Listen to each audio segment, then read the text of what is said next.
start with a roll. All right, Ms. Wells, Here.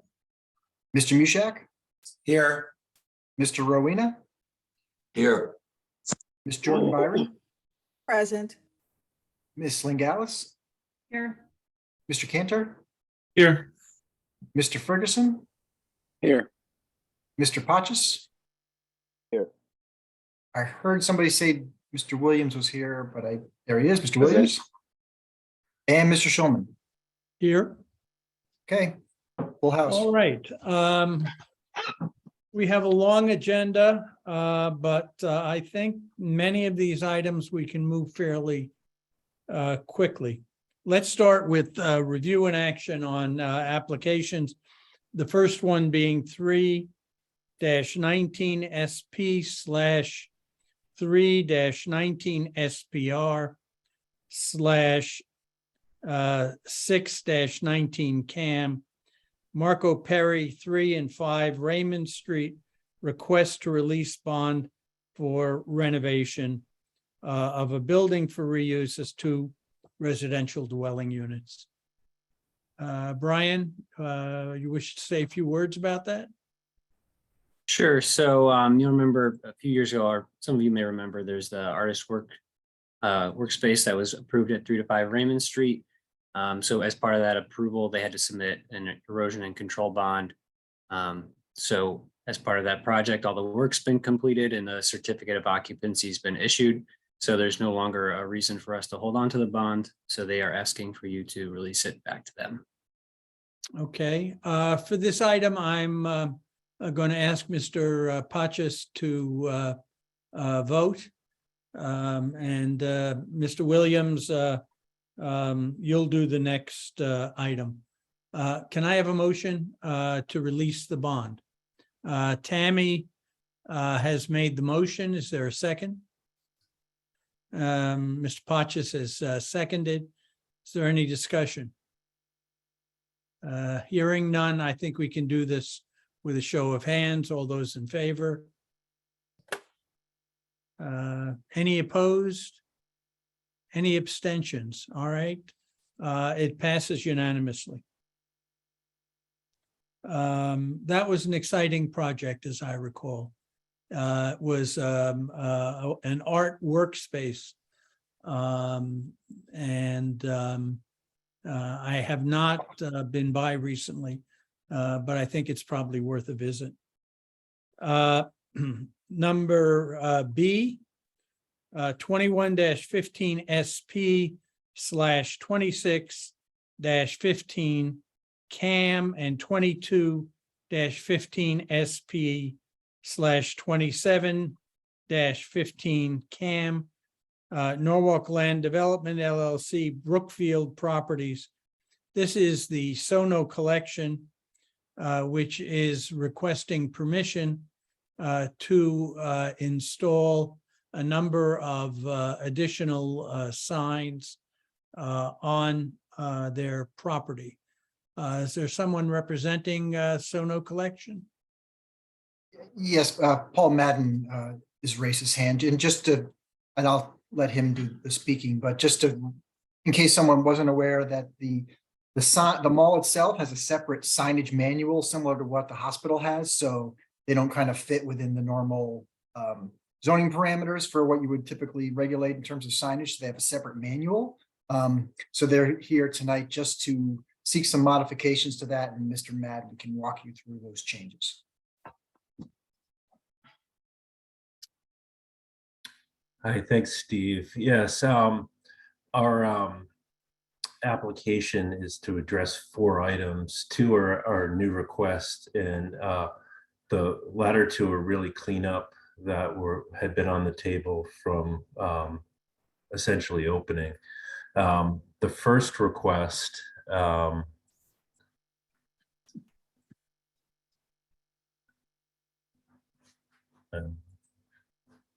trying to share my screen here.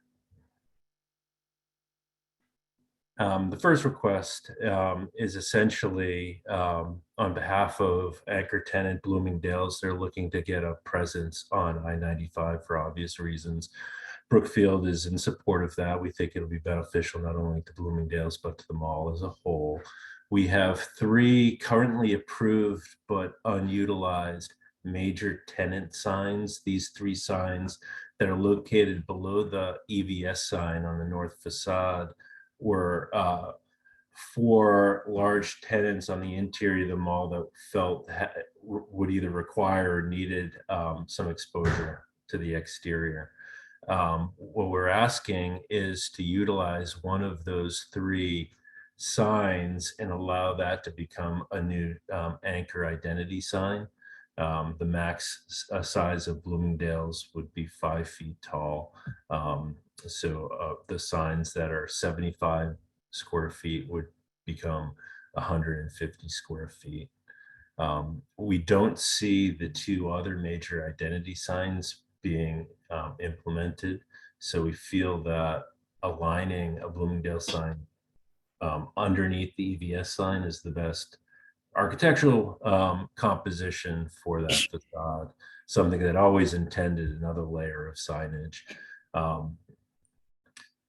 When the EVS sign was originally approved as well, there was actually a north and south cant to the original. We eliminated basically half of the signage.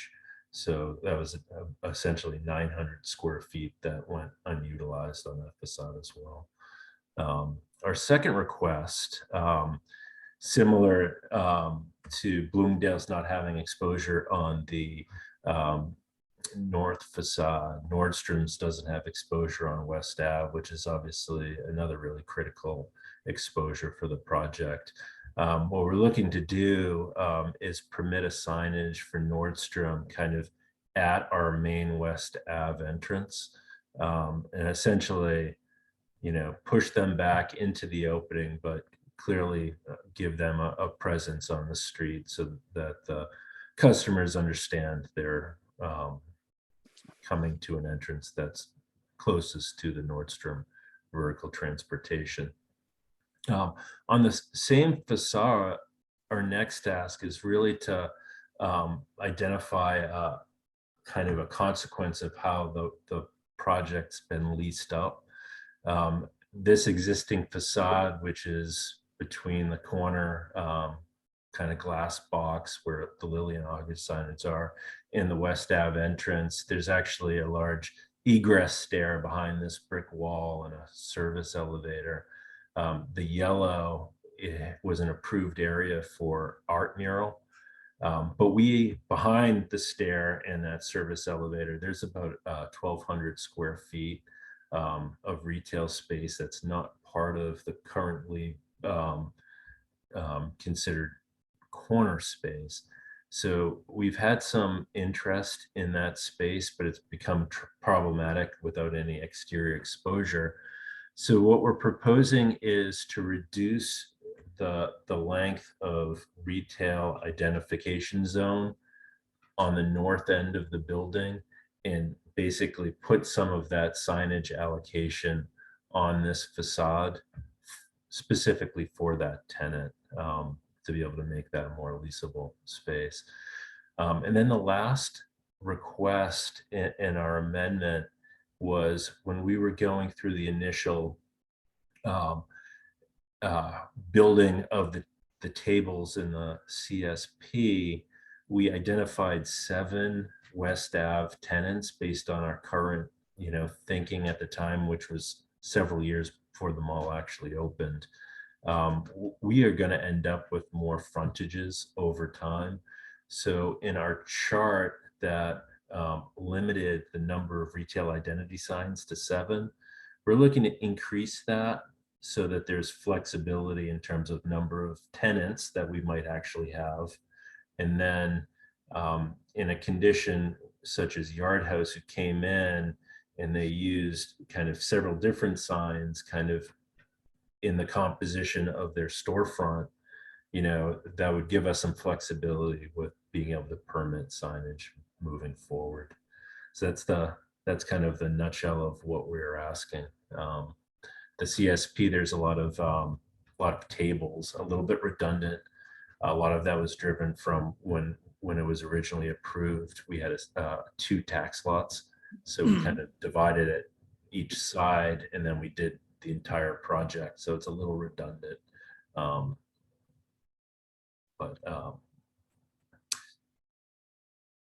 Mr. Madden, Okay.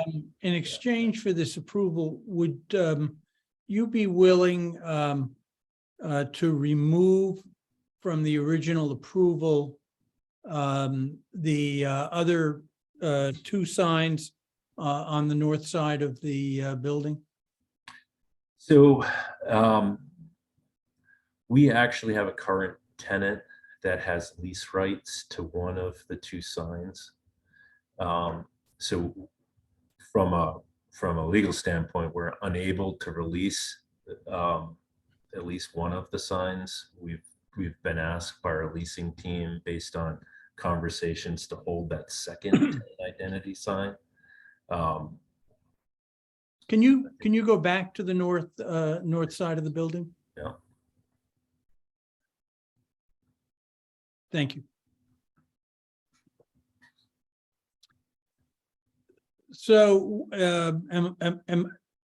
is what I'm hearing that you're going to need at least 2 of those 3 signage allocations? Right. So the major identity sign has been leased. The rights have been leased, so we can't relinquish that, unfortunately. The ask is obviously being driven by Bloomingdale's desire to have exposure on I-95. And then for kind of symmetry in terms of layout, holding this other space, makes sense from the composition of what that facade would look like. And it also allows our leasing team the ability to negotiate with those tenants that come along that might require that to get them into the mall. Okay, thank you. Is that it for the presentation? Yeah, that's it. Okay. Questions, comments by members of the commission? Mr. Madden, this purple looking sign above your yellow rectangle looks somewhat temporary, and even to me as I drive by, like it's going to fall off. What are these signs that you're proposing down below made of? So this admittedly is not the best graphic because it's coming from Google Earth. This is an electronic video screen, so the content is continuously changing. The signage down below was originally conceived when we went through the review as having pinned off, logos or letters from a back panel. So you would have the squares filled in. The squares are actually larger than the allowable signage area, and then from that, you would have the tenant logos or signs that have a defined size area. So it will be, the word Bloomingdale's will just be attached to the wall of the building, in other words. Yeah, there will be a black background, and then their typical pin letters is what they would propose. Okay, and so that sign up above, I mean, I see it in the picture, but I've driven by it plenty of times. Is that a permanent fixture? That is a permanent fixture. Yeah, that is the electric video screen. I see. Thank you. So I have a question. So will these signs be lit up with LED lights? They will be halo lit. So it'll be a typical white Bloomingdale's letter, so a white acrylic, and backlit. There won't be any exposed LED. Okay, and they will be kept on for 12 hours? I mean, how long? They, I I believe the operation hours, and I apologize if things have changed. It was basically dusk to an hour after operations was our permitted signage lighting. So it would be consistent with what we would be running now with our retail signage. Okay, thank you. Other questions? All right, if not, I entertain a motion on this matter. I'll make the motion, Mike here. Okay. What's the motion, Mike? Sorry. The motion is to approve the changes that are requested. Okay, thank you. Is there a second? I'll second, Steve. I think Richard got his hand up first. All right, so moved by Mike, seconded by Richard. Let's do a roll call on this one. Can I make a comment first? Oh, absolutely. No, I just want to say anything that will improve business at the Sono collection, I'm going to be in favor of. And with the number of billboards on 95, adding some signage onto the mall structure to me is insignificant. And with but a huge return on investment for the mall. And I also think that 95 is a corridor that billions of dollars, potential spending dollars, drives by, night and day.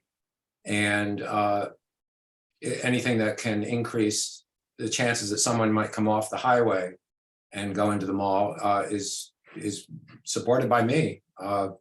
I use it a lot. I think it's great. It's a big success. I don't know how it's doing. It would be nice to have heard, maybe how it's doing in terms of where they thought they would be and with the pandemic and everything. But I guess that's an irrelevant to this discussion. But I would say I'm all in support of this.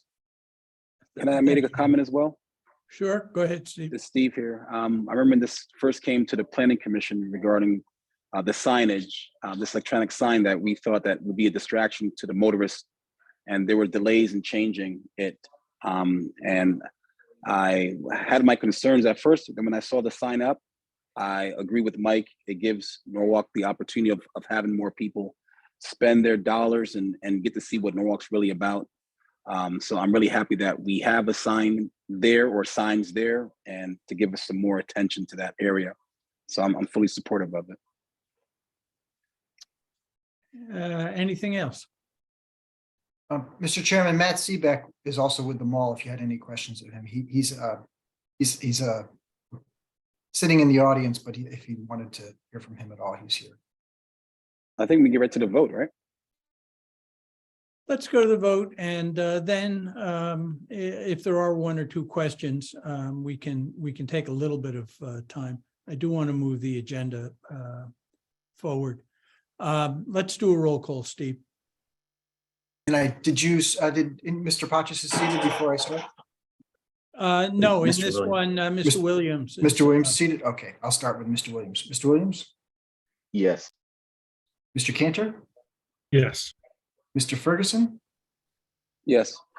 Mr. Rowena? Yes. Mr. Mushak? Yes. Ms. Wells? Yes. Ms. Jordan Byron? Yes, Ms. Langallis? Yes, And Mr. Schulman? Yes. Okay.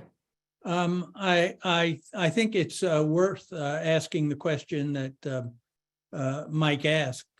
It would be helpful for us to know just how the mall is doing. We'd appreciate anything you can share with us regarding that. Great, Matt. I see you joined. Why don't you take that? Yeah, good evening, Mr. Chairman. Thank you for your time and thank you all for your work this evening. The shopping center is performing fairly well. We're approaching a large holiday season, and we've emerged from COVID in better shape than we certainly entered it. We are increasing our overall traffic in the shopping center, which is excellent.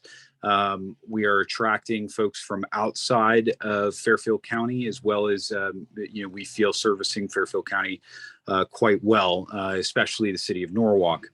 I appreciate everyone's comments about the electric video board as well. We're proud to support the city of Norwalk and utilize it for the communication of public service announcements, as well as for other nonprofit uses within the city. And we are pleased to welcome all different types of businesses and organizations to utilize the facility to its highest and best use. So I appreciate that. And that's what I have this evening. Thank you. Probably have time for another question if there is one before we move on. Okay, hearing none. Well, actually, let me ask a quick one. Sorry. Go ahead, Mike. What is your percentage occupancy right now? We're over. Sorry, Mr. Mushak. We're over 90% leased, and we're continuing. While we do have some vacancy, we're continuing to work through, which is causing delays in construction activities. I'm sure you're seeing that throughout the city. So, we hope to be able to announce a few more tenants shortly, but you're seeing construction that we've been talking about for some time coming online now. And just to confirm, was that 90%? Because you kind of got a little garbled there. Did you? I apologize, sir. We're 90% leased. Okay, thank you. All right, thank you very much. We're now going to move on to our public hearings.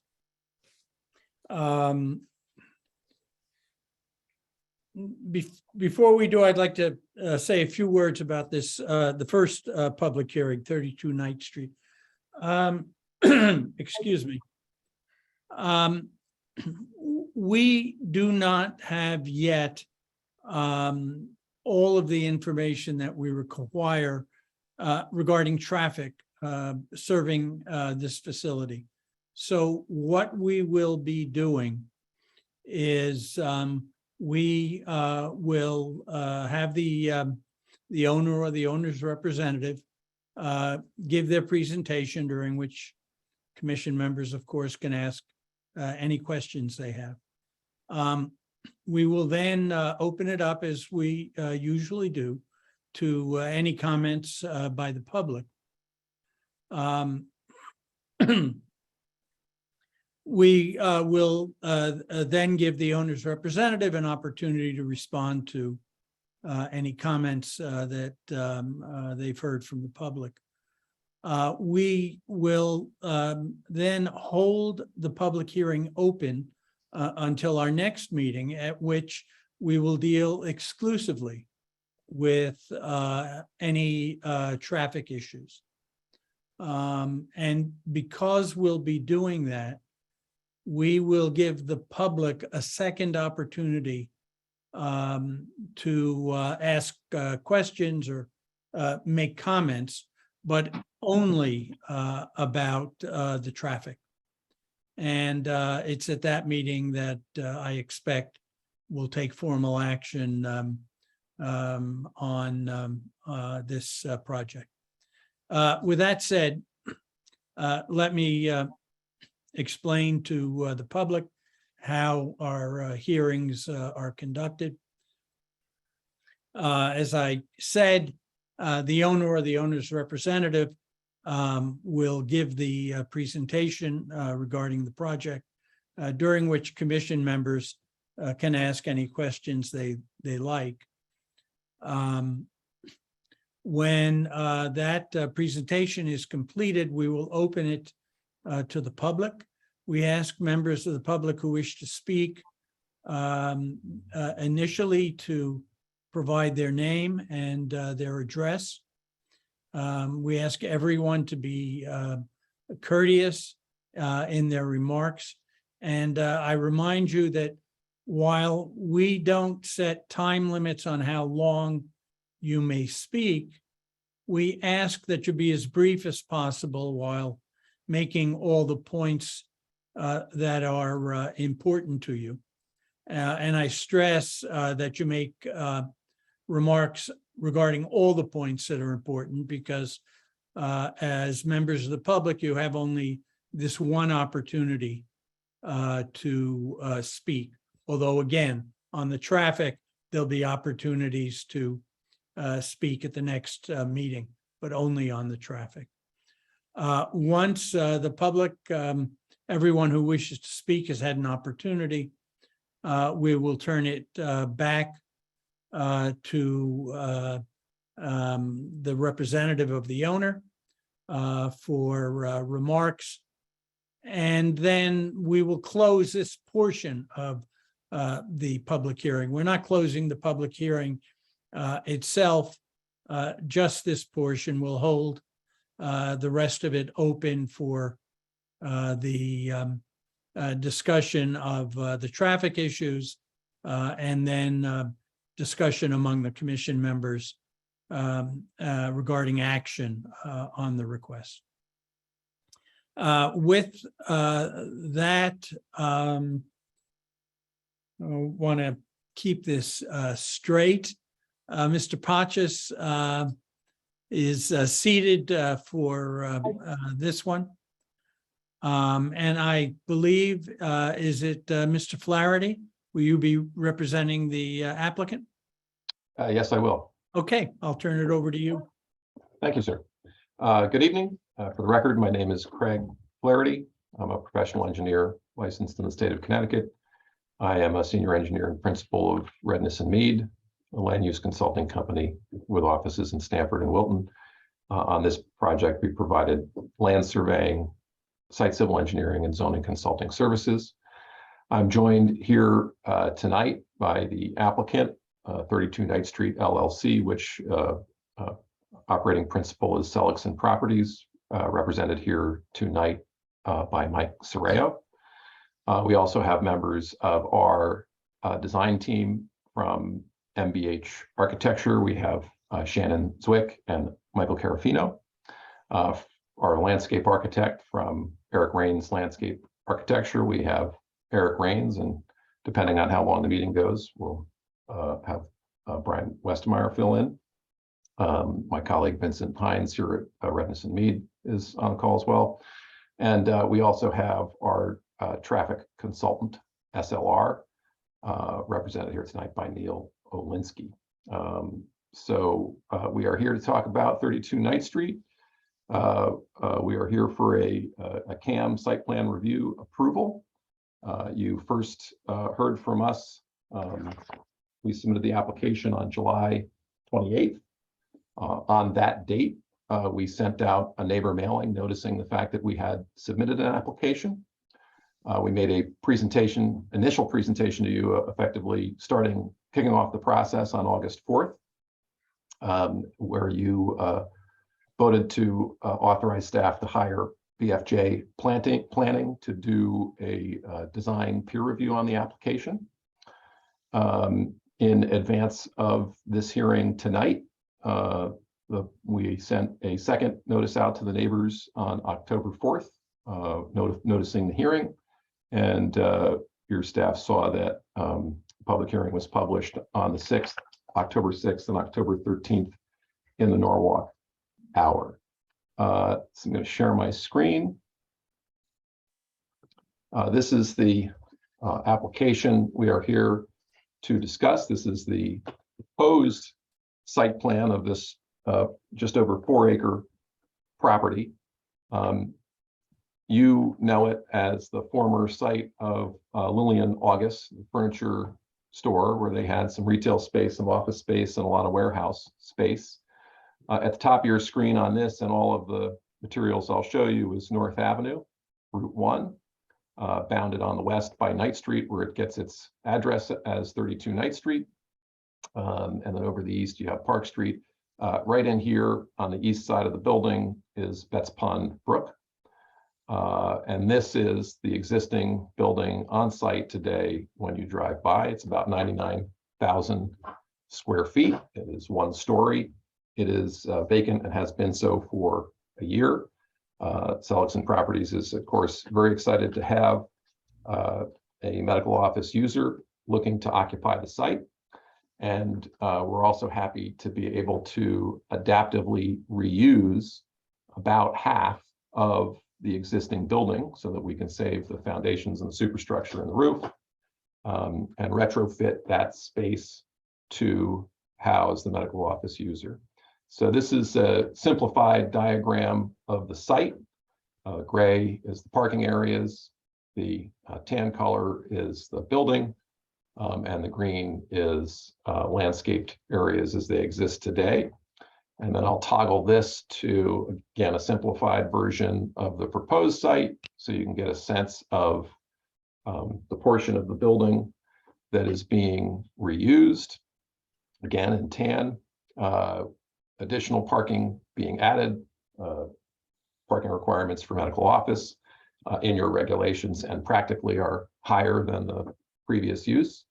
All of the parking will be contained to this site, and it meets the parking standards in your zoning regulations. Hopefully you appreciate between the two exhibits that we've been able to increase the amount of landscaped area on site in general, but more particularly in the area of Betts Pond Brook as well, where a rain garden and a permeable garden terrace is proposed. The site entrance, so that we are currently, let's see, hold on, there we go. Let's back to this one.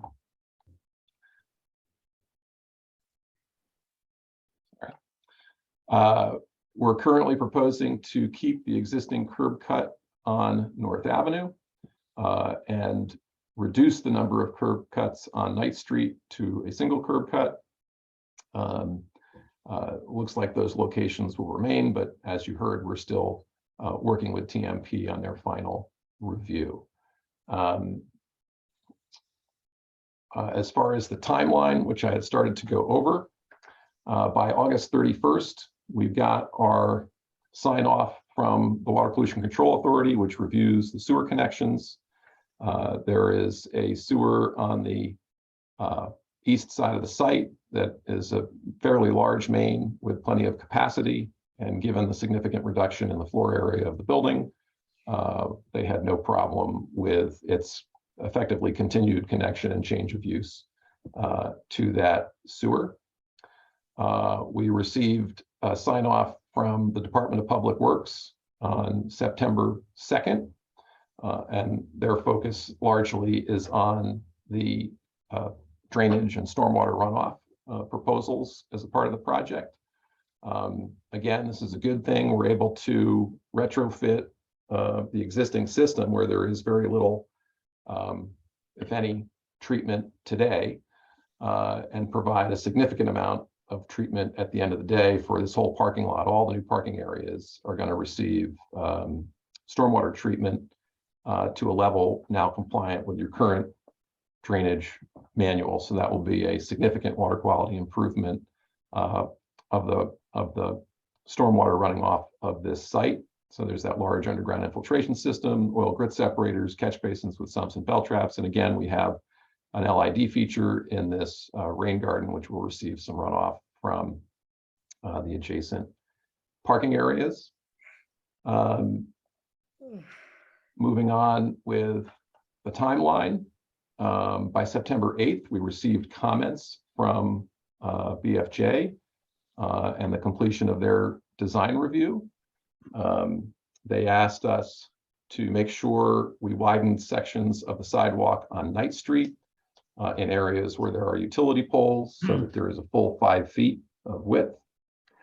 They asked us to improve the pedestrian connections on site in terms of the quality of materials used. We've done that. They asked us to provide 2 additional landscaped islands in the southerly parking lot, which has been done. I asked us to clearly include bike racks, which are now indicated both on the south side and north side of the site. There's a open galleria that goes through the middle of the building. So there's a prominent entrance facing North Avenue and a large rotunda to give that, again, prominence on North Avenue, but there's also an entrance and a drop off on the south side of the site. So we've got bike racks at both locations. They asked us to take an advanced look at our signage plan, which we showed them, but to be clear, our signage plan is not a part of this application. As is typical, we usually follow that up with a separate application once those details are fully vetted. They asked us to clarify the furniture and seating at the garden terrace, which we did. They asked us to clarify the site lighting plans, which we did. They noted the existing historic facade that faces Knight Street as you look at the building, and suggested we commemorate that in a fashion, commemorate the history of the prior user of the site in a fashion on the site. More on that later. And they asked us to review the sustainable considerations made when designing the site and the building. Of course, there's the adaptive reuse. Of course, there is the significant stormwater improvements, the LID feature in the stormwater system, the increase in landscaped area, improvements for pedestrian circulation, accommodations for bikes, but then there's also the materials used in the building, which the architect may touch on during their presentation. So we responded affirmatively to all of BFGA's design review comments. Ultimately, that was reviewed with the redevelopment agency on September 13th. We eventually got redevelopment agency endorsement on the design review on October 4th. As I noted, we have the water course on the east side of the site, so we had to go to the Conservation Commission / Inland Wetlands Agency to get their approval with the full application. We did so, and we received that approval on September 13th. We also went to the Norwalk Historical Commission to review that unique facade on Knight Street. And through our conversation with them, we agreed to preserve that facade and relocate it to a freestanding wall adjacent to the garden terrace. And you'll see some views of that during the architectural and landscape architectural presentation. So this is again the floor plan. This one's actually flipped upside down. So I broke my promise saying everything would show Knight Street at the top. This one actually has Knight Street at the bottom, or North Avenue at the bottom. But with this, I think it's a good time to ask the architect just to review what the building looks like and what you will see at the end of the day. And Shannon, I can either continue to share my screen and click through these, or you can share yours. I could share mine if you want to. Sure. Have to stop first.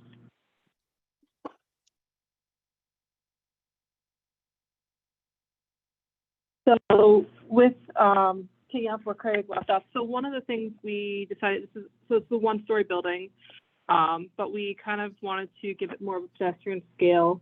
So we incorporate high and low parapets along the north, south, and west walls to help break up the long facades that divide the building mass into smaller scale components, making it more pedestrian friendly.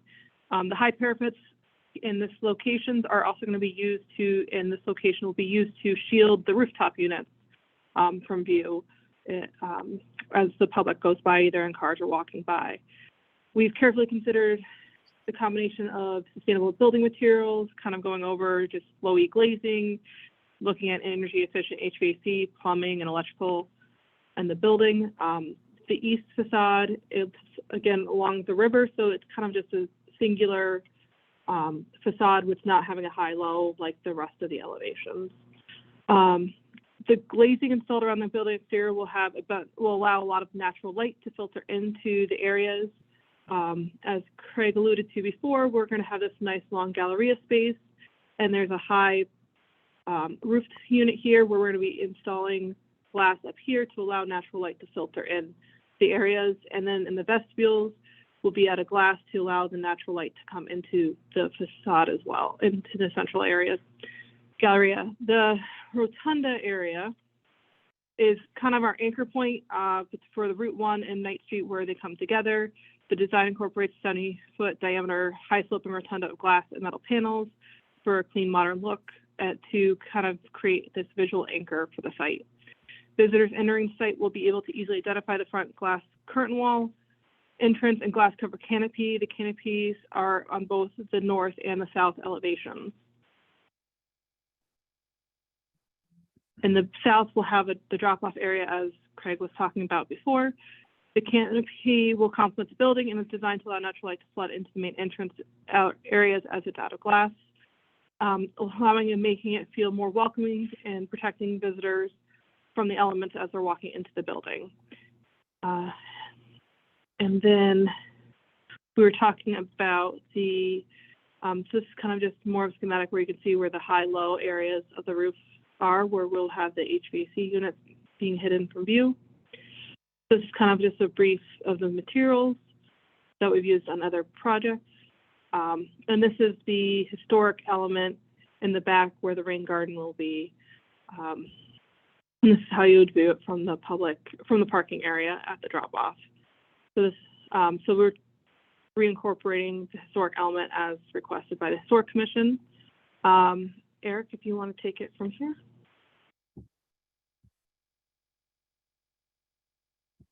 Good evening, everyone. Craig, do you want our?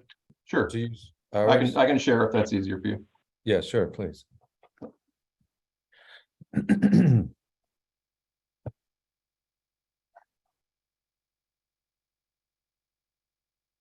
Here we go. There we go. So yeah, just as big as possible. So on the planting side of things, we're in the upper right side there along North Avenue. Those are existing London plane trees that will remain. And on the left side of that, there's room for one more tree. So we're continuing that sort of street tree planting to the greatest extent possible. And then we're wrapping down Knight Street with canopy trees that would flank the new internal driveway and then pick up on the other side of the curb cut and head farther down Knight Street. The goal being that, you know, canopy trees are they serve multiple purposes, but primarily one thing they do in situations like this is that they provide, I think, you know, as they mature, they provide shade and cover for asphalt areas, which will be very, very beneficial here in keeping the ground cool, keeping rainwater cool, and keeping all the, you know, helping control the water and affect the water in a positive way before it makes its way to a water body. And similarly in the parking lot itself, canopy trees in the islands that are shown through there. On the right side. What are the size of the canopy trees that you'll be installing? When they're planted, we're calling for them to be, the smallest ones are 3-inch caliper, and then the smallest ones are 3 to 3.5 inch caliper, and then the larger ones are 3.5 to 4-inch caliper. So that's the diameter, or that's the size of the trunk of the tree. The height of a tree that's a 3-inch caliper is somewhere around 15 to 18 feet tall. Thank you. So supporting that, on the right side there is the rain garden that Craig mentioned, which is adjacent to a permeable paving surface that is now home to that facade element that will be repurposed from the existing building.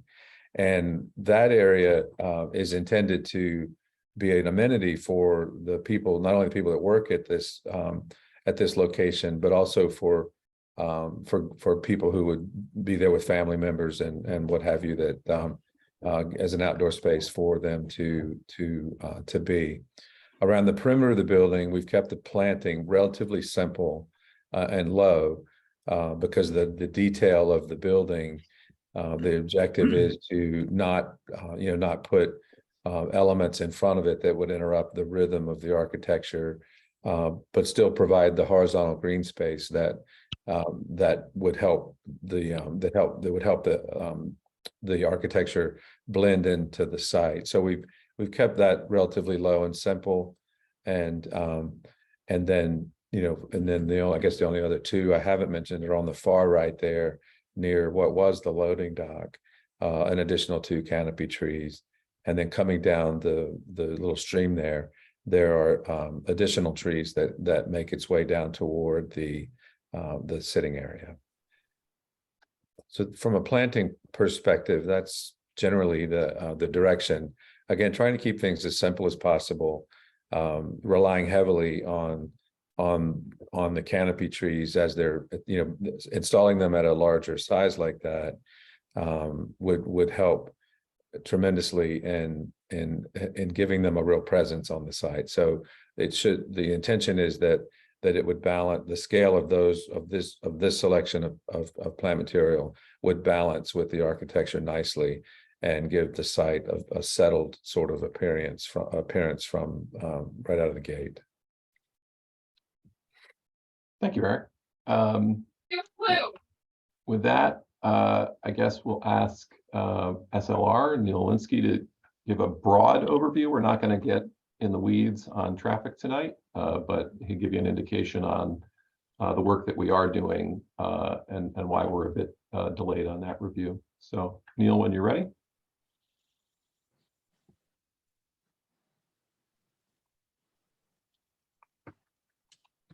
Yeah, I can't hear you yet, Neil, so I don't know if you're muted.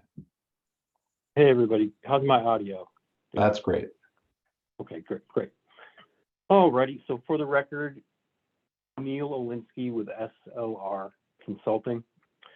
As you've heard, we're not really going to get into the traffic study too much at all. We're just going to give a high overview. But we did complete a traffic study a couple weeks ago, which is currently being reviewed by the city's TMP Department, Transportation, Mobility, and Parking. So I'm not going to get into the nuts and bolts of that. We're still having discussions and waiting for TMP's full review to get through any concerns or comments they might have. But I will note that we have been in communications with TMP since we started on this project going back to June. Unfortunately, the timing of the project was not terribly advantageous. And one of the initial rounds of feedback we got from TMP was they wanted some new counts during the school year. That was in mid-June, right as schools were ending. So that pushed some of our work towards the latter parts of the summer. We didn't do new counts until after Labor Day. We did new counts at several intersections in early September. We did some recounts of some intersections to double check some things in mid-September, and we put together our traffic study and submitted that to TMP in early October. That same day, I think it was October 4th, we had a call with TMP. We got some feedback. They wanted some additional information, and we put together an addendum to our traffic study, which we submitted last week. So that, in a nutshell, is where we're at. I hesitate to get into any nuts and bolts and any of our findings until we get some more review and feedback from TMP, but I'd be happy to answer any questions, and I'm looking forward to hearing what the commission and public might have for comments. Thank you, Neil. Thank you. Another component of the application, of course, is it's a coastal area management site plan review application. We're not clearly adjacent to coastal waters or coastal resources. Those exist 800 feet south of the site where the tip of the harbor is. But your CAM review boundary extends 1,000 feet or more from coastal waters. So we are within that 1,000 feet, which is why this is a CAM. But that process requires us to look at potential coastal resources and effects thereto, largely on a site like this, which is removed from the harbor, you're looking at both your temporary and permanent stormwater controls, temporary controls while the site is disturbed, and permanent controls at the end of the day. And that's been, as I said, reviewed by DPW. We are not, we've submitted a zoning site plan indicating full compliance with the central business district regulations, not seeking any variance or amendment thereto. Greg, are you looking to put solar on the roof? Great question. So the next thing I'll do is go through the staff report, and there were a few comments that we should note on the staff report, and I'll talk about solar PV. Thank you. The tenant, which is a not-for-profit, and the landlord are very much interested in pursuing solar PV in vacant areas of the roof. But they're just not at a point where they're able to commit to it in a condition of approval. It's somewhat complicated by the fact that it's a triple net lease with a tenant landlord relationship, where the tenant is the power user and power consumer, and the landlord is the building owner. And it's also complicated by the fact that the power user is a non-for-profit, so tax credits aren't immediately available to them. And we have to look at the structural capacity of the roof. All that being said, there are workarounds, but those workarounds require a lot of review and third parties to be involved, like a green bank or developing a power purchase agreement, making sure that aligns with the lease and the power purchase timeframe. So it's just not something, before we even have a zoning approval, that we can, get down that road. So I can report that they are both very interested. They both want to do it. So we're hopeful that it does happen at the end of the day, but they can't accept a requirement in a condition. Another item in the staff report was a suggestion that we do something to improve the bus stop, which is at Park Street and North Avenue in the extreme northeast corner of the site. So we've submitted updated landscape drawings that show a bench in that northeast corner of the site. And I will also point out that there is I want to share this a little bit. Okay. So we're adding a bench to the northeast corner of the site off the sidewalk. I'll point out that this hatched area along the north side of the site is already an existing easement for highway purposes. So that bench and pad area will be in that easement. And should the city of Norwalk or the transit agency wish to install a shelter, I believe they have the easement necessary already to do that, by the fact there's an easement for highway purposes there. Another comment in the staff report was the position of trees along the west edge of the site. Right in here, you see they favor the parking lot side of this landscape islands. The question was, could we move them to the sidewalk side? And our preference was to leave them where they are, really because there are overhead utility wires on the east side of Knight Street. So the farther we can get those trees away from utility wires, the less they will be impacted by utility company pruning over time, and the more the canopy can be developed. I think those were really the only points. Otherwise, we had no objections to the content of Greg, the staff report. can I ask you to, on the issue of the bus shelter, maybe Yes. take this just one step further and contact the transit district and alert them to the fact that the space is available for a shelter? Will do. Thank you. I have a question. Yes, ma'am. Are you able to reveal the name of the nonprofit? Oh yeah, it's Hartford Healthcare.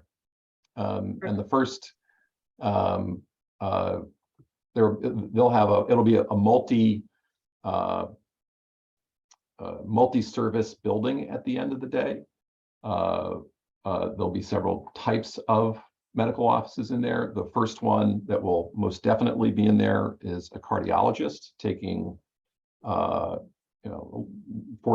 or so of the available tenant space.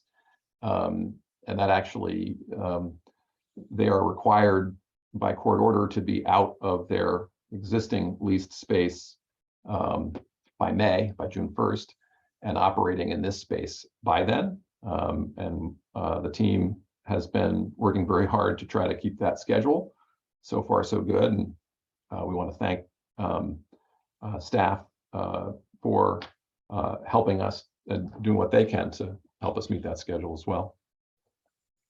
So will this building be operating only as outpatient? Correct. Thank you. Are there other questions for Mr. Flaherty or other members of his team? Yes, Mr. Flaherty, you showed briefly the historic facade, but it looked like it's just a brick wall with the doorway in it sitting freestanding somewhere. Is that correct? Yeah, I can go into this a little bit. That is effectively correct. So this is the existing facade on Knight Street, and it is only an applique. It's interesting than normal building, more interesting than normal buildings, but it is not integral with the building itself. People noticed that there is a sign above the building that says the C.R. Gibson Company with an indication of 1870 to 1940. Well, the building was initially built in 1940. That frieze is only celebrating the fact that the C.R. Gibson Company was in business since then. They had started in New York City in 1870 and moved to Norwalk in 1940. Additionally, this facade was fixed to an original elevation of the building that was built in 1940, but this elevation we're looking at was actually built in the 60s, so it was moved. The C.R. Gibson Company was a printing company, but they specialized in things like scrapbooks and wedding albums and cards. So the idea that they would embellish for an appearance of authenticity is on brand for the C.R. Gibson Company. All that being said, people thought it was nice, and it certainly celebrated that company, which had facilities here for a good 60 years between 1940 and 2000. And that should be, the idea that they were here shouldn't be erased. And so yes, a freestanding brick wall will be created on the edge of that garden terrace, and then this historic applique be applied to that freestanding wall. And that was reviewed and approved by the Norwalk Historical Commission. Okay. Will there be any explanation? Resolved. What this, Oh yeah, oh definitely. There will be signage adjacent to it, just describing why it's there and that history that I described, and probably a little more detail. So it's sort of going to look like a movie set, just a wall. It's gonna, yeah, be like a sculpture. It seems kind I of guess. odd. Does Well, seems I odd. know we- you didn't make the rule. yeah, we reviewed very carefully with the Historical Commission options for incorporating it into the lobby, incorporating it into a wall of the building, incorporating it into the Galleria space.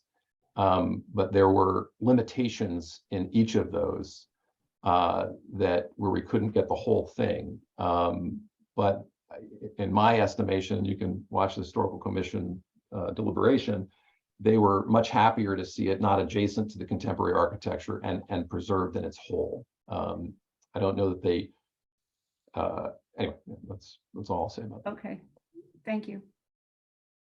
Anything else? I have a question. Sure. Yes, sir. This is for Mr. Raines. How are you?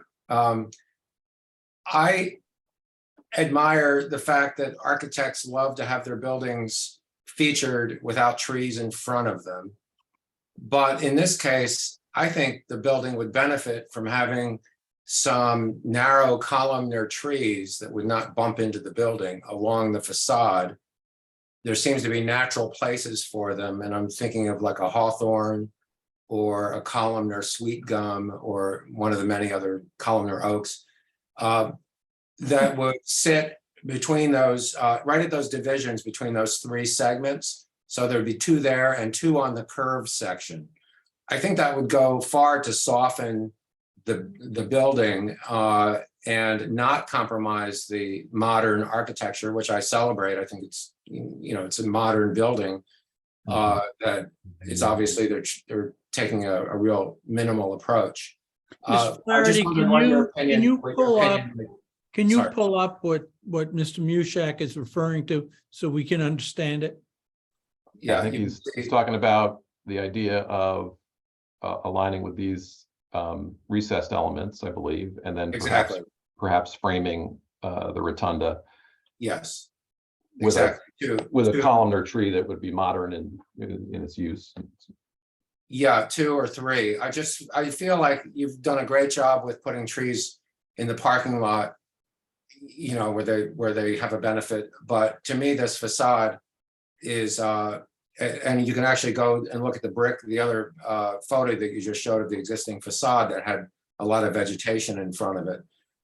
It's just, I think a more leafy feeling would benefit the building in terms of its presence on that site. And you can see what's there now. Lots of trees in front of it. Anyway, it's a suggestion. It's not a requirement. I just thought I'd throw it out there as a suggestion. Thank you very much. We'll certainly discuss that in the group. Thank you. Anything else? Anything else from you, Mr. Flaherty? I'm good. Happy for you to go to the public. Okay, then we'll open this up to the public. I remind you again, please give us your name and your address. Brian, would you please explain how people can indicate that they wish to speak? Sure. So for anyone from the public, if you'd like to speak regarding this application, you can use the raise your hand tool. It's at the bottom of your screen. And if you're dialed in on a phone, you could hit *9.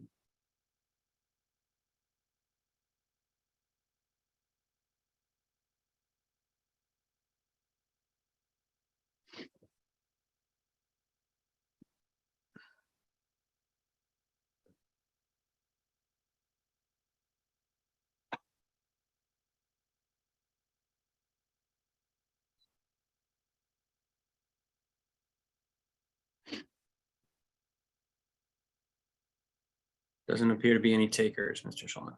All right, let's just make that announcement one more time. Sure. So the before we- raise your hand feature to the bottom of your screen, just click that once. And that will raise your hand and I can allow you to speak. And if you're dialed in on a phone, you would hit *9.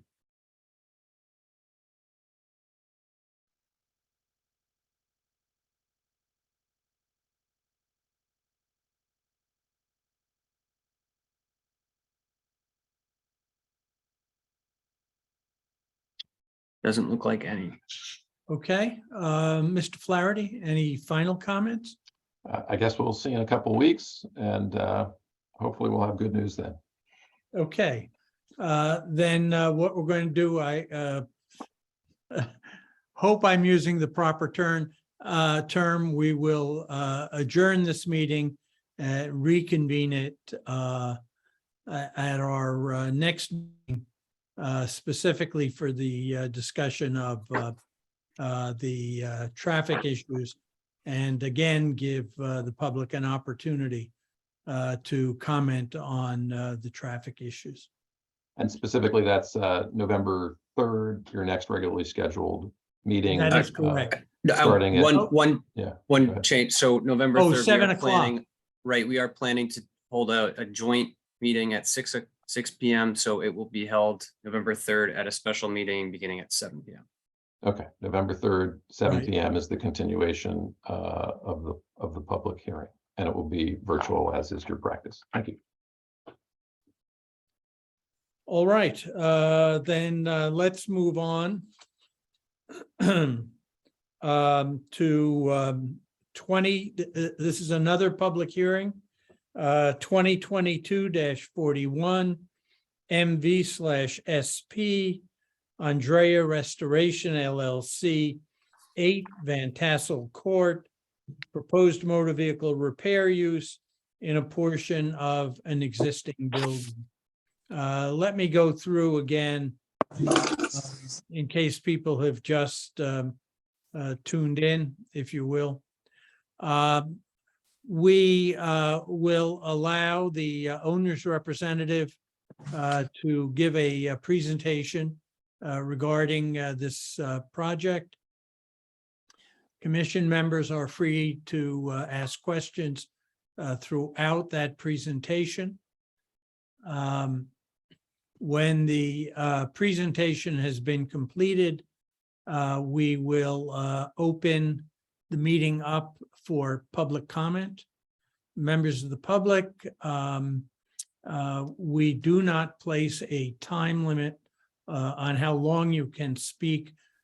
We ask, however, in everybody's interest, that you be as brief as possible while covering all the points that are important to you, because you have only this one opportunity to speak.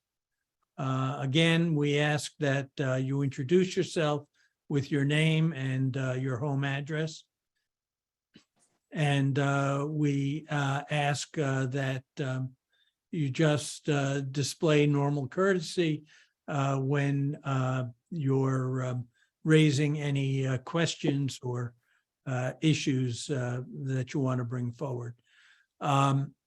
Once every member of the public who wishes to speak has had an opportunity, we will turn it back to the owner's representative for final comments before we close the hearing and move on to possible action. With that, I believe Attorney Succi is representing the. Thank you, Mr. Chairman. Yes, I represent the applicant on Restoration LLC. Good evening, everyone. For the record, my name is Liz Succi. I'm a partner at Carmody, Torrance, Sandeck, and Hennessy, 1055 Washington Boulevard in Stamford. And I represent the owner, the applicant, Andrea's Restoration LLC. Also attending tonight's meeting is Andre Crump. Andre is the owner of Andrea's Restoration, and he has been in the motor vehicle industry for several years, working for another motor vehicle repair facility in Norwalk, and has decided to start his own small business here in town. Also present is Jacqueline Fuller, who is Andre's mother and his trusted advisor, as well as Wayne DeVanzo, the civil engineer who will present to you the site plan for the proposed use of the structure at 8 Van Tassel Court. The application was submitted on August 8th. We notified neighbors by certificate of mailing on August 11th, and the certificate was returned to staff and should be in the file.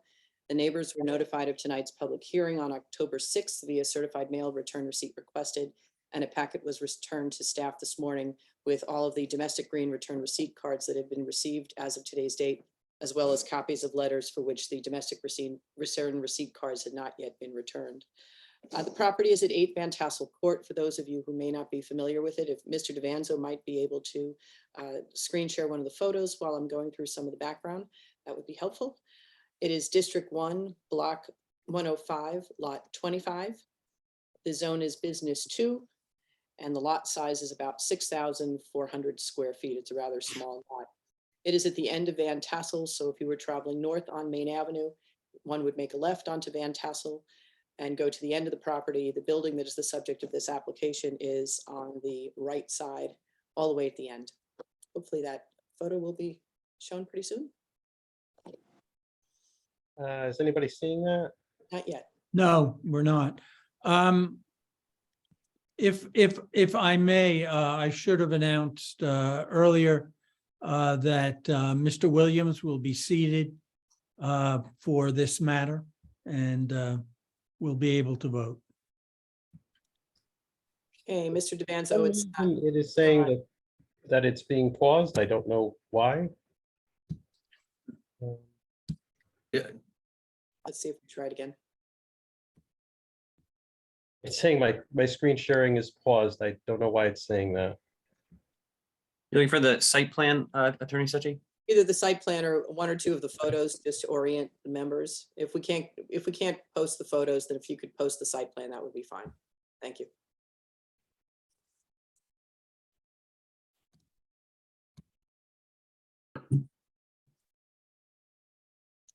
Having some technical difficulties. There we go. Thank you, Mr. Baker. So this is a view to the west. If you were to come, as I said, north on Main Avenue, make a left turn onto Van Tassel Court, this would be the view down Van Tassel Court. There are a variety of other commercial businesses on this road, including there's a septic system company, there's a landscaper, and others on the street. Is there another photo that we could also take a look at of the, okay, there we go. These are just other photos of the property itself that's the subject of the application. And that photo right in front of you right now is the existing building. It's about 5,400 square feet, and Mr. Crump would like to occupy about 3,800 square feet of it. The property is owned by 10 Van Tassel Court LLC, and the principal of that entity was the late John Romano, who many of you are familiar with and who spent many years on the Harbor Management Commission servicing the city. Just by way of background, again, this application is a motor vehicle and special permit application under the regulations in business number 2 zone.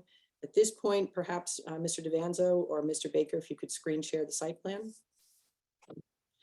Existing conditions, it's a 1-story building. As I mentioned before, it's about 5,400 square feet. It was constructed in the late 1940s, and Mr. Crump would like to occupy approximately 3,800 square feet of it as a motor vehicle repair facility, offering light mechanical services, all within the building. There'd be no towing. He's not looking to be listed on the city's tow list. There would be no sale of motor vehicles from this property. All work would be conducted on the inside. If all approvals are granted and we are able to operate, Mr. Crump envisions having 1 employee in addition to himself. And the site would operate as any other motor vehicle site would operate, generally during the week, Monday through Friday, 9 to 5, and Saturday, 9 to 1. And if business is good for him, he would certainly like to expand his Saturday hours to 5 p.m. or so. We've received WPCA, DPW, First District, and Fire Department sign-offs. The Transportation, Mobility, and Parking Department reviewed the proposal and shared a few concerns with us. And those concerns and suggestions have been incorporated into the site plan. Specifically, those are the counterclockwise access around building, the building that's identified as number 10. They suggested that vehicles go in a counterclockwise direction. And also on the bottom of the screen, there's a portion of a retaining wall that extends into the city right-of-way where that cursor is. And they requested that extension of that retaining wall be removed so it does not encroach into the right-of-way. Some additional comments from staff related to the installation, some additional landscaping in front of the building at number 8 Van Tassel, and those are identified by 2 trees in front, as well as some additional landscaping in front of number 10 Van Tassel, and those are also identified by trees that are there.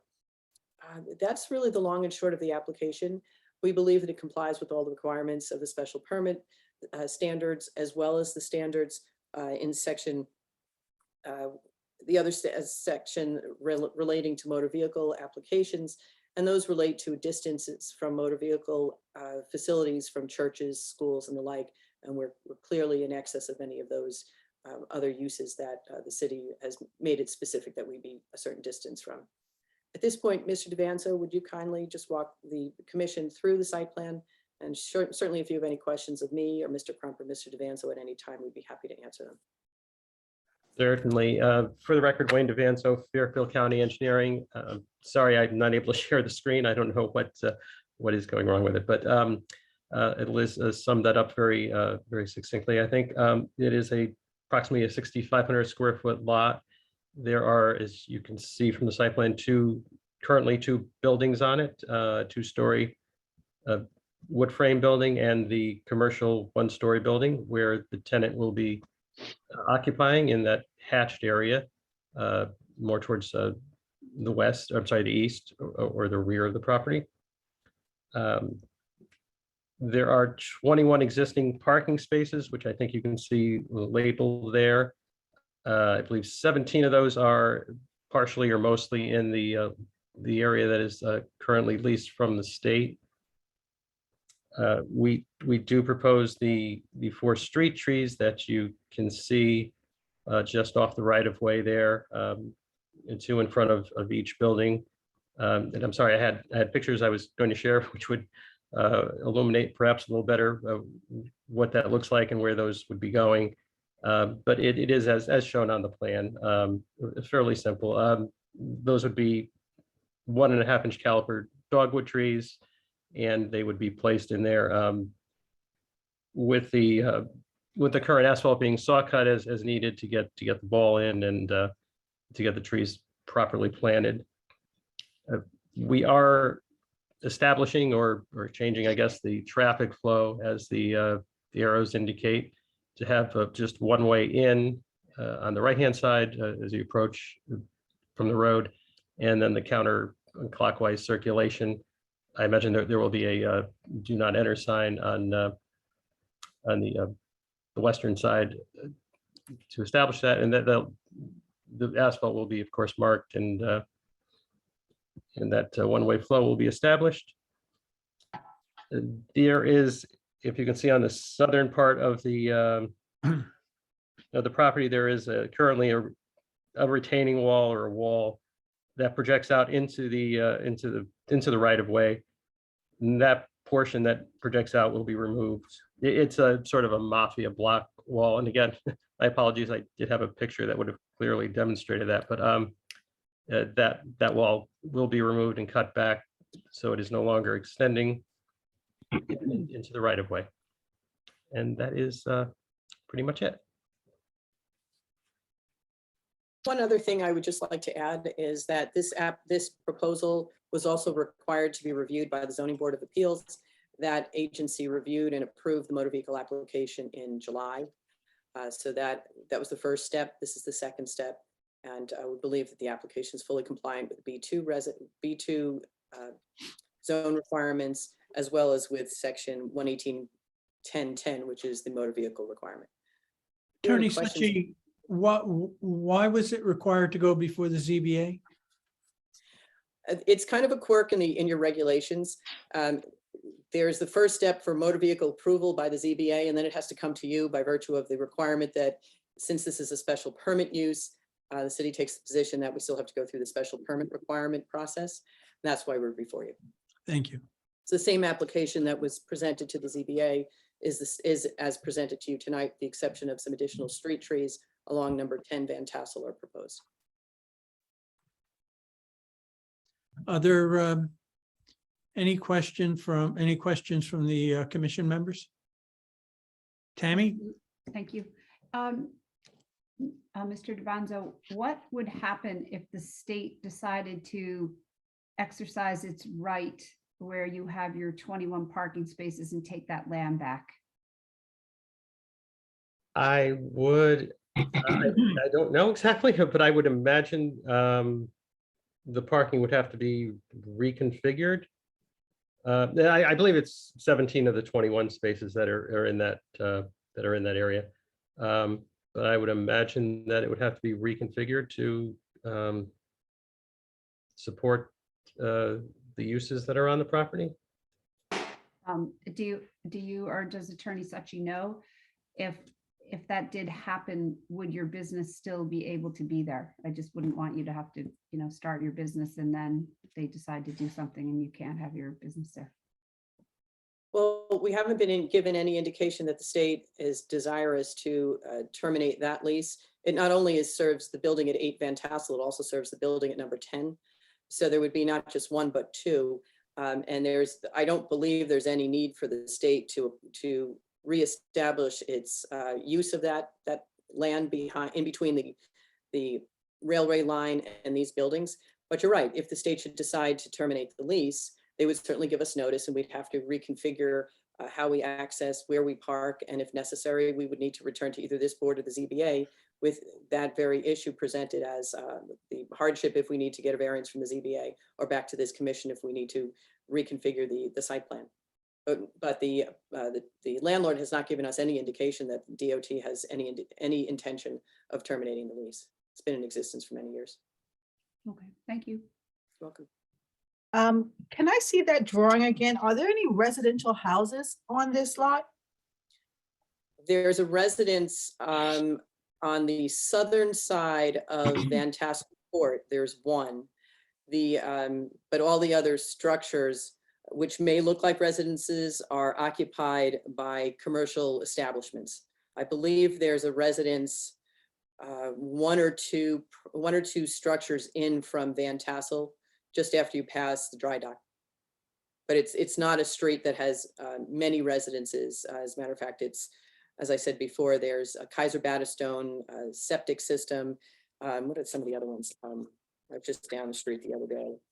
It's A&A Landscaping, Kaiser Battistone, Fahey Plumbing, Silvermine Printing, and those are all predominantly at the rear of Van Tassel, where this use would be tucked into one of those rear structures in a portion of it. So how will they be impacted by this new schematic with the cars coming in? The vehicles will continue to come down Van Tassel Court. They would make a right just beyond the structure in which my client wants to rent the 3,800 square feet. The vehicles would come in and off that circular or the roundabout cul-de-sac at the end of Van Tassel Court and come into the property where the parking area is. So they would be off Van Tassel Court and adjacent to the building so that they can enter into the building and be serviced by Mr. Crump. They wouldn't be parking on the street. They would certainly be parking in the parking area adjacent to the building between the railroad tracks and the building, like it is today. Can I see the streetscape again, please?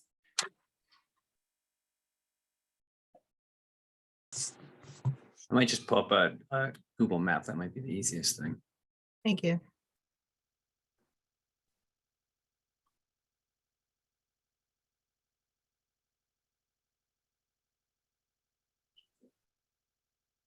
Liz, while we have a little lull in the action here, are all of the properties on Van Tassel Court owned by a Romano entity? Some of them are, but not all. Certainly number 10, number 8. There may be one or two others, but they're not all owned by the Romano family. For example, Commissioner, if you were to look to the left of the screen, Kaiser Battistone, that's a 2-story structure, looks like a 2-family house that's occupied by commercial. 8 Van Tassel Court, that kind of oddly shaped, that building where the cursor is, that's the 1-story building where the back portion of it is proposed to be occupied by Andre Crump and his facility. And then you'll see that there are other commercial entities, A&A Material Supply. There's a small little what appears to be material storage yard on the bottom left of the screen. And I think that's really about it. If there's any residential use, it may be in between A&A Materials and Diversity Tile and Marble, right down at the middle of the screen toward the bottom. Will there be a buffer between the residential and the commercial use? There's no residential use between this structure and any of the properties around it. On all sides of 8 Van Tassel Court are commercial uses. There are no residential to the north, to the east, or to the south, and to the west is the railroad tracks. Thank you. You're welcome.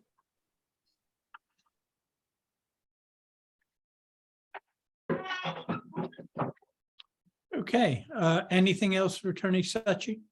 No, we have nothing further at this time. Look forward to hearing any comments from members of the public or any further questions that commissioners may have. And if you have any questions, Mr. Crump, he's on and would be happy to speak to you if you'd like to hear from him. Okay.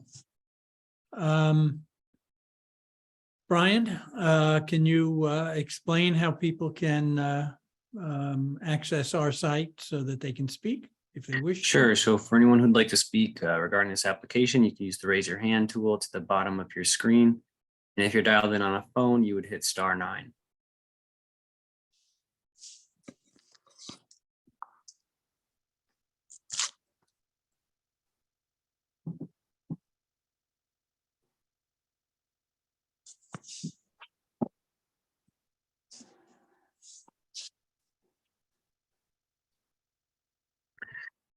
So again, the raise your hand feature, it's bottom of your screen, single click that, or you hit *9 if you're on a phone.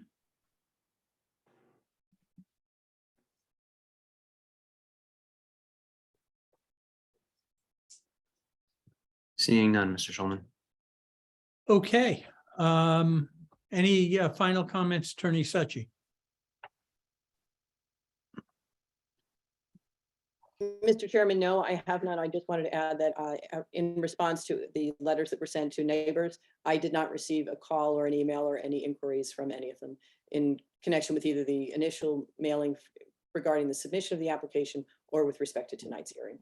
We have nothing further unless any of you have any additional questions or comments or anything that we have not answered. We'd be happy to answer it, but we have nothing further to add. Thank you. Any further questions from the commission members? Mr. Chairman, I just realized I'm going to have to recuse myself from the vote on this property. Okay, thank you, Richard. All right, then we will close the hearing and move on to action. Is there a motion? I'll make the motion. I'm sorry, who was that you? I'll make Hector? the motion. This is Oh, I'm Steve. sorry, Steve. Okay. Yes, it is. Mr. Ferguson makes the motion. Is there a second? And Mike Mushak Second. seconds. And the resolution is to approve the request to use this space as a automobile maintenance facility. Steve, do we have a formal resolution? Yeah, Michelle, Michelle, I think Michelle's got one. Okay.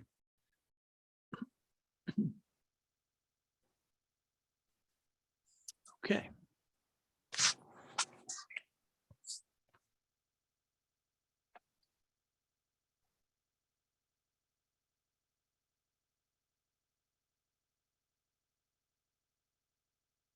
Oh, I just have one other question, may I? I'm Was it too afraid late? the hearing's been closed if it's a question among ourselves. Yes, I was just wondering, is this only passenger vehicles or would this be trucks?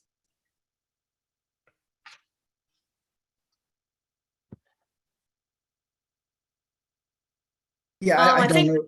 Go ahead, sorry, Michelle.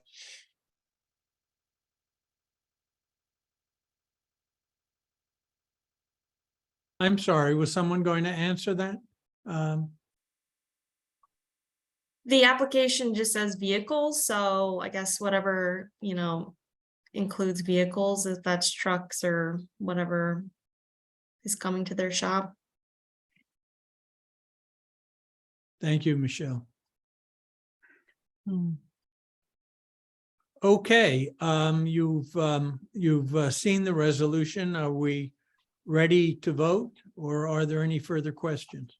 Well, I do have a question about the resolution.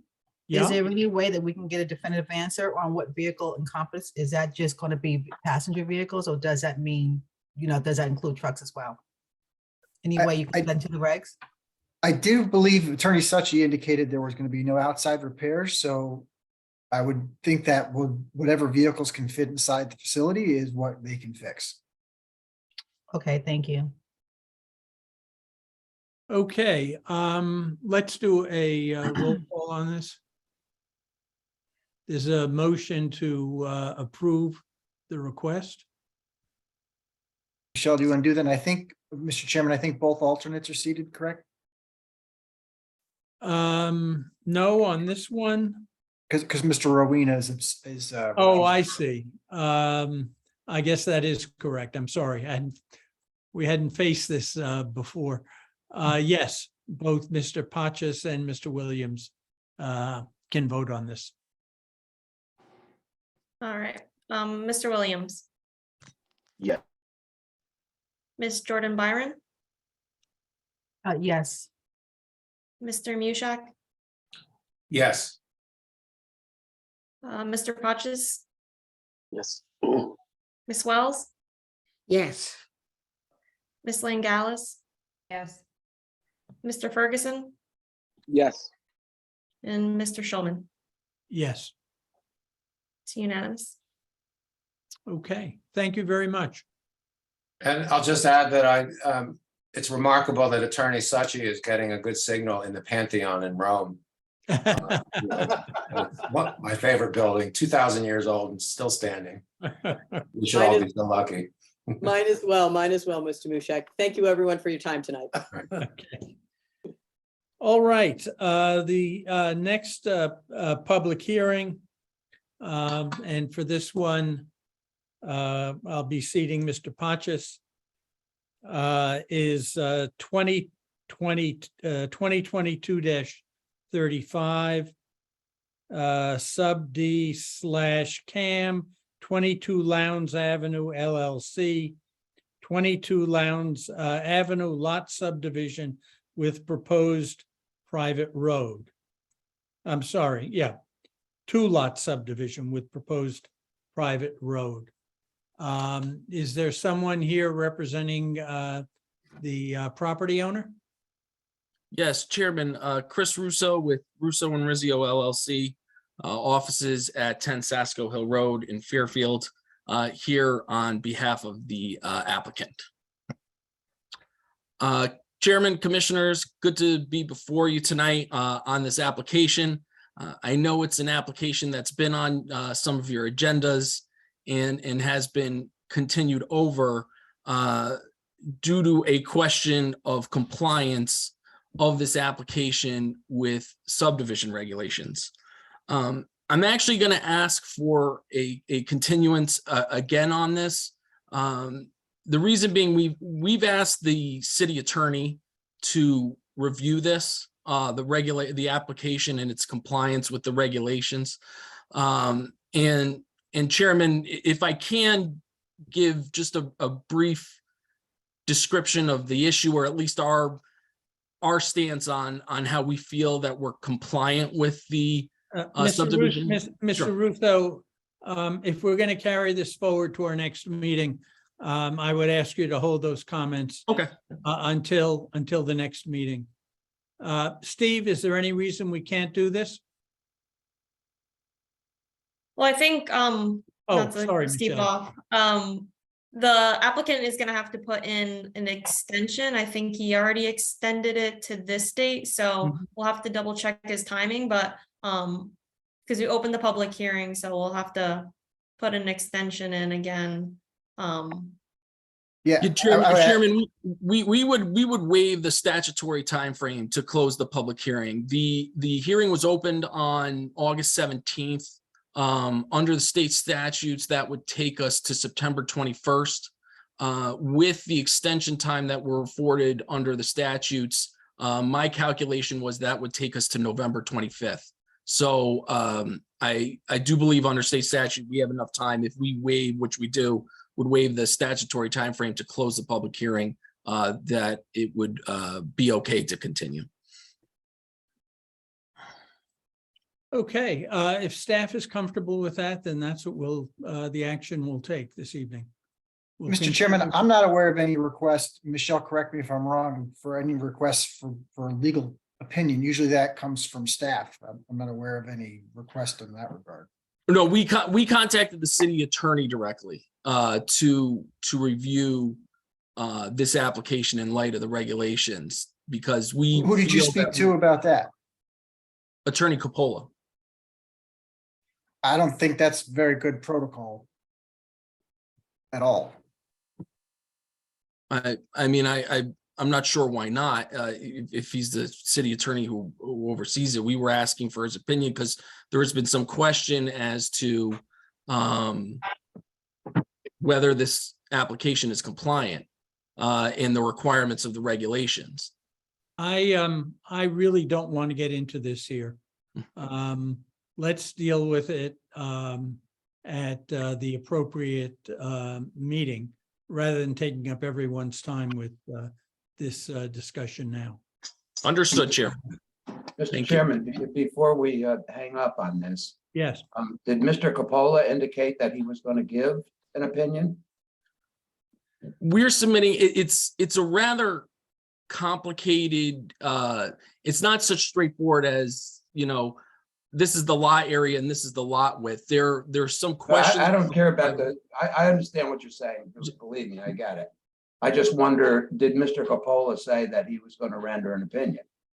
He was going, I'm submitting all the materials as far as there's DPW standards that are pulled into this, as well as sections of subdivision regulations. So I'm submitting all that material to Attorney Coppola to catch him. It's a tough thing to get caught up to speed on because it is rather complicated. So I'm submitting that to him for him to review, and then he could determine, I mean, he doesn't have to, but he could determine whether or not he would issue an opinion on that. Okay, let's move on. Thank you, Chairman. Okay, thank you. Next Okay. item So that's is, gonna be pushed to November 25th?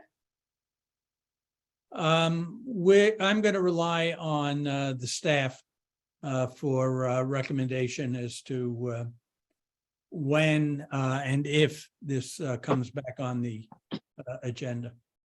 Thank you.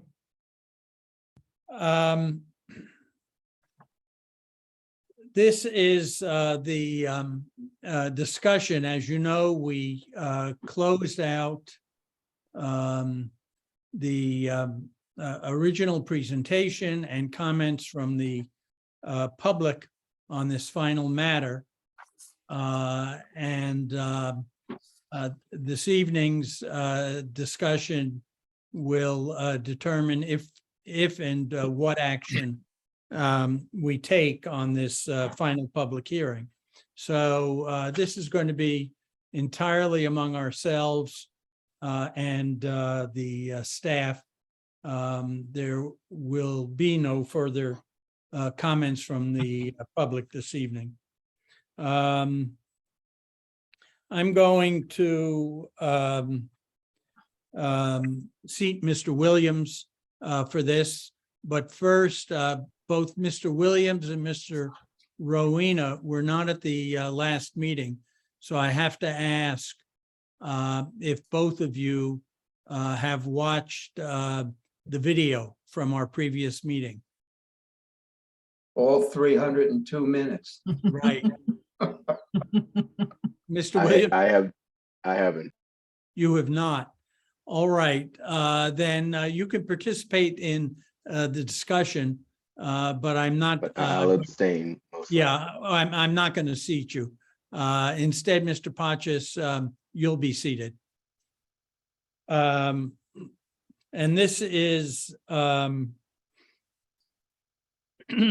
excuse me, action on 2022-09 R/M, Planning and Zoning Commission, zoning regulations, text amendment to Article 10 definitions, Article 50 use regulations controlling business zones, Article 70 use regulations controlling industrial zones, Article 120 off-street parking and loading regulations, and the schedule limiting height and bulk of buildings, commercial and industrial, to amend the allowed uses industrial number 1 zone and create the industrial number 2 zone in conjunction with a zoning map amendment to rezone properties as shown on the map entitled Map of Norwalk Industrial Zone Changes in accordance with the recommendations provided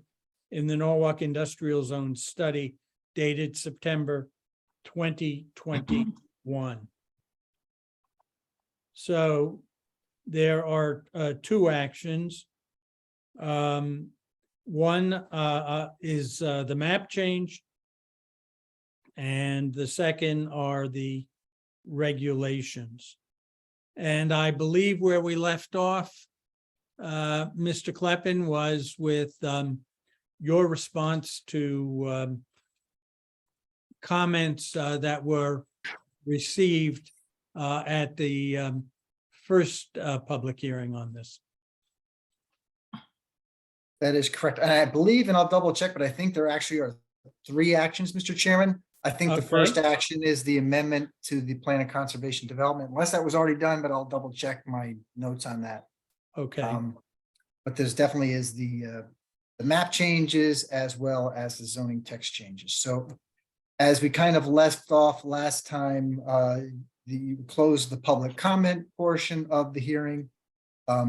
There were some unresolved questions that came up and items that different members of the public had raised, as well as issues that staff had raised as items to be discussed and addressed. So I thought maybe the best way to discuss them was to, and I put, this was all from my last memo, staff memo from last week, was just to go through those. And I tried to separate the ones that I think were more on the simplicity / clarification side of things. So you could, say yay or nay on those, and then we can spend more time getting into the more complex issues in terms of some of the ones that I think that have generated the most discussion so far. So this first group, and I think a lot of this were more, I would say, on the oversight side of things in terms of uses that should be considered within the I2 zone. As you recall, at 25 Van Zandt Street, that we did approve adult daycare use in that area. That was, inadvertently left off the list of allowed uses. Staff would recommend that be included as an allowed use. I'm not sure if, I think maybe, I don't know if, Mr. Chairman, if you prefer to just see if any of the commissioners have questions related to any one of these items, I can touch on them and then ask the question if that makes the most sense. I think that's fine.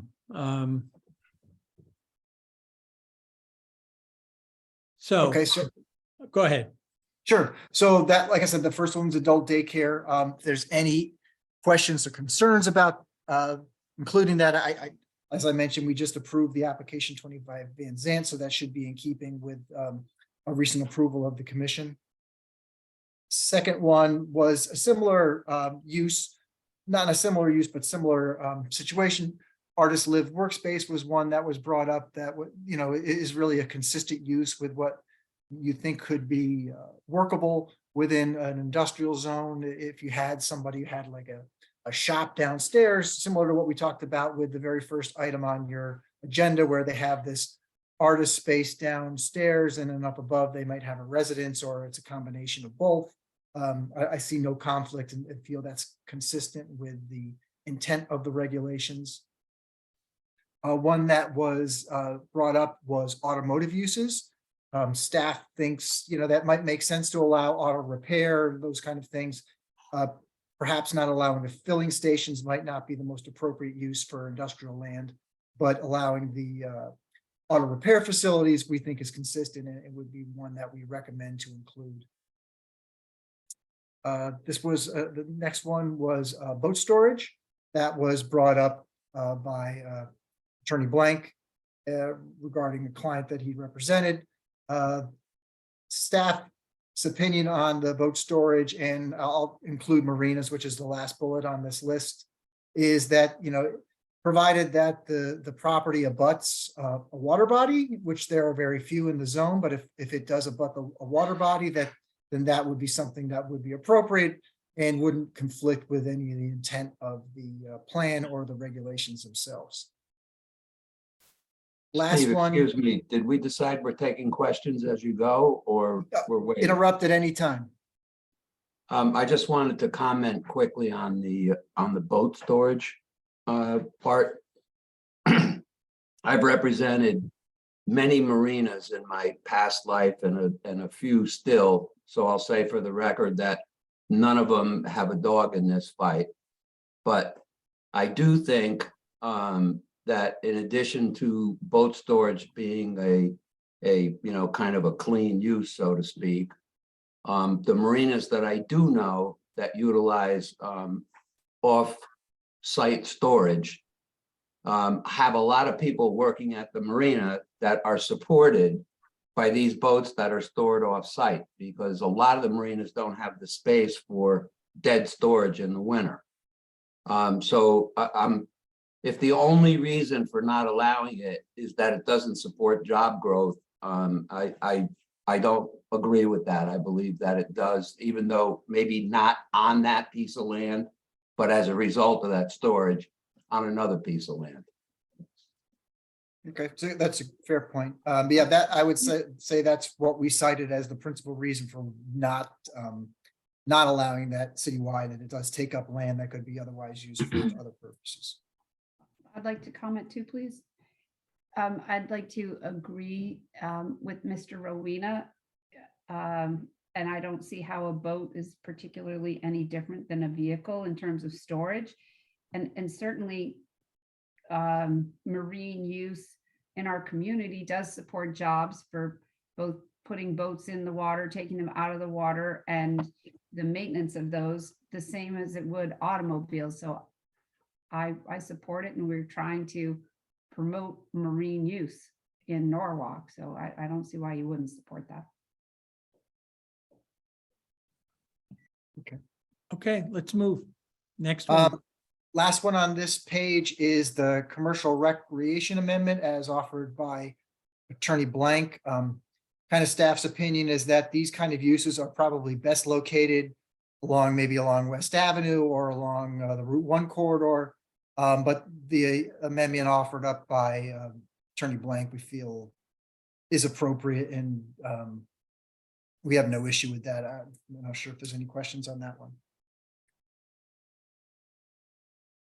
All right. Other one that Go ahead, go ahead. one other one that came up is public utility. Do we think we need to add that in, or is that not relevant, you think, right now? Public utility is allowed use in I-2. Yeah. Do we Brian, care? Brian, do you have the, because I'm sharing screen, don't really want to jump off. Brian, do you have the ability to just look at the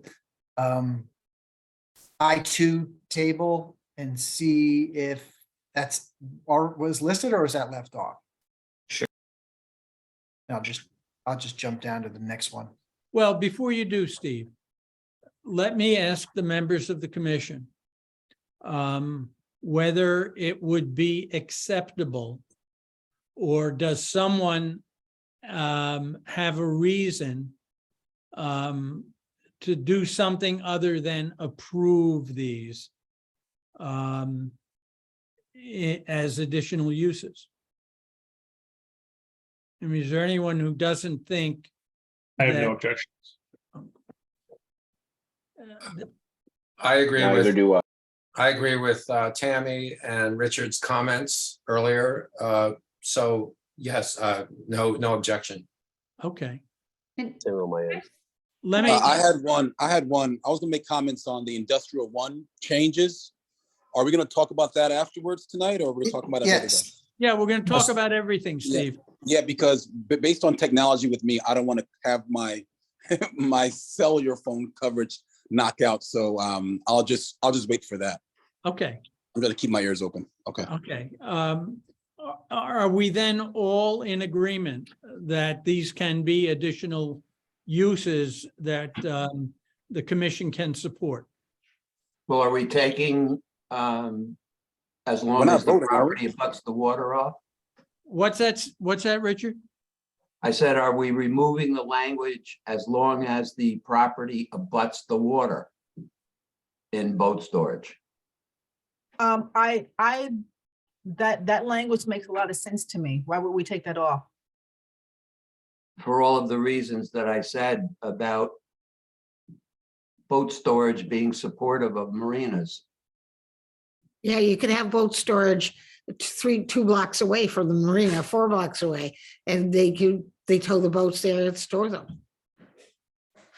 Doesn't have to be in a marina or near the water. There usually isn't enough room in the marina proper to store the smaller boats unless they do the racks. So they usually do utilize an off-site facility for winter storage, and then they bring them back, and that's where all of the jobs for the workers take place: the bottom painting, the waxing, the commissioning and decommissioning of the engines, and shrink wrapping, etc. And, So and so. shrink wrapping, Richard, would not be occurring at these locations? You think that? Usually the way that I've seen it done is either if the, excuse me, if the boat's not being stored on a trailer, then the shrink wrap would take place when the boat is stored. If it's being done on a trailer, which happens with the smaller boats usually, they do it right at the yard and then just tow it over. Okay, so this, if we remove, well, it doesn't matter whether we remove the water use, but shrink wrapping might also occur at these sites. I mean, and that does require employees. Yes. Okay.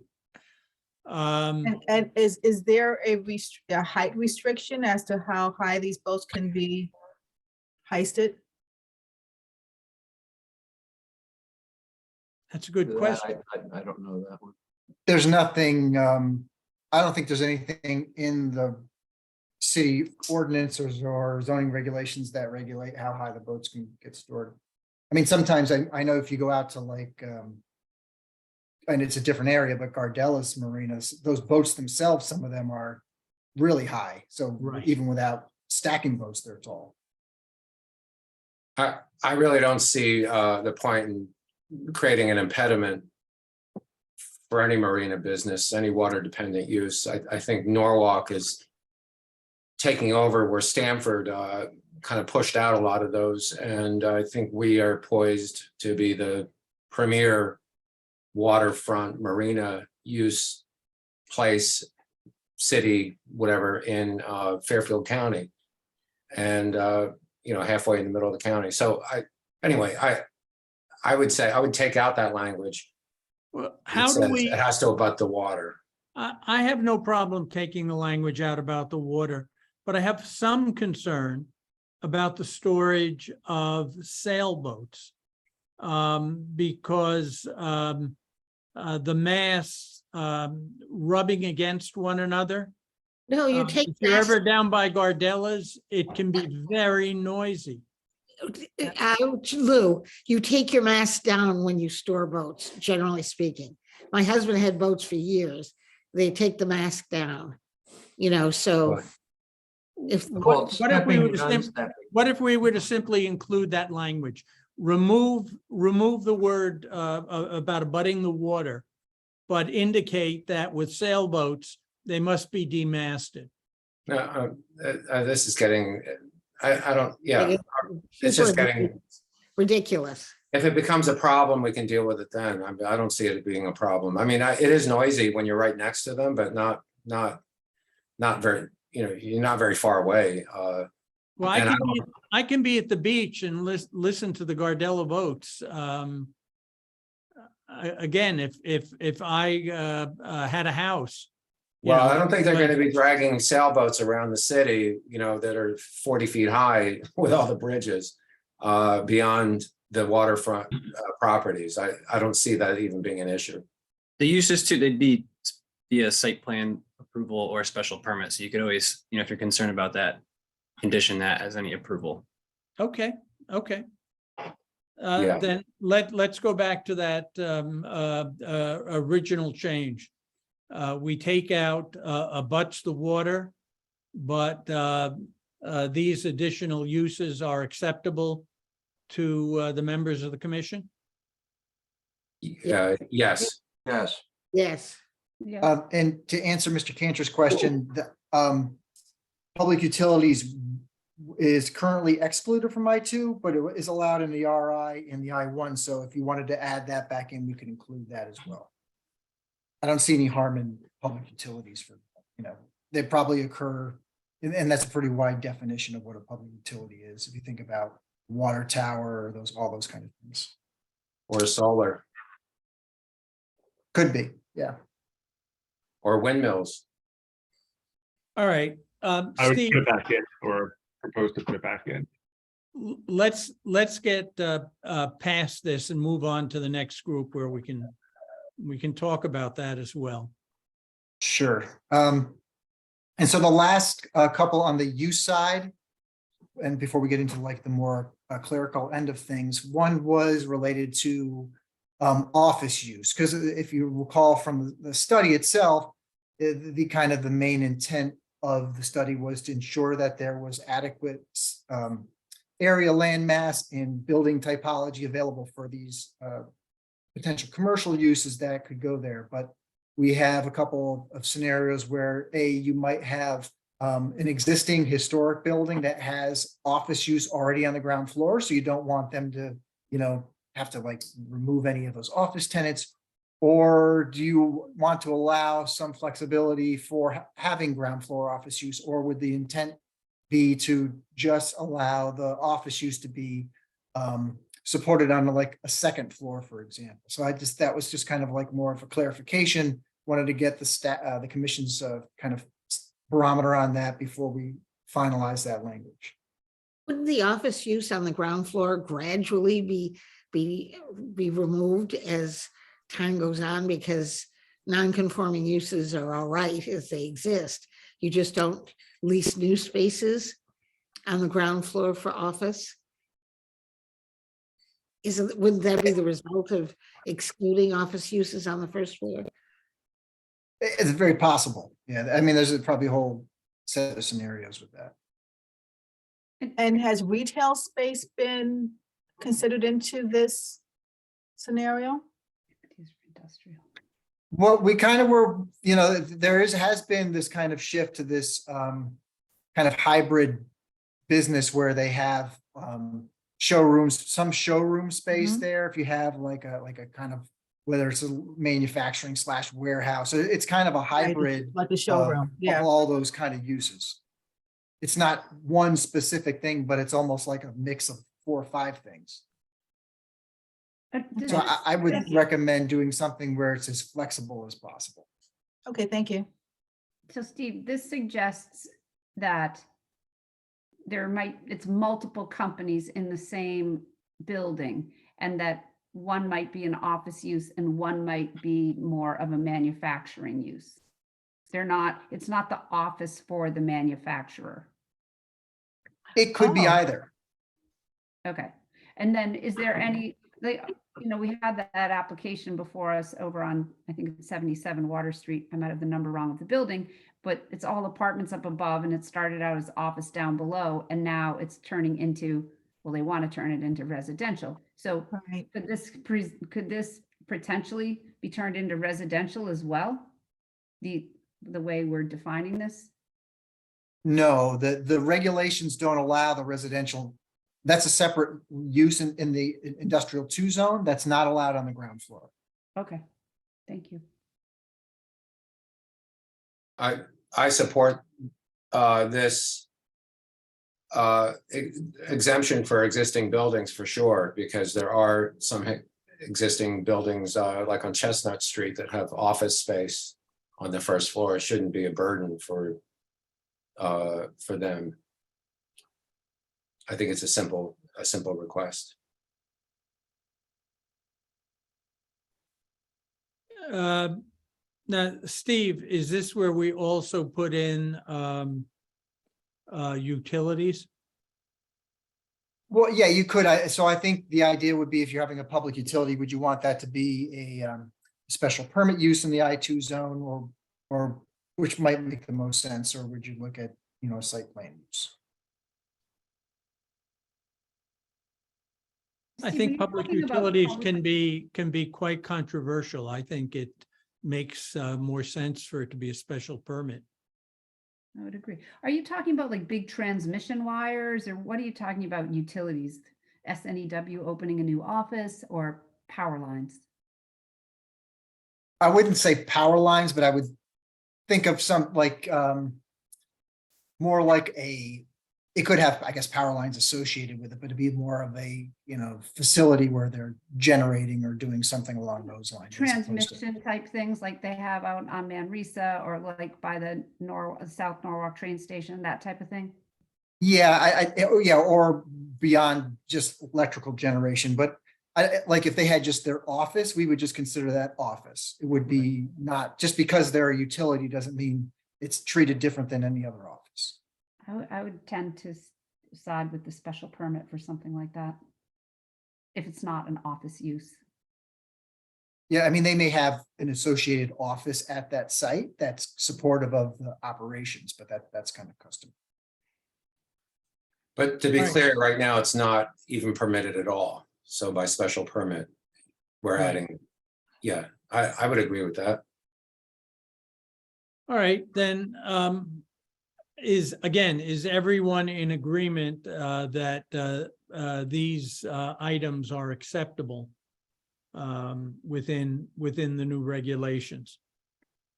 And just so we're clear for the office, are you looking for the ability for the ground floor offices to be on the ground? Because I have some suggestions in there, just so I want to clarify for the final version that offices can be on, say, 50% of the ground floor. Is that something that's acceptable? Yes. Yes. Yeah, that makes sense to me. And Steve, Okay. where And exempt existing buildings. That's in your first sentence or first sentence. Okay.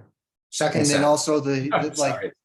Reading. and they can also contain the potential retail or warehousing component along with that. So that's- Right. Are you adding that language, Steve, or are you saying it's within what's here? No, I think it'll be, the existing language will be modified to include that, or to clarify that, for sure. But for the other uses, like the next one, for example, the vocational trade school, that's another oversight that should have been captured. Where if you recall, another one in 25 Van Zant, where that was approved for, as a potential use within the building. We recommend that gets wrapped into the I2 as well. Right. Okay, let's move on then to the next set. Last one on this page is just a clarification, adding the word another in front of permitted. Just, I think it deals with one issue in terms of just the existing language. I don't think there's much discussion point on that. Right. This was a request to, it really had to do with the definition of an earth processing and contractors material storage yard. There was a request to remove things like wood chips and those kind of things. I think that's just leads to confusion and could, run into future problems down the road. Mulch can get very fibrous and create dust and those kind of things. So I think the impacts aren't that much different. So staff would recommend not altering the definition that's currently under consideration. And the last one on this page is adding the language in the red text that talks about the types of, or puts like a kind of a cap on the size of the vehicle or equipment that's allowed. So it provides a little clarity, and all the vehicles have ratings and sizes. So at least if something is too big or not too big, if there ever becomes an enforcement issue. So I think that provides a little clarity. Yeah, someone had asked a question about what that size means. The only thing I can compare it to is that a transit coach usually weighs somewhere in that area of 26,000 pounds. So that What can about give like you the some idea. DPW dump truck? Is that what? Yeah. Yeah, I would say, I know for a fact a tractor trailer unloaded is about 40,000 pounds. That's like the 48-foot or 53-foot trailer with a tractor in front. I'm not sure what a dump truck weight is. Steve, do you know what a dump truck weight is in the dump truck, Steve or Mike? Everything over a bus. Yes, A rock truck. I can offer some clarity here. Everything under 26,000 pounds is considered light and medium duty. 26,000 pounds and over is considered heavy duty and requires a CDL license to operate. So your big dump truck that you can imagine what a big dump truck is over 26,000 pounds. You would need a CDL license to drive that. a lot of dump trucks are also panel trucks, and they're smaller trucks, and they're used by landscapers. And by saying you couldn't have dump trucks in the commercial vehicle storage yard, to me, was discriminating against landscapers who have dump features on smaller trucks. So even if you have I mean, there are even pickup trucks that have a dump feature, but under the old definition, it wasn't clear. Even a dump truck that had a lift, a dump capacity would have been excluded. So to me, this was more inclusive of many of the smaller landscaping businesses that have trucks that are not over 26,000 pounds and are, require the CDL license, allows them to be in the commercial vehicle storage yard.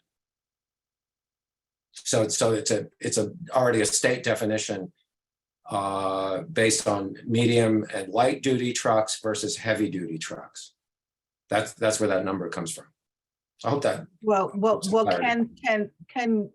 thank you for making that, that distinction. Can that be included into these regs the way that Mike spelled it out? Well, it is by definition, just by indicating 26,000 pounds. There is if you Googled truck classification, for instance, you would get there's a chart that pops right up that shows that 26,000 pounds as the cutoff for heavy duty. I'm not sure if that's nationwide, but I think that's in the state of Connecticut. Yeah, I think what Mike was saying is that the 26,000 pound excludes the smaller trucks that have dumping facilities. Right. No, I understand what he was saying. I'm just saying for my own edification, I could, the way that he described it, I could see it, what he meant. And that makes sense to me, when understanding the language of this. He made a comparison. Yeah, I'm still confused on that one, but you guys could deal with that. But a Class B truck is over 26,000 pounds. So I'm thinking, who would that exclude? What type of businesses? Sometimes a landscaper might have to have a dump truck weighing over 26,000 pounds on their site. So would this be excluding that Class B?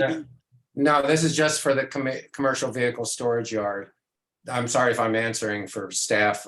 This is only in the definition for commercial vehicle storage yard, but this is not excluding dump trucks from the earth processing and contractor materials storage yard. Right. This is just for the truck itself. Yeah, commercial vehicle storage. Right. Not loaded. Thank you. Oh. All right, so what's your pleasure on these items? I have one question first. Go ahead. The last part of the first paragraph says whether materials such as mulch and stone should be included.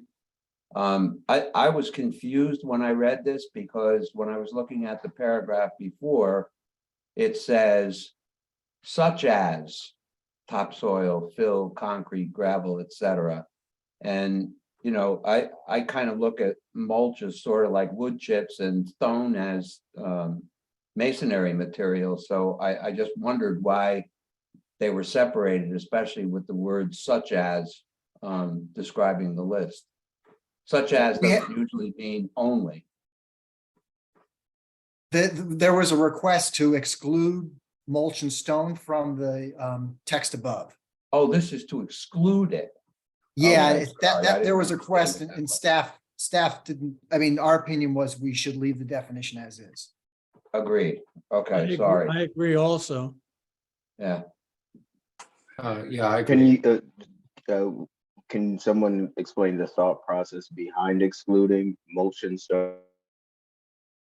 Well, it was during the hearing. Without us going down a rabbit hole.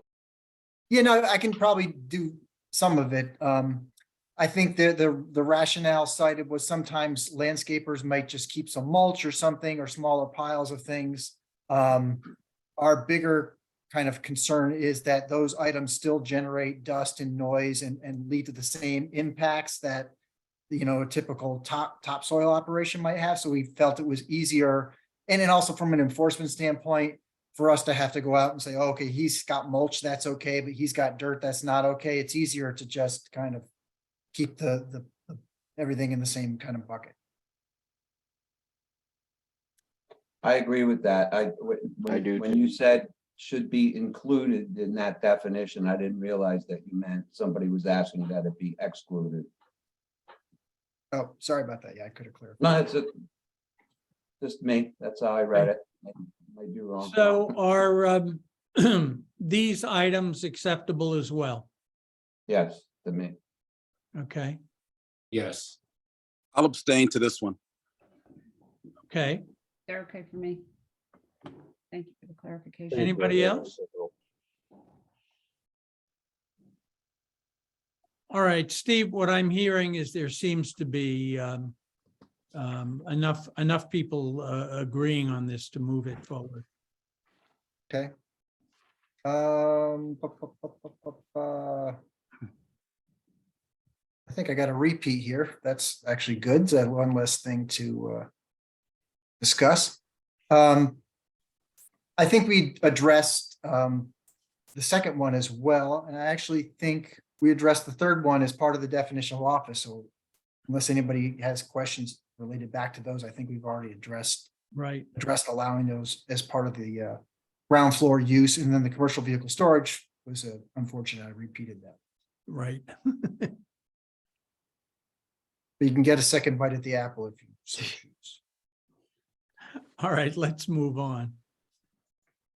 The next set of changes, and I think you can see the screen, related to some changes specifically on parcels that are proposed to be rezoned. They requested that the zoning change the properties in question here related to, I believe, the transfer stations here, and there's a contractor yard and another heavy commercial use. The proposed rezoning, this came out of the request of Common Council, was to take these from the I1 zone and put them in the NB zone. This will come back around conversation later on. If you are comfortable with the changes to the nonconformity clause that we've proposed, then I think that kind of, I don't know, moots the need to rezone this back to any kind of industrial from the NB, since they would still be allowed to operate their businesses as they currently operate their businesses, and also expand within their existing bounds, so long as they meet the criteria that were outlined in that clause. Steve, you had mentioned in your memo that that the proposal for the non-conforming uses was referred to Corporation Council. Have they answered you on that yet, or are they looking at Yeah. it? No, that they, I incorporated their edits into that version that you saw. So okay, so that comes from them then, okay. Yeah, there was some language that they requested we take out because there was something in the initial version that spoke to the uses becoming non-conforming as a result of the rezoning. Corporation Council said, well, it doesn't really matter when they become non-conforming, they're non-conforming, they're non-conforming. You recall another, and I don't want to jump ahead too much farther, but the other change that was significant was initially we had the nonconformities clause specific to contractor yards, and there was an attorney, I forgot the attorney's name, that brought up was a good point about making sure that the nonconformities are consistent. The clause is consistent across the different uses that become nonconforming. So that's why we modified the language, and Corporation Council had no issue with that piece. But we can go, we'll get into that. That's like one of the last slides I have is that language itself. Okay, so this really is a non-issue now with the language change that's been made. That's my opinion, but I mean, you guys have to, agree or consider the request. So Steve, so this map I'm looking at now, the other map was larger. It was the whole of Norwalk, where there were other parcels that were recommended to go from I-1 to I-2. Is that what, are we gonna discuss Yes. that as well? Because I'm looking at myself. Yeah, I've got a as- couple more Yeah, slides with a, Okay, now. sorry, the- I got a the couple neigh- more slides with a couple other areas too. All right, the neighborhood business map 2 weeks ago was larger than now, so it's been reduced to this red zoned area. No, so if you can see on the map on the left, right here, you can see, The light- follow where the cursor is. Yep, This right here, yes, that corresponds to this. This is South Main and this is Chestnut right here. I got it. This is the current, these properties are currently zoned neighborhood business. Okay. And while these properties over through here, these are all currently industrial number 1. So Got it. Common Council had requested that these be rezoned to NB. Steve, with all due respect, this is one I'm- of the most I'm a little difficult maps confused. to follow. Let's let Steve finish his question. Steve? No, oh, Steve, go ahead. Sorry, there's. Yeah, I meant the other Steve. All right. So the map that I'm looking at now is the same map as we saw before that was going from neighborhood business to, no, from industrial 1 to neighborhood business, correct? So all the green the light green that I see here, right, it was already neighborhood business before? No, so Okay. the map on the left is the existing zoning map, okay? Yeah, I got it. These properties right Yep. here, Yep, those are these properties right here. I know that, yes. So those are currently zoned neighborhood business, Yep. where these properties here Yep, are currently, and up through here, are currently industrial 1, but are proposed to go to neighborhood business as well. got it. Okay. That's what I wanted to discuss. I don't agree with that being changed to neighborhood business. So when do I say that? At the end? Or do I No, say you it? can say it right now. Yeah, I don't agree. There's other parts, other maps that I was connecting with of Norwalk, but I definitely don't agree with that. No, I don't. Right. Steve, why don't you explain Right. uh, the language change in relation to that neighborhood business area? Yeah, let me just jump, maybe I was kind of going back and forth which way we should do the nonconformity, but here's the nonconformity clause is drafted, and I should point out there was a request, Attorney Suchi had indicated in one of her emails, and there was a request to allow some continuance for a period of, I believe, a 2-year time frame, as well as the ability to if there were parcels under control that abutted the existing uses, that they could expand onto those properties as well. Staff's opinion was those weren't appropriate requests, so we've left those out, but that's up to the commission to decide if it's appropriate or not.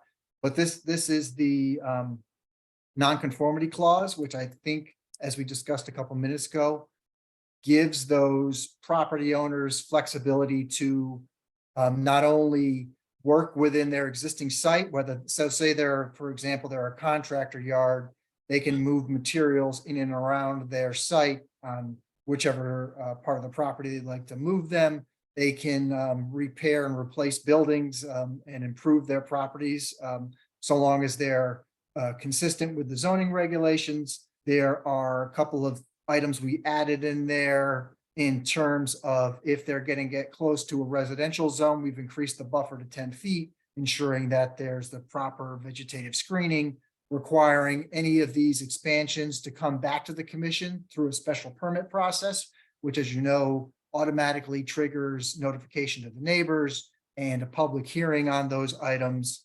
But I think that was the main thing we heard from those, is that they weren't allowed to rework those properties. And so I think this gives them the flexibility to do that, but hopefully at the same time, if they do change or alter the properties, they come back to the commission, and then we can make sure that we're offering the neighbors the greatest extent of protection possible under the regulations.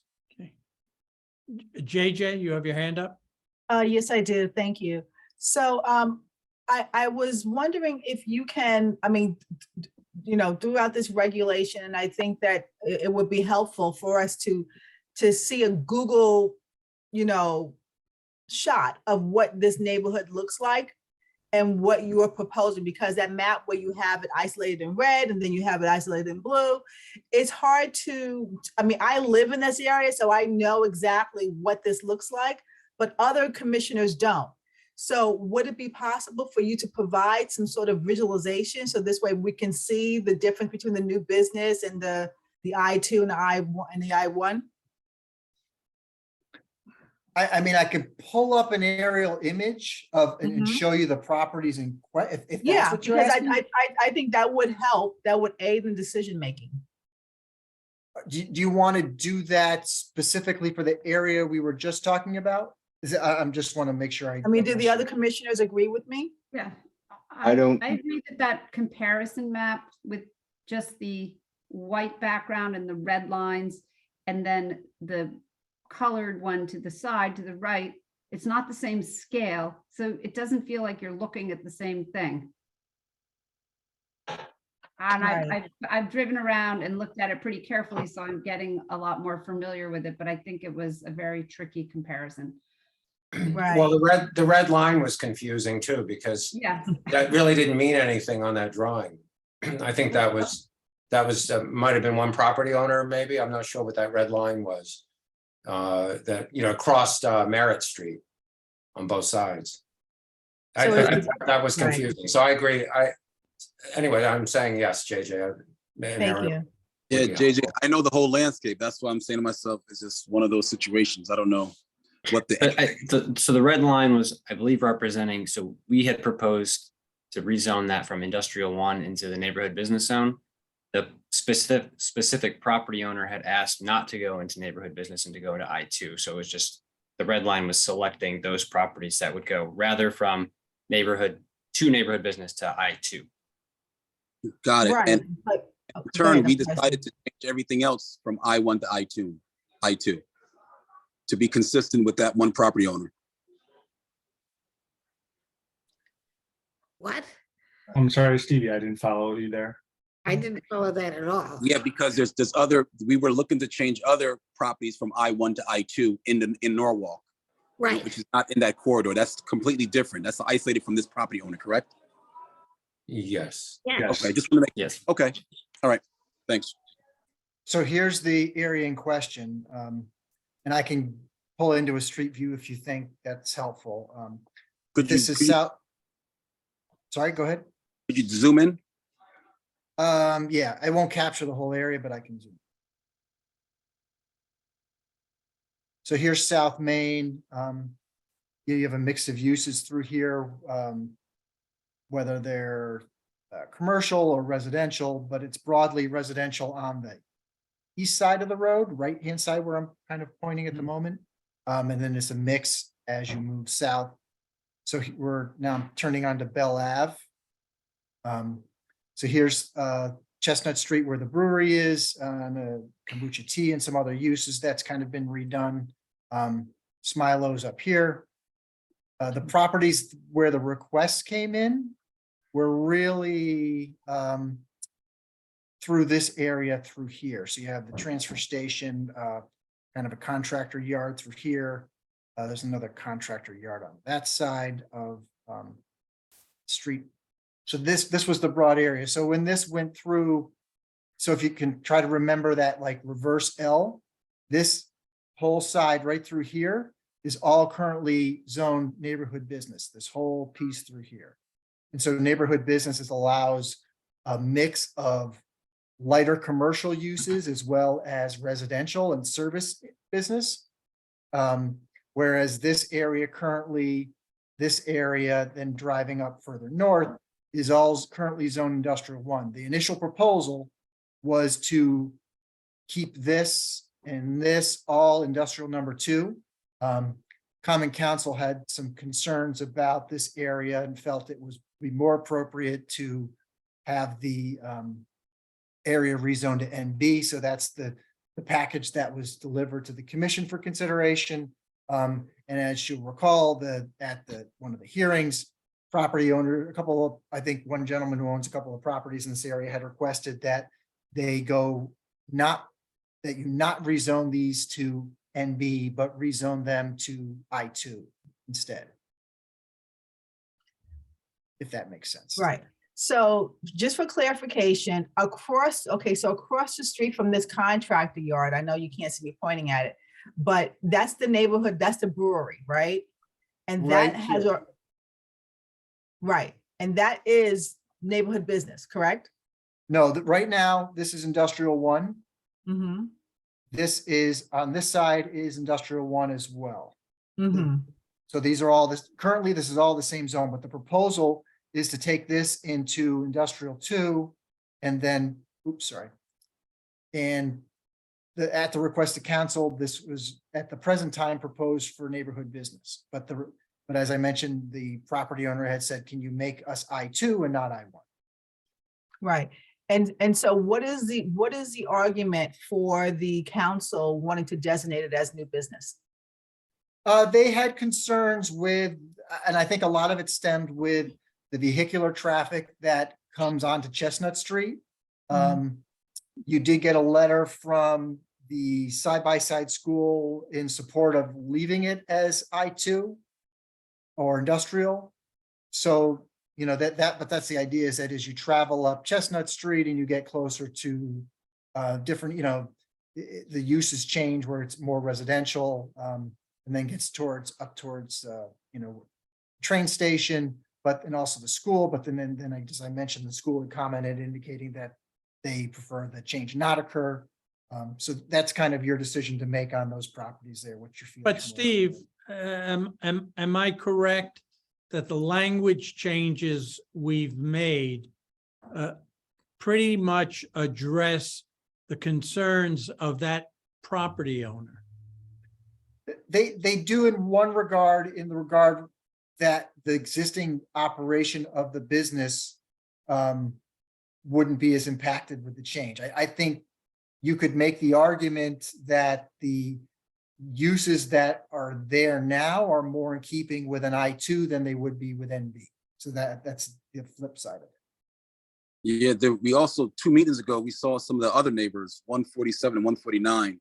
They're on 2 zoning maps. They're on the brink of neighborhood business and I1. Down at the bottom part, we didn't discuss those. That caught my attention pretty much on the bottom side of the contractor yard.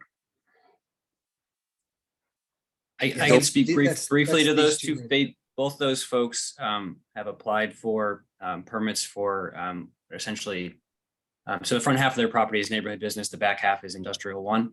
Exactly. Currently. They both have applied for permits to construct, I think that it'd be considered an indoor contractor's yard to the rear of the property. So ultimately, they'd be grandfathered going forward, regardless of whatever the zone becomes. Are there other parcels with the same issue, that they're on 2 different zonings, neighborhood business and industrial 1? No, there's a couple areas where there's some residential and RI off of, not off Woodward, but in that general area. But for the most part, no, we try not to split the zones with zone lines whenever we can. And we'd like to not do that practice going forward. Yeah. Yeah, the reason why I say that, because in my line of work, I give loans based on city approved zoning, not potential zoning, but what they currently have as zones. So a lot of my clients throughout Norwalk and in other towns, you know, I do my research to make sure that their parcel that they selected is in compliance with the business that they currently have. And some individuals go to parts of a town because it's currently zoned for that. So to have them be ping pong back and forth, it could financially, you know, it could adversely affect them whenever it comes to them getting loans or being in default with their loan. Banks could be really difficult at times, and we do look at zoning very closely. So I have about 14 or 15 clients that are just in this reclassification piece. And it's kind of hard for them to find space, and then to find a space and then know that they have to change or to apply for a special permit. You know, it's definitely a challenge. I see it on both sides of the fence, being on the P and Z and being a lender too. So I just want to make sure that I know exactly what's going on for my own sake. Steve, let's go back to the language we were discussing before we came here.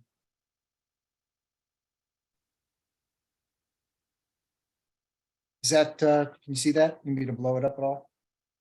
No, I probably have the oldest eyes here. I can read it.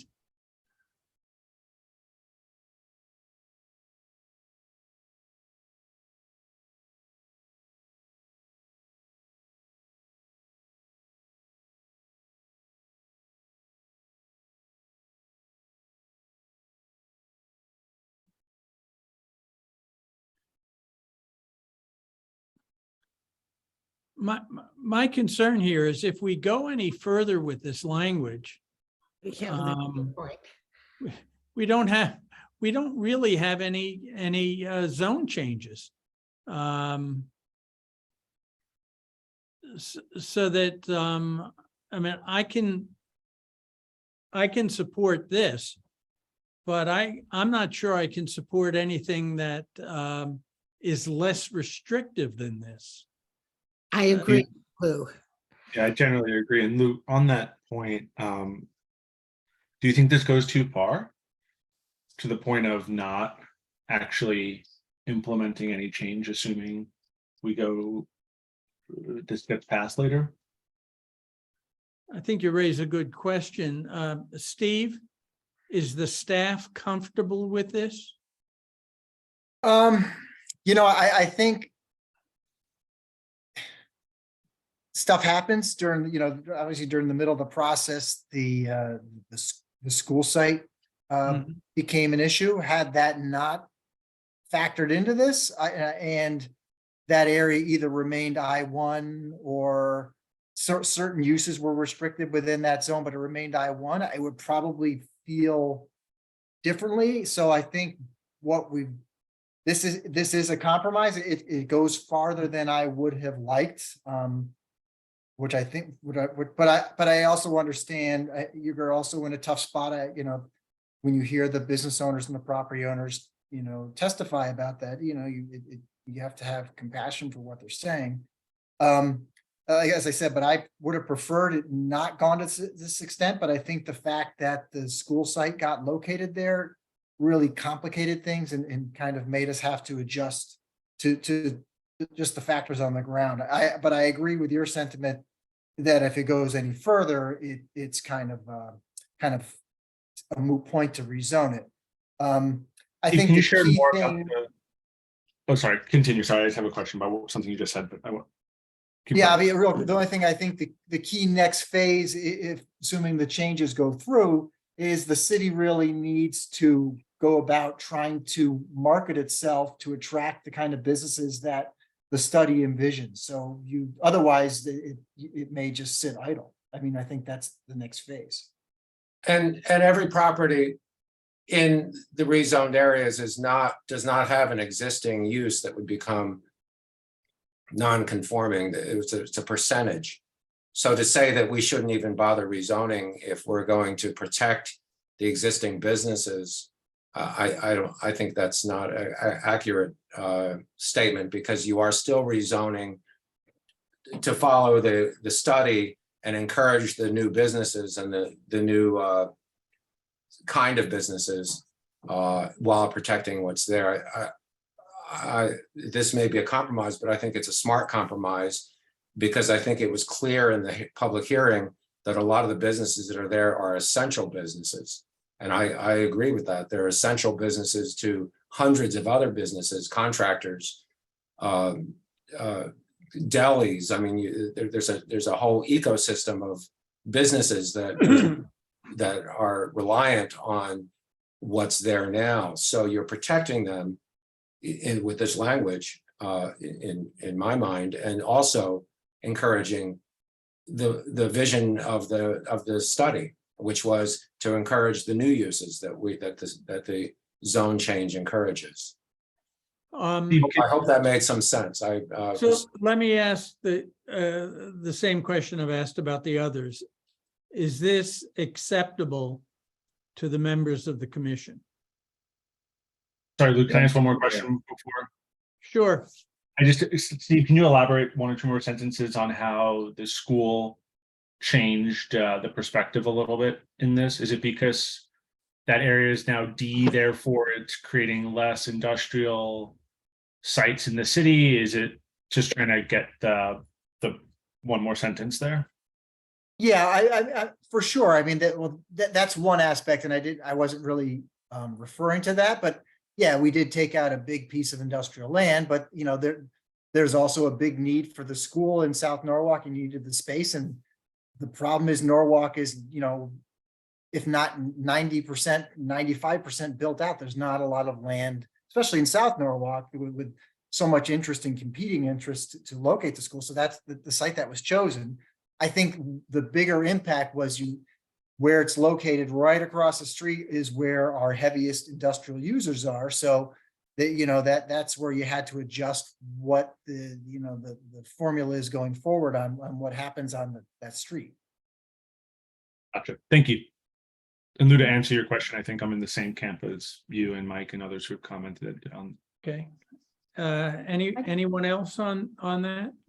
I think that the whole flood zone issue also complicates this and makes it a lot harder to work with for the existing businesses that are there and for any business that wants to come in. And on Meadow Street, that whole area where you have LaJoy's and LeBancs and et cetera, it's all in the flood zone. And I think during Hurricane Sandy, and not Irene, but Meadow Street was completely flooded, was it not?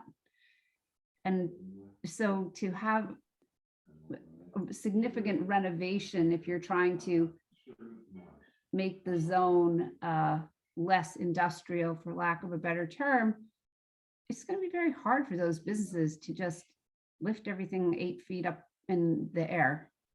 But Tammy, that's something that's outside of our control. Yeah. But That's true. and The weather well, is just to- outside of our control, but we're trying to control what happens there. And I think you have to take into consideration how much of that area is in a flood zone. Well, I agree with you, Tammy. I think one of the answers we got from staff was that commercial properties are exempt from some of the same limit regulations that residences are, right? In terms of having to be above a certain height. Is that correct, Steve? No, yes and no. So in the residential application for the flood zone, we apply different formulas in terms of the percent improvements you can make on a building. We don't apply those to the commercial properties, but the commercial property would have to be flood proofed. So the idea is that we understand it may get wet, but it's got to be able to withstand the storm. So they do the flood vents and raise it and those kind of things, but they don't have to.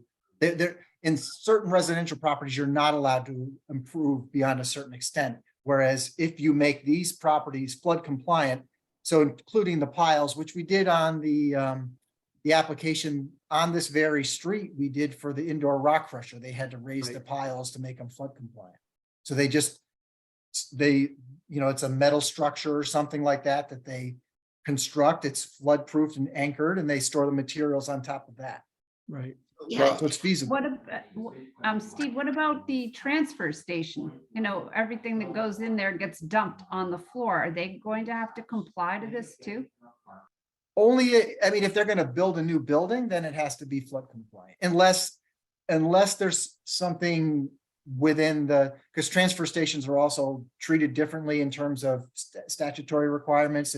Unless they have some other exemption beyond what I'm aware of, that would not apply in this scenario, but I just not, that well. If they have piles of materials and they're on street level, they're not raised, and there's a flood, think of the ecological damage to having those materials just washed into neighboring properties and washed ultimately into the sound.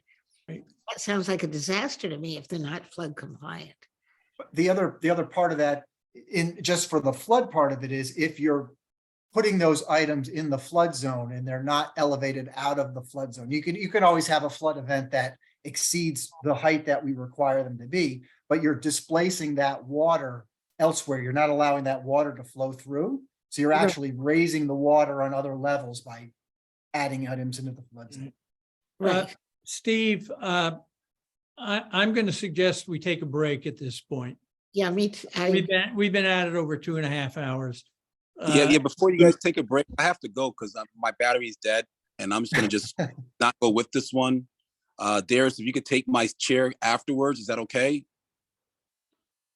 So long as the chairman makes the No, appointment. Darius cannot vote. Who could? Because Who could? he didn't watch Okay. the video. Okay, so what are we voting on after this? How many items do we have? I don't know. We have Just this and the another rest of we have item. the rest of the regulation. So how many of them left do we have was my question. Steve, do you know? Or staff? There's 2 or 3 other map changes. And then the last one was the Norton Okay. question. So All right, so that's the I'll ask last somebody, I'll try to get a charger and I'll get back to you guys soon, okay? Steve, Sorry. just before you go, Yes. you mentioned that you have 10 or 15 clients. At least, maybe more. Yeah, that could be impacted by these changes. No. I'd like you to think, it's up to you because I can't tell you what to do. Yeah. But I think you should recuse yourself from the vote. No, I don't think I need to, because these are clients over the years. This is not something recently done. Well, that doesn't matter. If there's any financial interest, There's no financial, it's a conflict.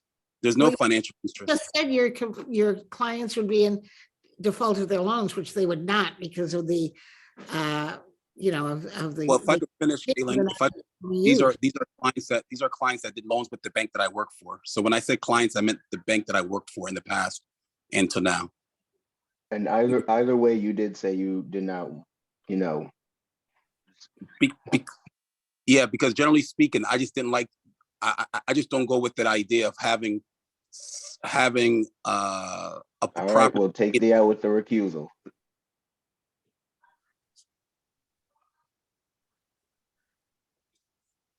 I don't think I need to. mean, this is something for Steve to think about. Yeah. I don't think I need to. It's up to you. Can Hector take his Thank- place? Let's get back together at 8:55, okay?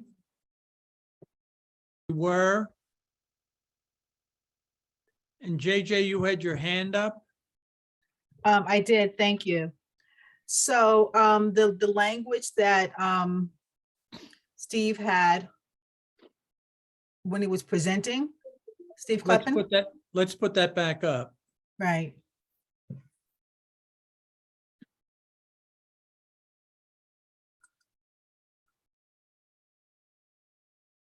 So during the discussion, I was agreeing that this was a good compromise that, brings both parties together and find some common ground. But I was also thinking that there wasn't any language in here for what would happen when there are violations or when these businesses do not operate within the confines of this clause. Well, we do have separate regulations regarding actions that we can take. And I haven't seen those yet. okay, I mean, a couple of years ago, Steve, correct me if I'm wrong, we enacted a regulation that allows us to remove a permit from a contractor's yard where the contractor has refused to take necessary actions. So, I mean, we've actually improved. There are also fines that can be imposed. So we've actually added more tools to the toolbox when it comes to non-compliance.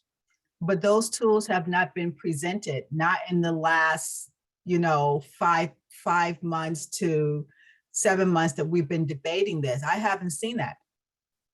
That's already an existing regulation.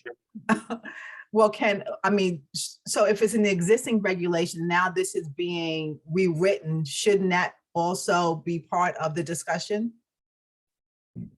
It can be, sure, but there's no proposed change to that regulation. I should clarify, it wasn't just restricted to contractor yards. It was really any approved use from the commission that was operating outside of its permitted bounds. You had the ability to revoke the special permit. So But that shouldn't language that- doesn't change. Okay, true. Shouldn't that language somehow appear in these clauses that's saying, okay, well, we're going to allow you to operate as is, and if you don't, here's what's going to happen? You can certainly add that if you feel that's appropriate. I do.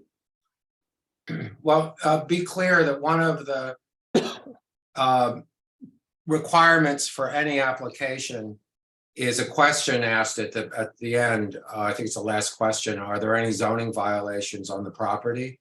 Right. And which rejects any, so any application that would be by someone that this nonconformity clause would apply to, someone in a rezoned area, they wouldn't be able to do any changes if they had an existing zoning violation, because their application would be rejected. It wouldn't be accepted at the staff level. I think that's one of the things Steve was referring to, right? Steve Kleppen. Is that what you meant, Steve? Oh, it would be both. So yeah, obviously, yeah, that is, Mr. Mushak's correct that if there's an existing violation on the property, that violation would have to get corrected before you could hear the application. But there is also language that if there's an existing special permit use that is operating, or existing use that's operating outside of the bounds of their permit, you have the ability to revoke that permit. And So JJ, you could, oh, I'm sorry, Steve, I didn't mean to interrupt you. no, it's okay. Go ahead. I was just going to say that to repeat things in two different laws, to repeat here what is already existing for non-compliance, you run the risk of them not being exactly the same. And then people are arguing and litigating over what really does this one mean is versus that Well, one. at the last hearing, that's all we heard was people arguing and litigating over things that may happen, things that could possibly happen, things that weren't happening right now. I No, mean, they it's- took an entire 3 hours debating, these future, possibilities that are not going to happen. Hey, JJ, are all you're looking for is just a reference to that stature in this clause? Correct. So just like, can we just cite the other part of the regs here as a reference? As part of like any special permit or site plan review, sorry, my daughter's talking. We do put that language that it's subject to that provision. Right. And name and cite the clause, exactly. Thank you so much for that, Nick. Yeah, that's a good idea, Nick. Cool. Don't want to restate it, but citing Yeah, it. And then I had one other question on number 4, and I think Tammy, you had one of your emails might have mentioned this as well, which I thought was clever or thoughtful, of the vegetation screen. Should we be considering the height or the requirements, specifying that a little more at this point here? Whether it's, 1 feet, 2 feet, 3 feet taller than the highest. What if we I'll- just say a vegetative screen as required by staff of the Planning and Zoning Commission? Well, Because this it may vary depending on what it's next to. That makes So, sense. so this has to come back to you, so you could do that at the time of the application as well. So Okay, so as long as we have that flexibility. Okay. All right, are we at a point now where again, that there's general agreement on this language? I just had one question, but I'm pretty, Sure, go ahead, Darius. so is everyone fine with number 3, no relocation closer than 10 feet from a residentially zoned property? Everyone finds that to be adequate? Are you saying it should be larger or? Oh, well, I less? was just asking the commission for their thoughts and whether or not they thought it was adequate or whether it should be, greater or less than, yeah. Well, let's start by asking the staff. Steve, why was the 10 feet chosen? Just 10 provides a little more room. I mean, I couldn't give you a good answer as to when you increase it beyond 10, what becomes untenable for working within the bounds of their properties. That's a little beyond what I can answer. Well, I would offer 10 feet is sufficient for planting pretty good sized trees, screening trees. That's a good, 5 feet from a commercial property line. 5 feet is really tight, but 10 feet would allow you to get screening in. So that gives you the potential to add it later, I suppose. Well, Unless it's not required right now. We're what bouncing if around we- here, different definitions. What if we were to just change those numbers so that we have a number, not 5 feet, but something that is actually workable? And I don't know whether that's 8 feet or 10 feet. Or just make it 10 for both. If we go beyond 10, you might be you're going to restrict the ability to use a lot of these smaller properties that are up against residential properties. I think that might be a real burden. I think one of the whole ideas, though, of this rewrite is to protect the residential properties, isn't it? Absolutely. Yeah, so I was just asking the commission as well as the staff for their thoughts on whether or not we thought that was adequate, 10 or 5 or increasing. We're Well, talking, I think depending upon the acreage of the actual business, maybe we can make, we can tailor it to. Instead, and like if it's a half an acre, then, 10 feet would suffice. If it's a full acre, then 20 feet. Steve, Ms. Kleppen, do we know what the existing foot is, whatever, sorry. My English. I have to look, but I have to Right stop sharing the now. screen to do that. So I don't know the top of my head. I'm Okay. sorry. Thank you. It's okay. So is that a possibility to tie it to the acreage? Not the actual operation? yeah, like a percentage of the acreage? Yeah. Yeah, I mean, you have the option to word that however you like on that piece of it. I definitely think that's a worthy discussion to have. But do we think it might be a bit too late to get into tailoring it through that lens, or? I think it's a good idea, but I don't know how you say it, frankly. Just the way that you said it. Well, it's just like setbacks in residential zones. You have X number of feet in the B zone, in the A zone, in the AAA zone. So I think you call it a setback, maybe. Right, it's 15, does not exceed 15% in some of the cases. And I remember staff saying that drove them crazy. They were trying to get away from that in the rewrite, in the zoning rewrite. And just have set feet instead of percentages. I think set feet is a lot easier for most people to understand than a percent. So should we just stick with what we have with 10 feet from a residentially zoned property line? Keep 5 feet from a commercial property line, or have them both as 10? Well, it could be a restaurant. I would say set to 10 feet for both. I'm Just comfortable. keep it consistent. I'm comfortable with that. Yeah, me I'm too. good with 10. Simple, sensible. All right, Steve? I'm so- I think What? that Go was ahead. Steve Ferguson who last spoke. Who he approved the 10 and 10. 10 and 10? Yeah, Yeah. okay. Do we now have language that we're all comfortable with?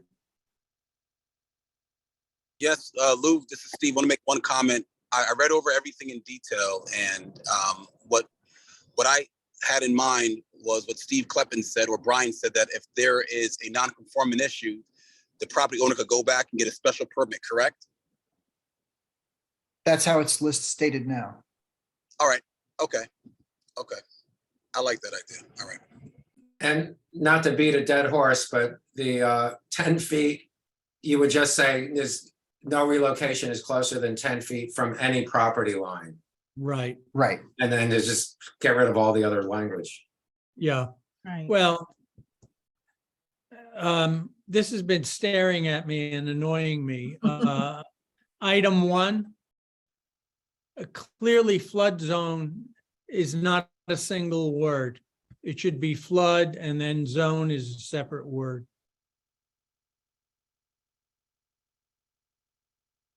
What about a hyphen? I I don't was think thinking so. it. Yeah, I don't think so. I think it's flood zone. It is, but It's it's. a simple change. Steve, shall we move on? Yeah, move on and actually move backwards. So hold on a second.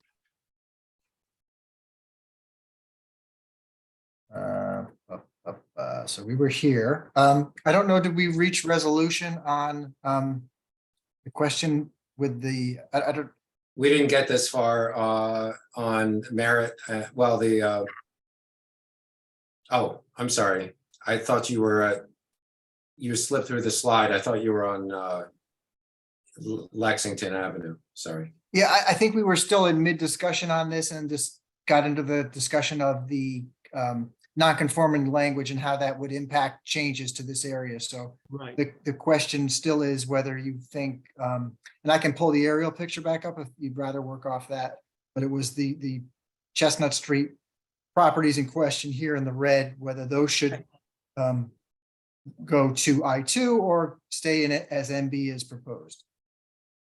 So, I mean, I prefer the aerial view, and I'm just going to put it out there that if none of this language changes the way that they operate, meaning that they're already grandfathered in, I don't understand why they're fighting over neighborhood business versus I2. Well, well, 2 points. First, that language has been modified since the last time that they had a chance to really look at it. So when they were making their testimony, it was not as forgiving as it is in its current form.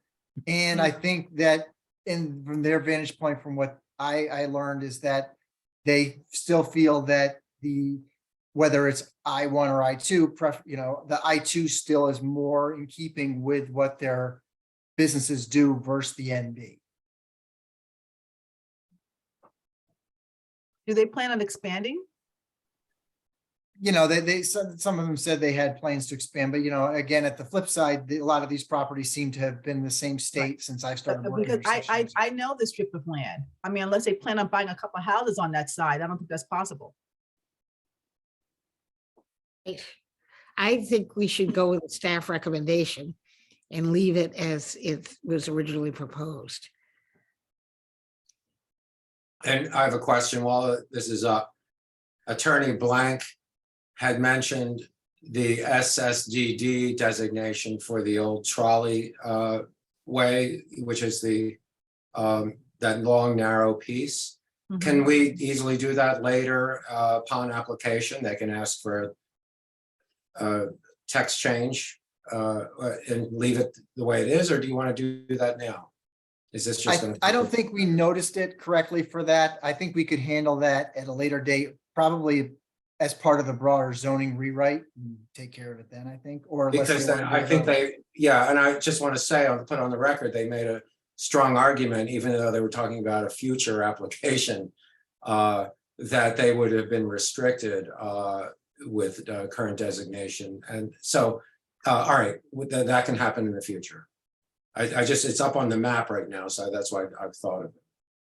I'd like to get some additional feedback on, I mean, Galen has indicated we ought to go with the staff's recommendation. I would agree as well, but I'd like to hear from the other commission members. I could agree. I'm going to be in a minority here, but I think it ought to be left I2. And I think, well, actually, it's changed from I1 to I2. And then, but I also believe Meadow Street should be left as I1. And I know that's going to be in the minority. So I'm just going to put that on the record, but I'm, you know, I'm willing to go with the flow here, knowing where the commission's heading, but I would have preferred it just to stay I2. When you look at the aerial, it's the majority of uses on Chestnut Street are already. And I'll put this in right now. I wanted to say it at some point. The trucking industry is working really hard right now on doing zero emission heavy duty trucks, ZEHD. You can look it up. And they're working on it to the point where by 2030, it's now 2022. So in 8 years, they suspect or they predict 30 to 50% of heavy trucks will be electric. And then beyond that, over time, over the next 10 years, I think by 2040, most of trucks on the road are going to be not non-diesel. So that the issue with a lot of these uses is the diesel trucks.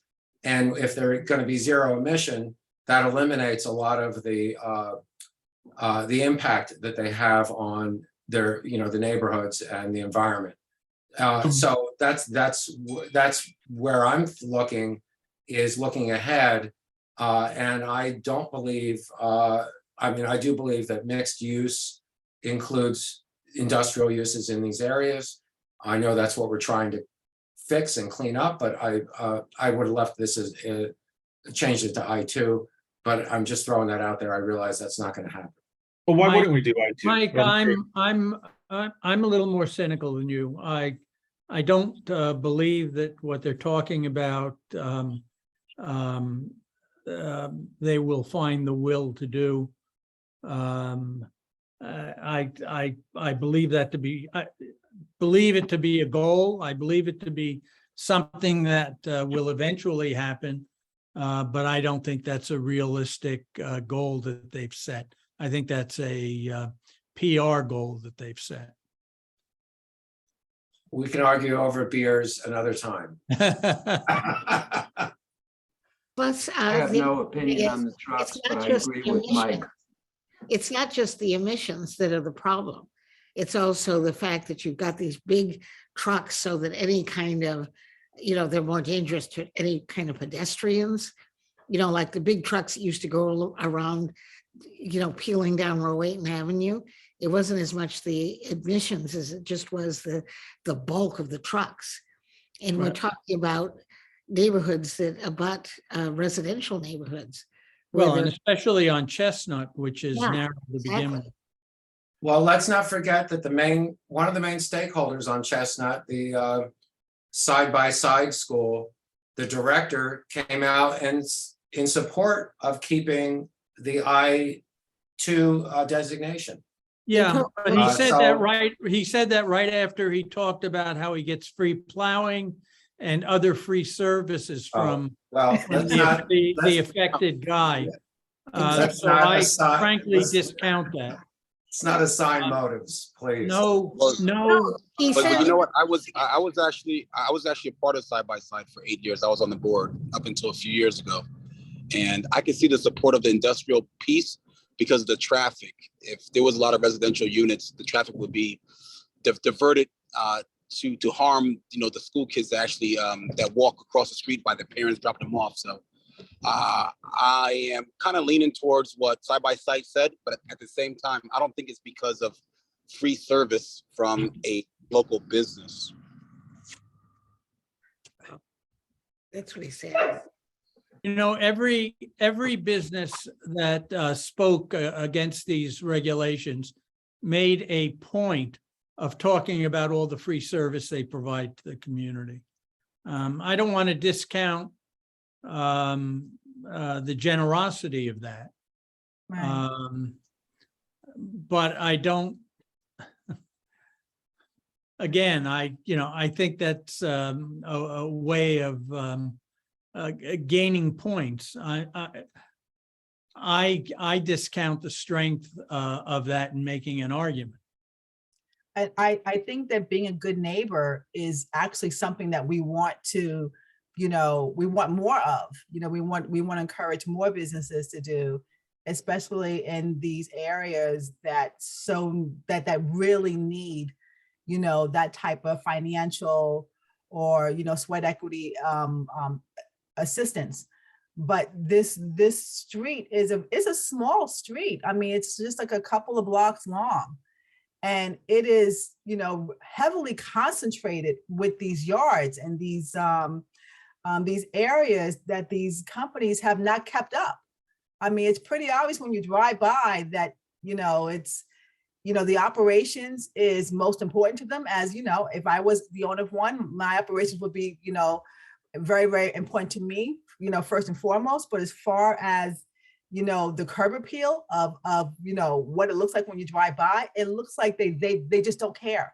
So I don't know how all of this philanthropy, comes forward for all of these, goodwill when, it's pretty obvious that, there's not even a screen there. Like we're talking about putting up, vegetation to, shield the neighbors from it. They haven't done this yet. Yeah. The other thing I want to just quickly say here is that for years and years and years, this situations, I have heard complaints from people who live in South Norwalk about the industrial uses, how they pollute, how they don't follow the rules, how they, asking for more enforcement, asking to please change the zoning, please help us. We heard a lot from the business owners at the last meeting, but we didn't hear from the residents. And I, over the years, have heard a lot of those complaints from the residents. I think they just haven't, Ernie Dumas used to come before the zoning commission over and over and over again, talking about how difficult the problem was for the residential people who lived in South Norwalk on these streets. And so I don't think we should forget that. Right. Unfortunately, a lot of people didn't come and testify. Right. The other thing though, Galen, I think is, I don't think we should use too broad of a brush. There are contractors' yards who play by the rules, do what they're supposed to do. Sure. I suspect, as with so many other things, it's a minority of contractors that are causing most of the problems and giving contractors a bad name. Right, but this is not to punish anybody. This is just to exactly. change zoning. And the residents down there have needed this kind of zoning change for a long time. That's the point I'm trying to make. Not that contractors should be punished or that they're bad actors, but that the residents in South Norwalk really need to have a zoning change. They really need relief from the burden of a lot of the industrial uses or a modification of the kind of industrial use. We need to remind ourselves. We want them to go away. I live in South Norwalk. I don't want them to go away. I just want them to be better actors. Right. Yeah, when they violate, I want the fines enforced. This NB zone, though, that was originally suggested to be I2, is eliminating a lot of land that is for these potential uses highlighted in the study, which is for R&D and new kind of clean industry. So that I didn't see the point of that. NB designation if we were trying to encourage high-paying jobs, economic opportunity for everyone. And so that's all I'm going to say about the this NB to I2 to NB on Chestnut Street. But I'm going to go along with the NB. It seems like everybody's heading that way. But the other thing is, I said this in May when we first talked about this. I believe it was May. The first thing I said was, be careful what you wish for. Gentrification will happen much faster if you eliminate what some people consider offensive uses in South Norwalk. So just be careful what you wish for. I said that on the record. I am repeating it now, but I'm not opposing this. I mean, I'm not saying I'm opposing this. I'm just saying right now that be careful what you wish for when you say things like you want to zone all the offensive uses out of South Norwalk. Well, that's all well No and one good. has ever said that. Yeah. No one, well, I number think one, no Gail- one said Gail that. just- Number No one has two, ever said that. we need to remind I think ourselves. somebody just said that, actually. No, So- we No, need to no one remind said that. ourselves that we are not putting anyone out of business. They can all continue their operations, even with the original changes. So that's not what's happening. Right. And- We're making it possible for things to change over time. To move forward. right. 2 points. So I think that my neighbors don't care what kind of alphabet soup you assign to it.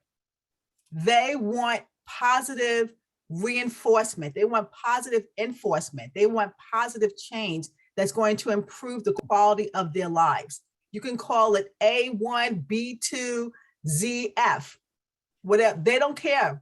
They want the quality of their life to improve like the rest of the city is. Right.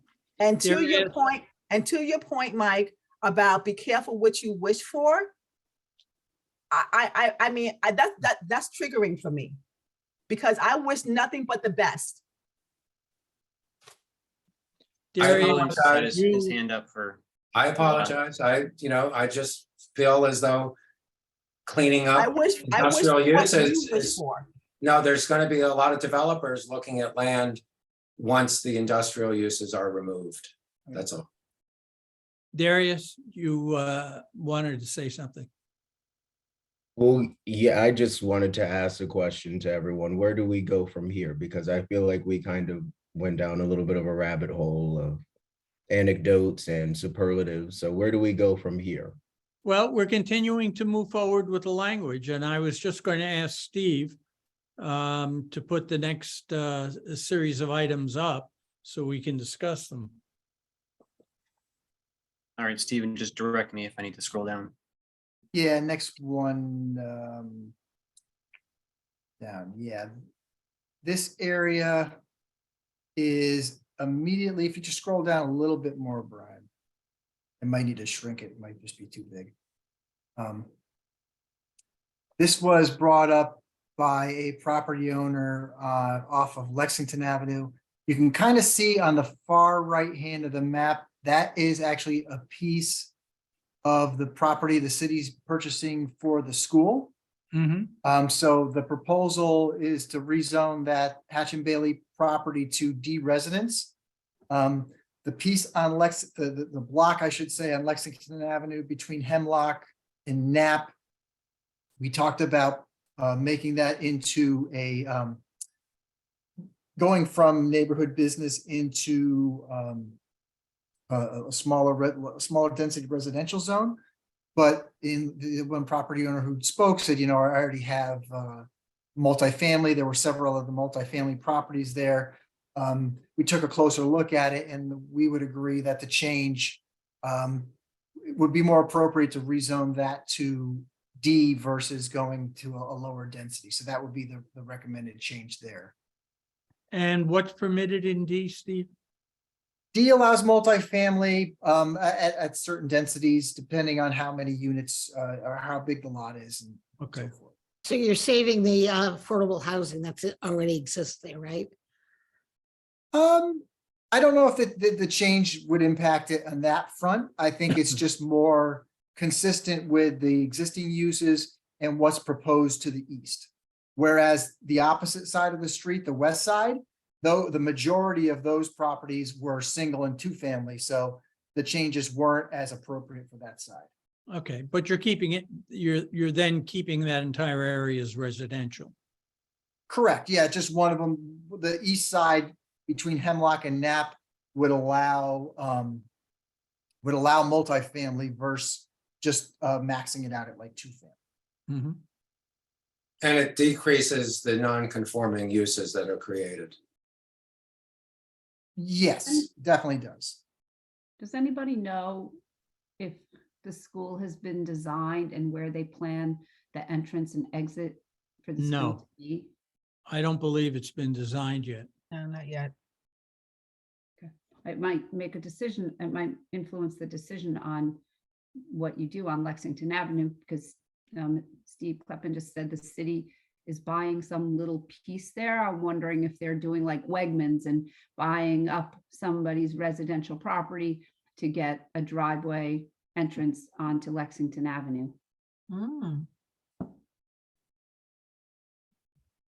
Then we can put a lot of big industrial screening or greenery down on the other side of the property by the corner of South Main and Meadow Street to protect the children that go to school there. Don't use Meadow Street as an entrance. Anyway, sorry if nobody knows, no big deal.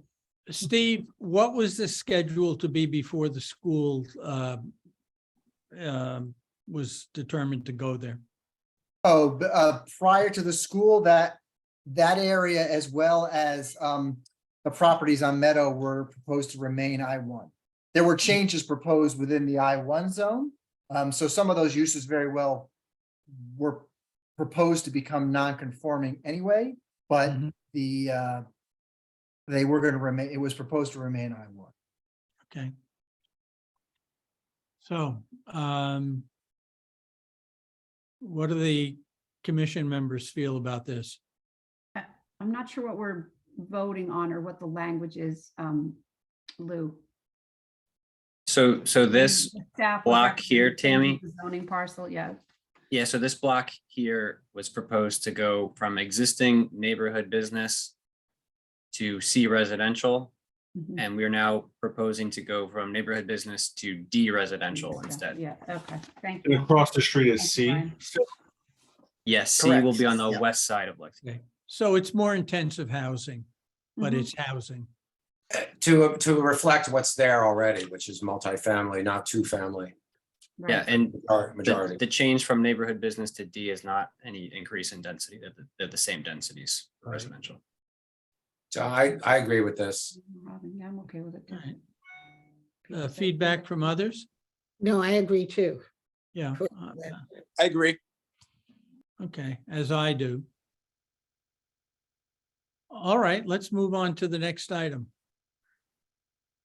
And the last item, so there, I don't have a map of it, so Oh. before we hit Norden, would be, there were two other areas, Mr. Ferguson brought up one. The other one was the request to have Boughton Street remain I-1 versus I-2. I didn't bring up a map of that. We could pull one up if you'd like.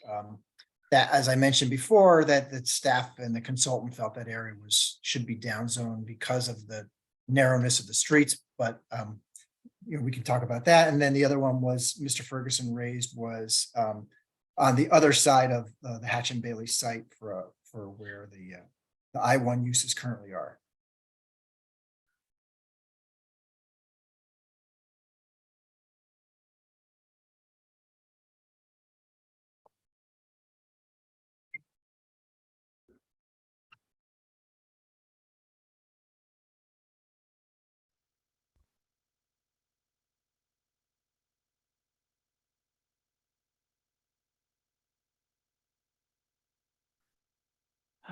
I,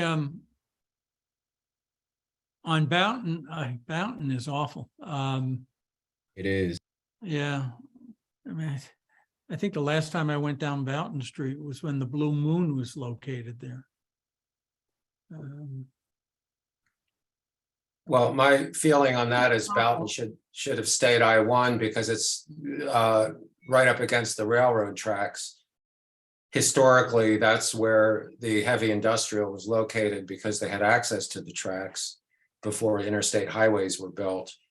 So obviously that's changed, but I think the Brian Terzian, who is the biggest property owner there, he said that the parking has increased on the street and a lot of illegal parking, and that this change is in response to the fact that the trucks don't fit on the street as well as they used to. So I would want to keep Boughton in I-1, but I think that's, again, I'm going to be in the minority view here, but I just wanted to put that on the record.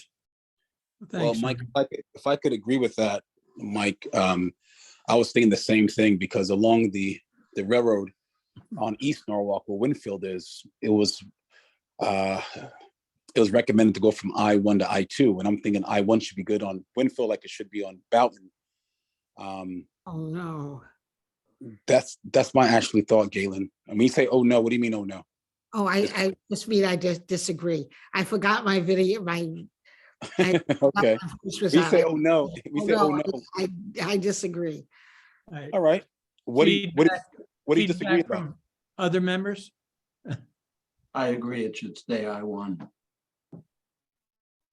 I support moving it to I-2. Okay. So do I. I'm sorry, Tammy. Well, oh, no need to apologize. Thank you. I think Boughton Street goes through many iterations. It's industrial on some parts, in some sides. It has some residential and leafy treed properties the further down you go.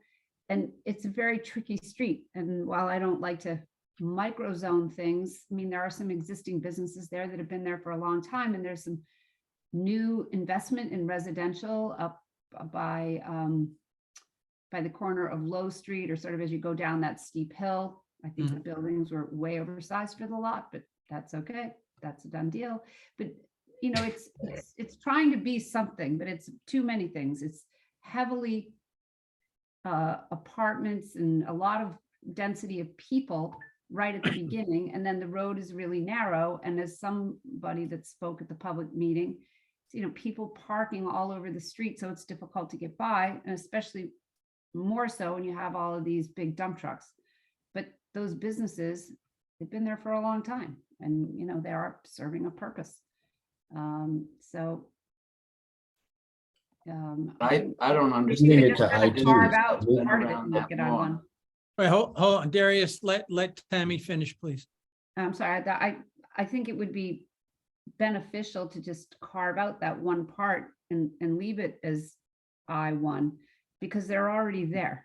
And it doesn't sound like those owners, he came to the hearing, and you know, he wants to stay there. But would they not be grandfathered in? Right, they would. But Okay. then, you know, can he improve his site? I also found it very interesting that all these people wanted to improve their sites, but they haven't in the last 30 years. So I find that a little disingenuous. Well, I think with the non-conforming clause, you know, that I think the non-conforming clause that we addressed earlier, I think kind of addresses that issue. So Exactly. But it doesn't. Nick, I don't think we've heard from you on this one. I'm sort of torn on this one.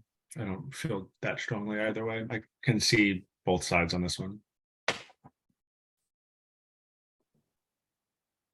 I don't feel that a business that's been around as long as the contractor yards and the Catrone and Terzian families should be punished for people not parking properly. And that's seemingly what the issue is the traffic on the street. And it was not a problem before, but it is now. So I think they should be allowed to stay in their present zone categorization of I-1. JJ? you're on mute. I've already made my statement. Okay.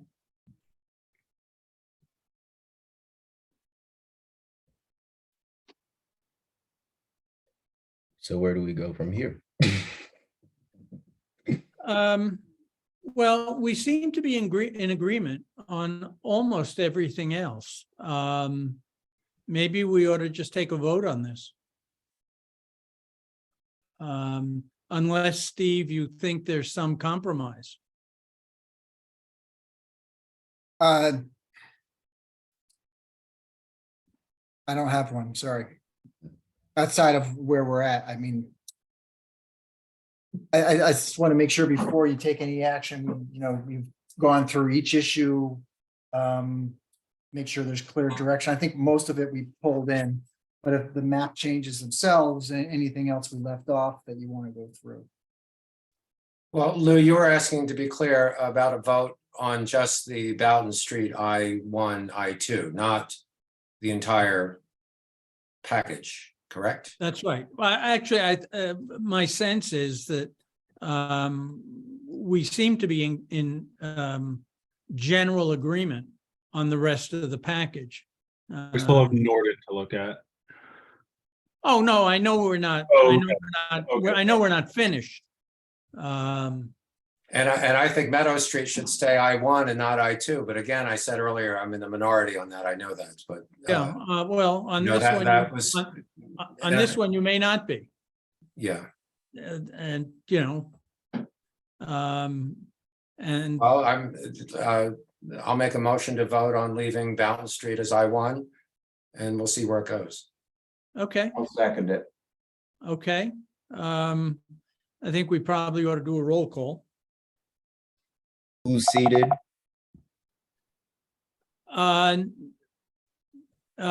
Hector is seated. Darius, you can't be because you didn't attend the last meeting. Yeah.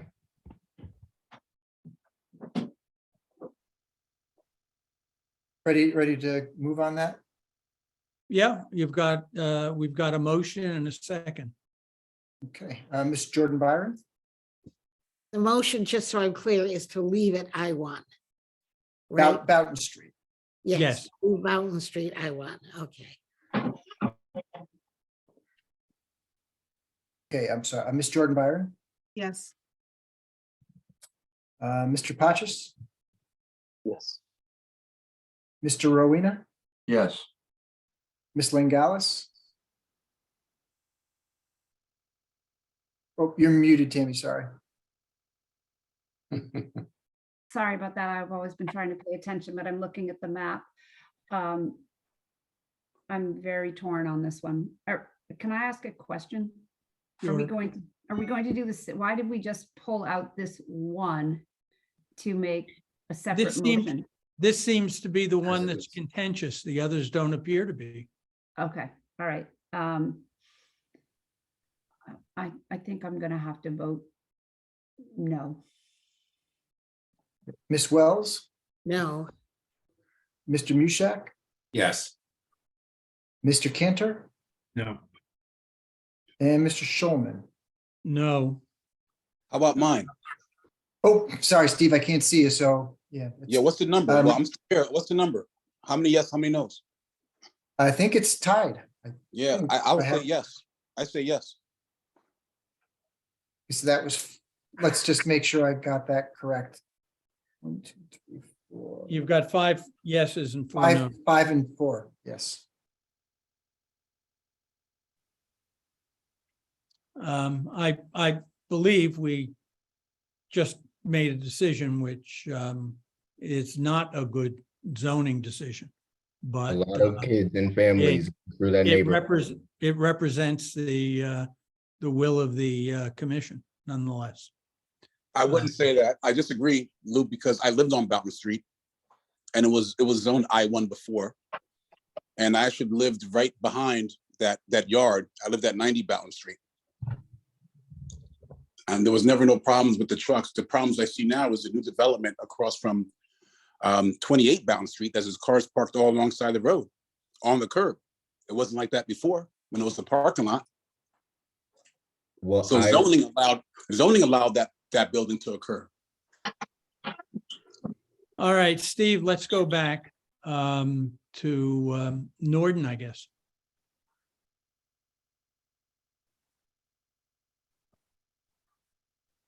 And so the last one, unless there was any conversation before we get into Norton on Meadow Street itself. I know a couple of people had raised a question about that specific piece. Otherwise, we can jump into Norton. There was no further conversation. Are we voting? It's not here in this memo that you sent to us, Steve, Meadow Street. No, I didn't include that because there wasn't, at least from the commission level, there wasn't a lot of discussion about leaving that I-1, but we can pull up a map just to look at the properties again if you feel that's appropriate. And so right now it's I-1 as it stands. No, it's proposed to go I-2. Okay. Well. Sorry, Meadow Street? Should we vote on that and have a conversation about that too? I think Yeah, we we should. can- Norton Street. No. Right, let's pull up a map because we're Meadow. talking about different. Go ahead. things. That's what I was asking for before. Right.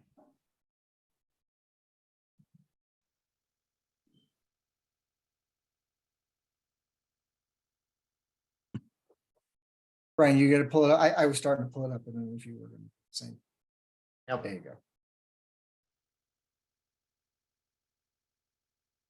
go. Meadow Street here, I believe the purple reflects rezoning to I2. So currently I1 proposed to go to I2. Hatch and Bailey here, so South Norwalk School to orient everybody.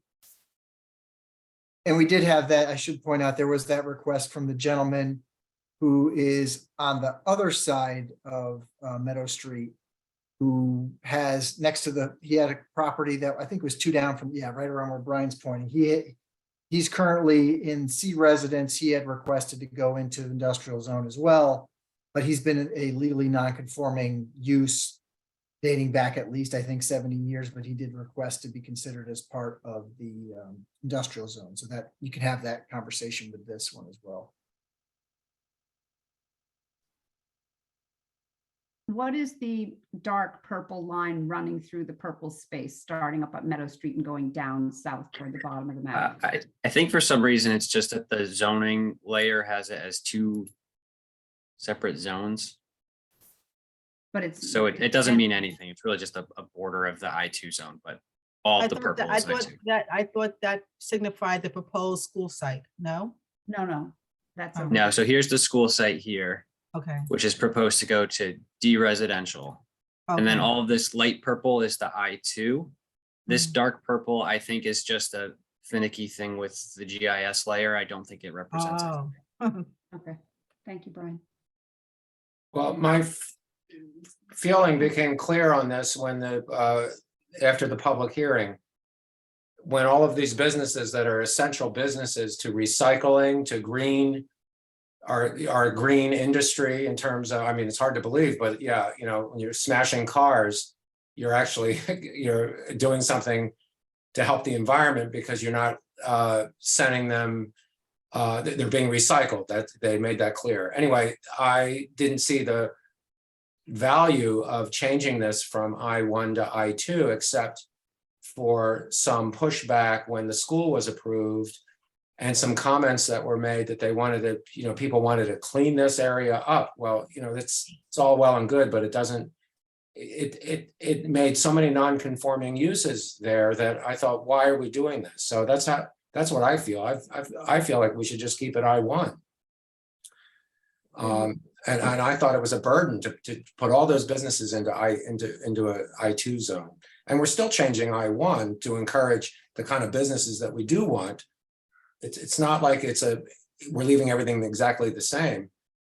That's the whole point of all this process. I mean, we are trying to encourage things that were mentioned in the study that we're going to be opportunity creating and new kinds of businesses and R&D and new kinds of buildings and cleaner industry.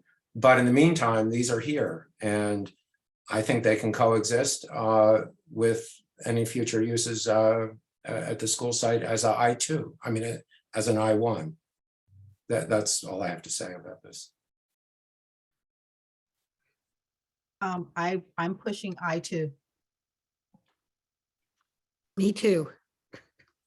I agree with Michael. Yeah, I agree with Michael and Richard in that as much as I drive by this street frequently and would like to see it cleaned up, and I think it's horrible, all the dust and dirt and odors that come from those businesses, that the city does need those businesses as somewhat essential. I think the city should work with those property owners to clean them up and keep them, but make them less intrusive on the people that happen to live across the street or all along Lawrence, I think it's Lawrence Street, Lincoln Street, no, Lawrence Street. But they are somewhat essential. It's like every town has a dump. It doesn't matter. you Every know. town does not have a dump. I think they do. Okay, I stand corrected. Okay, many towns have dumps in Connecticut. Maybe some have transfer stations. We have a transfer station, and then we have these businesses that kind of are akin to dumps, but they serve a function. And why can't the city work with them to clean them up and make them better at what they are? How does the city do that, Tammy? There's actually very easy ways to do that. You know, there's dust suppression controls. There are rough areas they put on the driveway to knock the dirt off the tires before they leave. And they're probably in the regulations already. And I would suspect that if these people are allowed to stay I-1, whatever it is, industrial 1, they'll be happy to clean up their act a little bit. 'Cause it's not Why, that Richard? They difficult. haven't in the last 40 years. Well, Right, I'm of the maybe they mindset didn't realize. where, I mean, Oh, come on. So reality is, I mean, it would be nice if they did, but let's look at the reality that they haven't been doing it. But to the point of Mike Mushak, to the point of Tammy, you know, yes, these are essential businesses. And yes, wouldn't it be nice if we can find a way to all work together, because that's what we're trying to bring harmony to the situation. But I think that, you know, by leaving it as I-1 deep, industrial 1, it kind of sends a message that says business as usual. And no, we want to move forward. Well, They're again- already, they're grandfathered in, they're not going anywhere, but yes, we can provide a pathway for them to do better by changing the zone. I had that same perspective on Boughton. Right. So the Oh. reason why I voted in the opposite for Boughton, because I too drove down Boughton. Okay, I do know that, you know, on this side of the street and that side of the street, what I'm looking at. And I mean, I didn't know the history, Steve Ferguson, that you explained to me why there's such a car pileup. I didn't know that one building was the epicenter. But thank you for that historical note. But Yeah, I mean, we approved that. We approved that 2-3 years ago. I wasn't on the board. And we had on the planning side, we were talking about where the cars parked and how tall the building would be and how many. Anyway, to make a long story short, change is always great. And what I'm saying is based on what I see. I can only talk about what I see. Right. You know what I mean? What I see. And that yard on Boughton Street was not an eyesore. They covered, you know, the edges properly. There was never debris on the street. When you get down to the bottom of the street is where all the water started collecting and the sewage was bad, because that was a DPW issue. It wasn't the property owner. It's at the bottom of the hill where water collects, you know. But back to, I don't want to cut you off, Jay, so go ahead. I'm sorry. No. You're making a good point, because Yeah. you're bringing history to the table. Yeah, because I lived there. I was the owner. I didn't rent there. I owned the property right next to it. Right. You know what I mean? And I had, you know, so, and I was there. And after I sold my place, I bought a business at 28 Boughton Street. Okay. So I even bought a business at the bottom of the hill that I bought and occupied myself. You know, so I'm saying that changes need to be made. We should be progressive, but sometimes some landowners put money where their mouth is, and they have done good in many ways.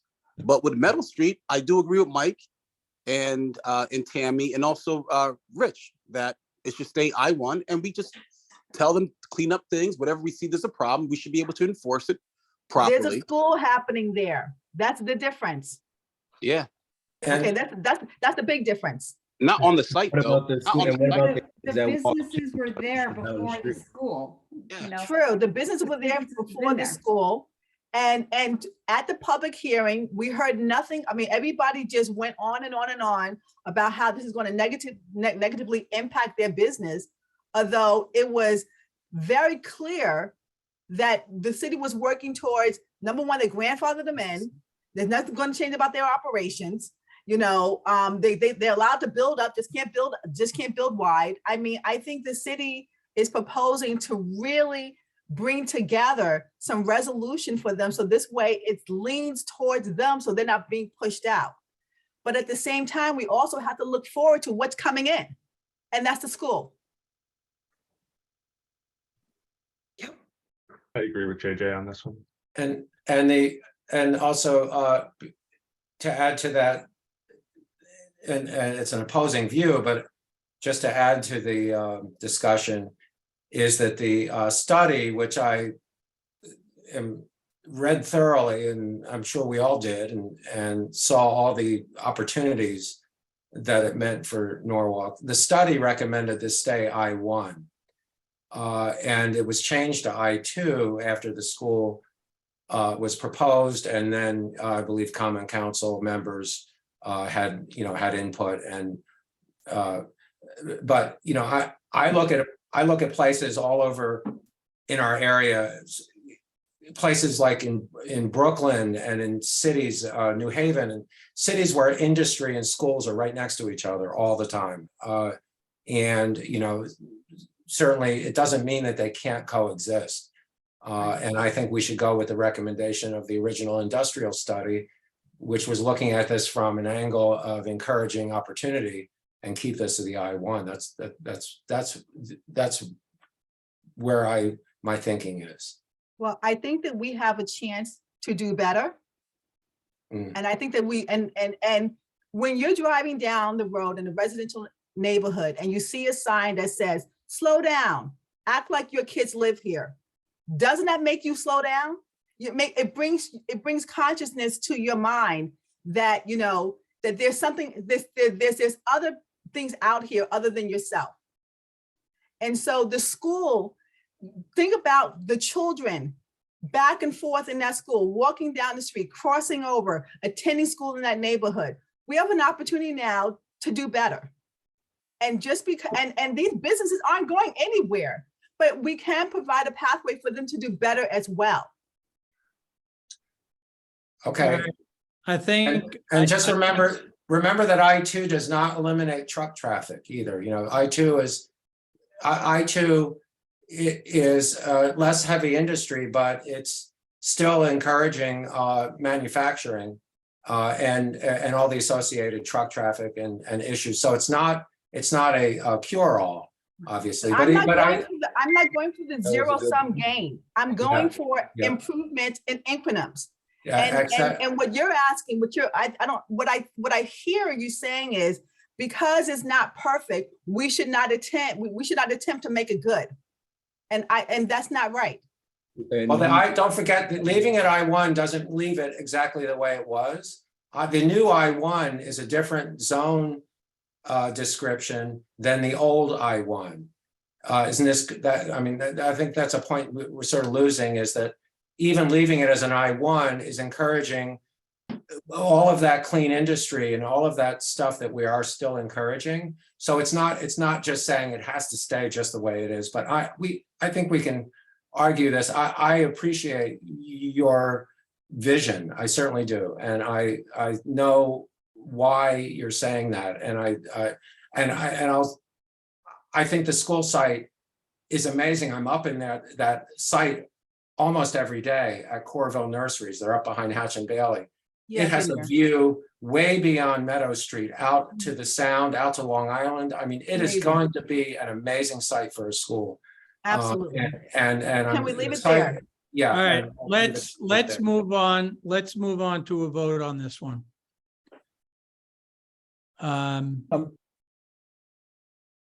Just so you know that this change was one recommended from council. So if you wanted to, you would need a 2/3 vote of the commission to overturn that vote. Okay.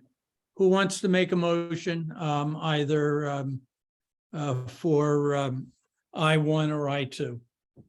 I'll make a make a motion motion. to I2. Oh, go ahead. Mike, I'll make the motion to keep it as I1. is there a second?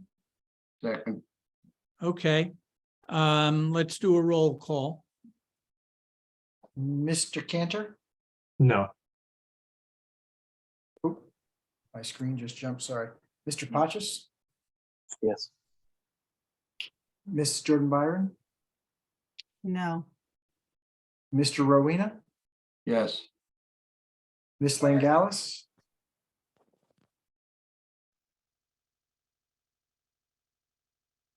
You muted Tammy. Tammy, we can't hear you. My apologies. The vote is to leave it I1. Yes. Thank you. I'm going to abstain. Miss Wells? No. Mr. Ferguson, I didn't forget you, even though I can't see you. Yes. And Mr. Mike, did I get you? Sorry. No, not yet. Okay, then Mr. Boucher Yes. and Mr. Schulman. No. Let's make sure Isn't we have. Darius seated? It's a tie vote, but 2/3 was required, so it doesn't pass. No, Darius can't vote on these just Oh. because he didn't watch the last hearing. So Right. anything with this application he can't vote on. Thank you. Okay, Steve, we ready to move on to Norden? Yes, that's the last item to really, and to be honest with you, I think it's due to the uniqueness of this property, it's very difficult to come up with a great suggestion on how to handle this. We got a lot of feedback from neighbors that you saw about things that they were concerned with and items they wanted changed. So I think the attorney Sachi, who was representing the property owner, indicated a willingness of the property owner to sit down with the city and kind of brainstorm this a little bit more. The plan itself recommends a separate study of that, so that's something we could try to factor into the next budget cycle, but that would definitely be something we would want to do in cooperation with the property owner, and I would assume get input from the neighborhood who's deeply involved and concerned with what's going on there. The proposal in front of the commission at the moment is to rezone it from from RI to I2. And we did put a couple caveats, which you could see at the bullet points there, that addressed a couple of the concerns that were raised by the neighbors. So that's kind of where things are left with that particular one. Steve, in getting ready for a meeting that you may have in accordance with this memo, is it possible to revisit the idea of an entry exit from 95 onto this property? Because the proposal that they had for the property before that was withdrawn at the last minute. I mean, even their own traffic study, the truck and the large truck and small truck volume was staggering. And the impact on the community would have been next to nothing if they could get onto the property directly from the thruway. So I'm just wondering, if that issue can't be revisited or visited. I never really did know whether anybody looked into it or not. They just said it would be too difficult. Richard, it certainly could be visited, but the fact is, in terms of the way the state makes decisions on entrances and exits off the thruway, it's too close to East Avenue and too close to Westport on both sides, in my view. And I've worked with the State Traffic Commission for them to approve additional exits and entrances. Well, I would have to believe, and you know, I'm not a politico, so I can't really say, I guess, but I would have to believe that if Westport got behind this, and I'm certain that they would, because the 136 is going to be a major way to get there. And if Norwalk was behind it, somebody would at least listen. But anyway, They might conduct a study, which, you know, would take 6 months to a year. I mean, I remember, this goes back 30 years ago, the then first selectman of Westport wanted an additional exit off the Merritt Parkway between the last Westport exit and the first Fairfield exit, which is a good distance. He served for first selectman for 4 years and got absolutely nowhere. Well, just a thought. No, I mean, I agree with you. It makes sense. The price is going to be time. Well, let's and- face it, this is a gigantic piece of property. As the applicant said last time around, something's going to happen there. And when I lived on Raymond Terrace, there were 5,000 cars literally parked in that Right. parking lot, and Right. all of them came off the thruway down Raymond Terrace. Right. So there, even if they went back to a manufacturing facility again, it's still not great. So what if it's a year or 6 months? I think the city should contribute towards the cost of the study. It's too big an impact on the city of Norwalk to just ignore it.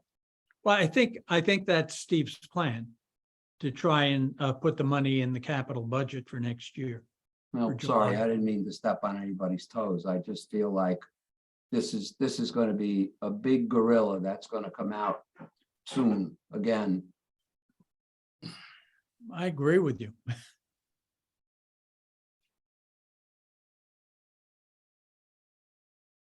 So, Steve, you're suggesting that we make it I2 with those 2 changes? That's the staff recommendation as of now, yes.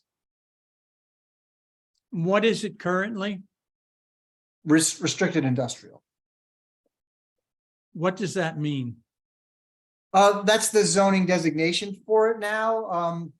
I can pull, Brian, can you go down you have the slides? I'm sorry. If you had the presentation that has the Yeah, use give me a tables, that'd sec. probably be the best way to address that. Okay.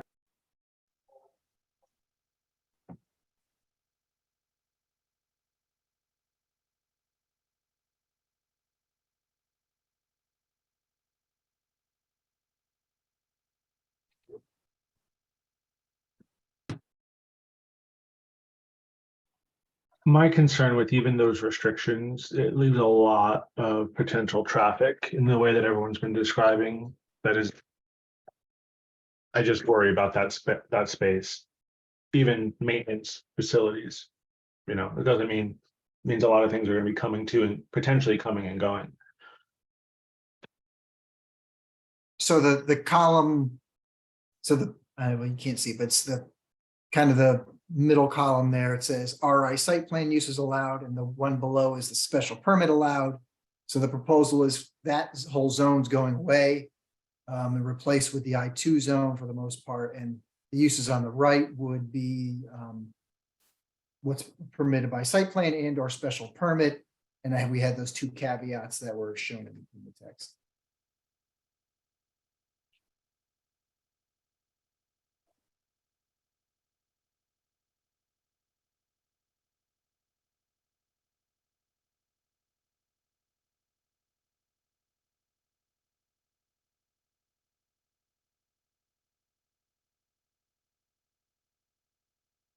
Steve, while people are reviewing that, could you just please clarify, is it 10 Norton Place is owned by Norwalk Center LLC, and then the easternmost lot, 8 Norton, is owned by Avalon.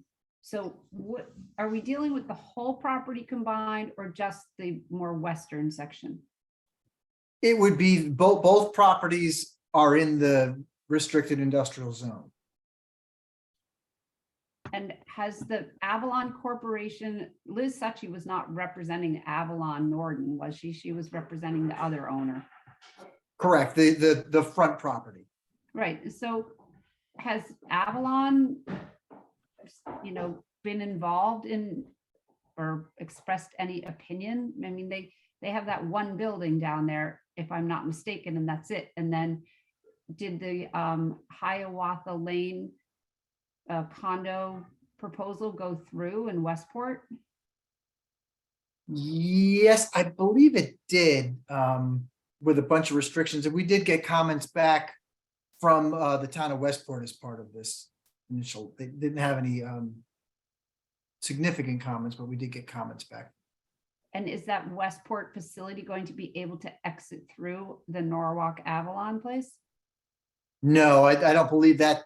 That was on the table or requested at one time, but I don't think it got through wetlands.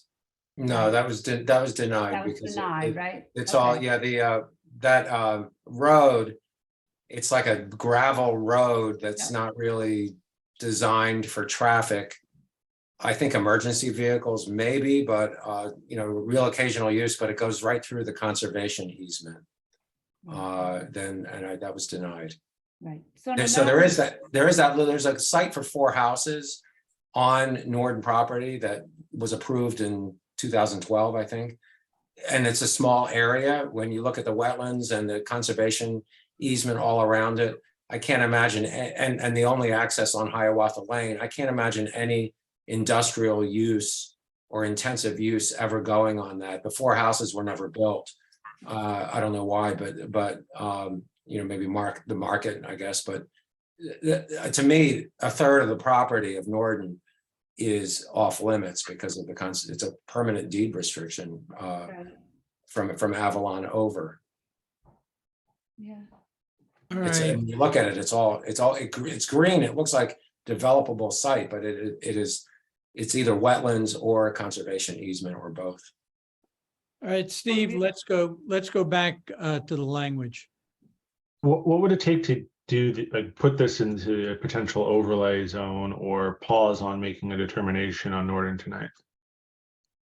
Well, you don't have to vote on that aspect. I might as well, Yes. I have you'd one better little bit of, Say something. yeah, I've got one little bit of bad news, because when we redid the agenda a little while back when we were renoticing and stuff, I neglected to put the POCD amendment into the agenda, even though it's in the resolution language and has been part of the conversation piece. So I'm a little nervous about voting on the whole package regardless. So I'm going to double check what we need to do, but I think we need to renotice that one piece of it, the POCD amendment, which is just basically incorporating the industrial zone study into the POCD. So I would probably recommend we hold off the vote regardless tonight. I apologize. I completely screwed that up. It's nobody's fault but my own. Sorry, but couldn't you just make it retroactive to the inclusion into the POCD? A condition, we could vote on it tonight with a condition. We could. I think that's another possibility. Why don't we do that, Steve? We have nothing to lose. I mean, if Corporation Council says we haven't done it properly, we can always redo it. This way, it may be that the only action we have to take in the future is to adopt the change in language for the POCD. I think it's a good recommendation. But we would add a condition tonight that it would be pending inclusion in the POCD. Absolutely. Yeah, we'd have to check on, and Brian, what do you think about for the effective pending amendment of the P O C D. That I think that would, I would have to word that last bit part of the resolution. Yeah, let me take a look into some language real quick. Okay. Steve, it's understandable that this kind of thing might happen. 'Cause Yeah, all and, things and considered. also, and while Brian's looking into that, I just want to tell Jalen and Darius, I'm not against your thoughts. I truly respect it. It's just my opinion. I'm just one person just saying that. So I really respect the collaboration that we all have. You know, I'm not against anyone in particular. It's just my thoughts on those items. That's all. Sounds good. All right, let's tie up Norden. Lou, what do you think we should do at Norton? You know, Ina would like to see a moratorium, and I sort of wish we could, but I don't. I mean, the amount of time it takes to put something like that into effect is problematic. I mean, I think the staff has done, given the constraints here, has done about the best that can be done. Could It's, we put a note in or something saying like we're holding off until the overlay discussion or something of that nature? that leaves it then as IR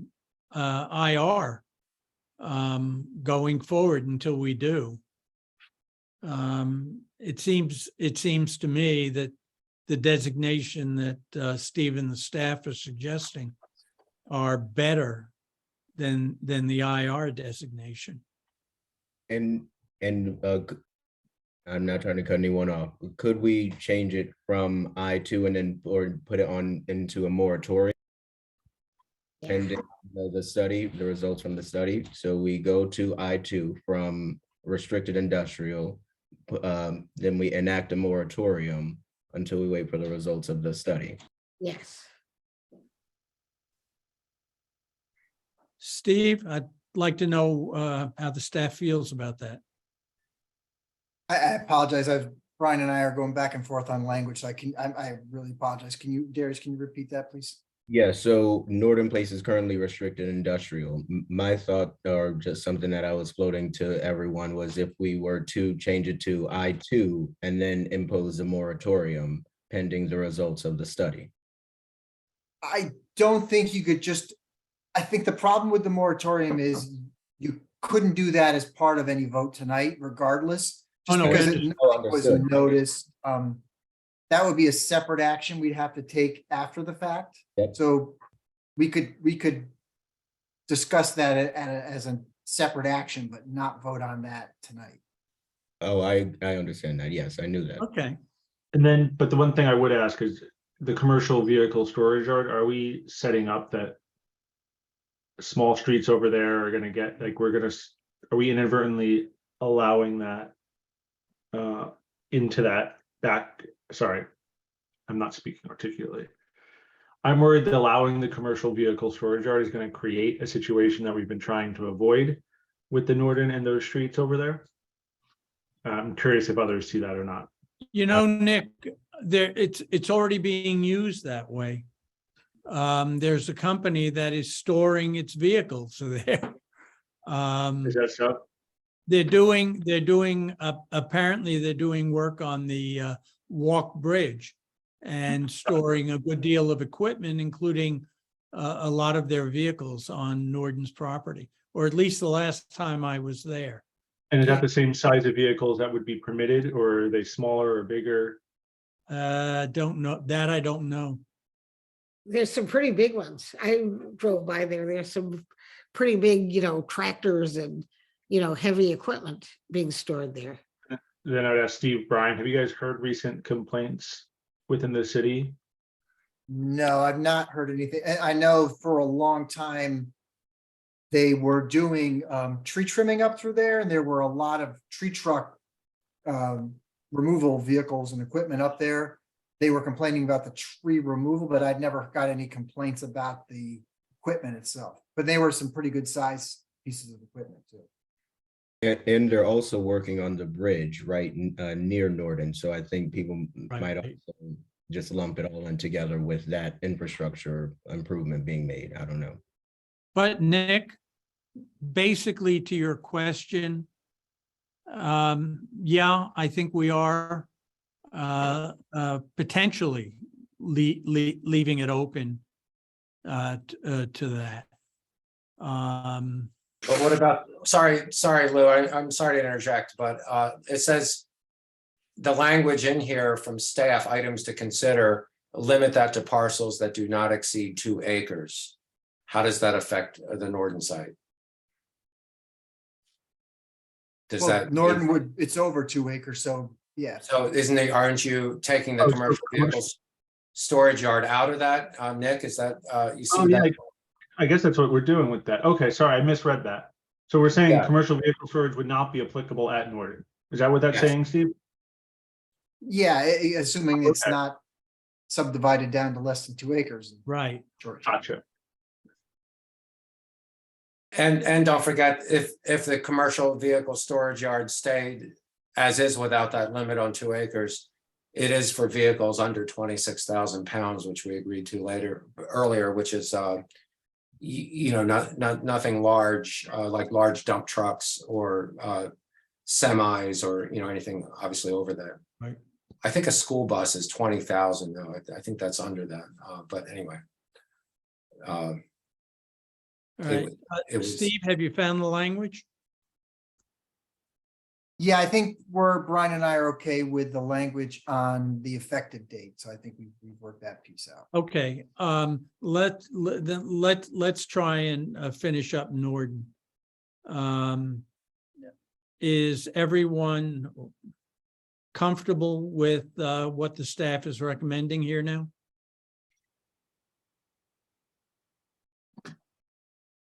Keeping yes. in mind, that Darius wants an agenda item for instituting a moratorium, but we can do that at a future meeting. If the commission thought it'd be a worthy discussion to have, yes. I like the idea of a moratorium. So do I. Maybe we can, maybe for like a next meeting agenda item, we discuss Norton in general and maybe not specifically the moratorium, but that could be part of the conversation, not have that be the whole conversation.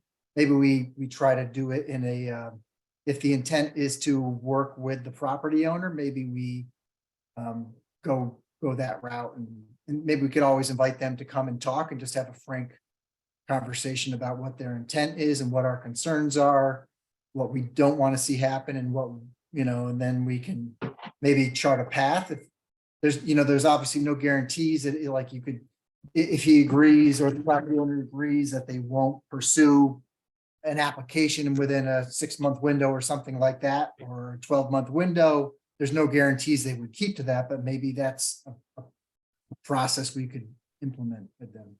That might be a better route than just, I'm just concerned that the moratorium's a heavy-handed approach and would lead, if I'm that property owner, I'm gonna probably seek some kind of legal recourse if you did that to me.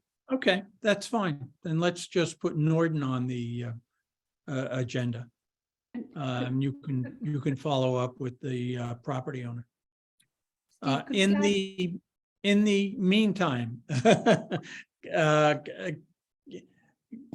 can we agree on the staff's recommendation for the Norton property? Nick's good with it. Darius is good with it. Feedback from others. Galen's good with it. Mike? Yep. Mike's okay? Okay. This turns it- JJ? I'll go with staff recommendation. Okay. Richard? I guess I will too. Okay. Have I missed anyone? Question. Steve. Just to Hector? clarify, No, I this missed turns- Hector. Tammy has a question. No, I'm sorry, Hector, I didn't mean to interrupt. No, And Steve, Steve, are you okay with that as well? Yes, I am, Chair. Okay, so, Tammy's got a Right. question. okay, Yeah, Tammy. well, okay, fine. I'll go along with it, but are we agreeing to change it to I2? Yes. Okay, and then Yeah. Steve Kleppen, for the conversation that we're going to have going forward, could you bring us a sort of a list of what potential people have come to your office and wanted to do with this property? I think it would be helpful for us to know rather than, and what's been turned down. Because it's been kind of, I feel like this property has been an issue for so many years. And maybe it would be helpful to me anyways, as I think about what it could be or what zone we want it to be in, to know what has and hasn't, been asked for the property. Yeah, I don't think there's anything that's anybody's asked me to keep confidential. I can do that.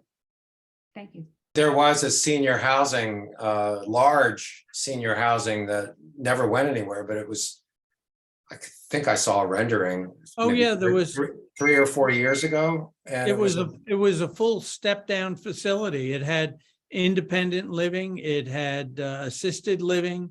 It had a memory, it was a huge complex. We never found out when it didn't go anywhere.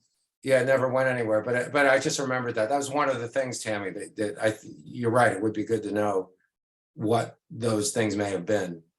Yeah. Even if it wasn't an application, because there was press about that. It was in the press, I know that, but I It's don't like know. the Amazon facility that, potentially could have gone in there. I'm sure there are a lot, and I just want to make sure that I know what they were. And then also, I think it might be nice to let the ENNA folks know that it's going to be up for discussion because, they have a big stake. I believe Miss Cece's well aware of that as you speak.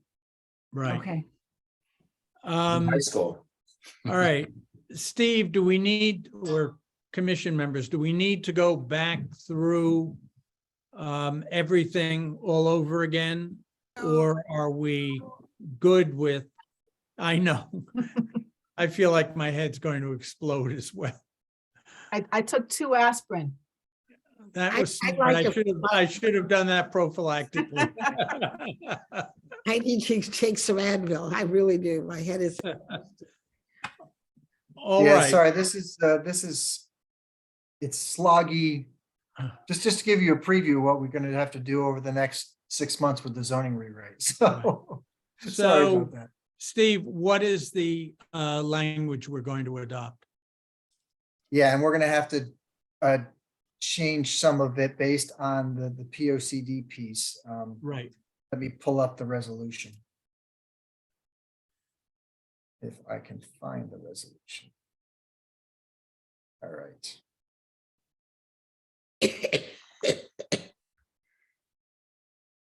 So I think we can, Can you shoot that up just one? certainly. Thank you. How's that? That's fine. Yeah, so I think the issue with this is mostly the kind of the preamble, Mhm. background of how we got from A to B. Right. I'm going to jump ahead just for a second.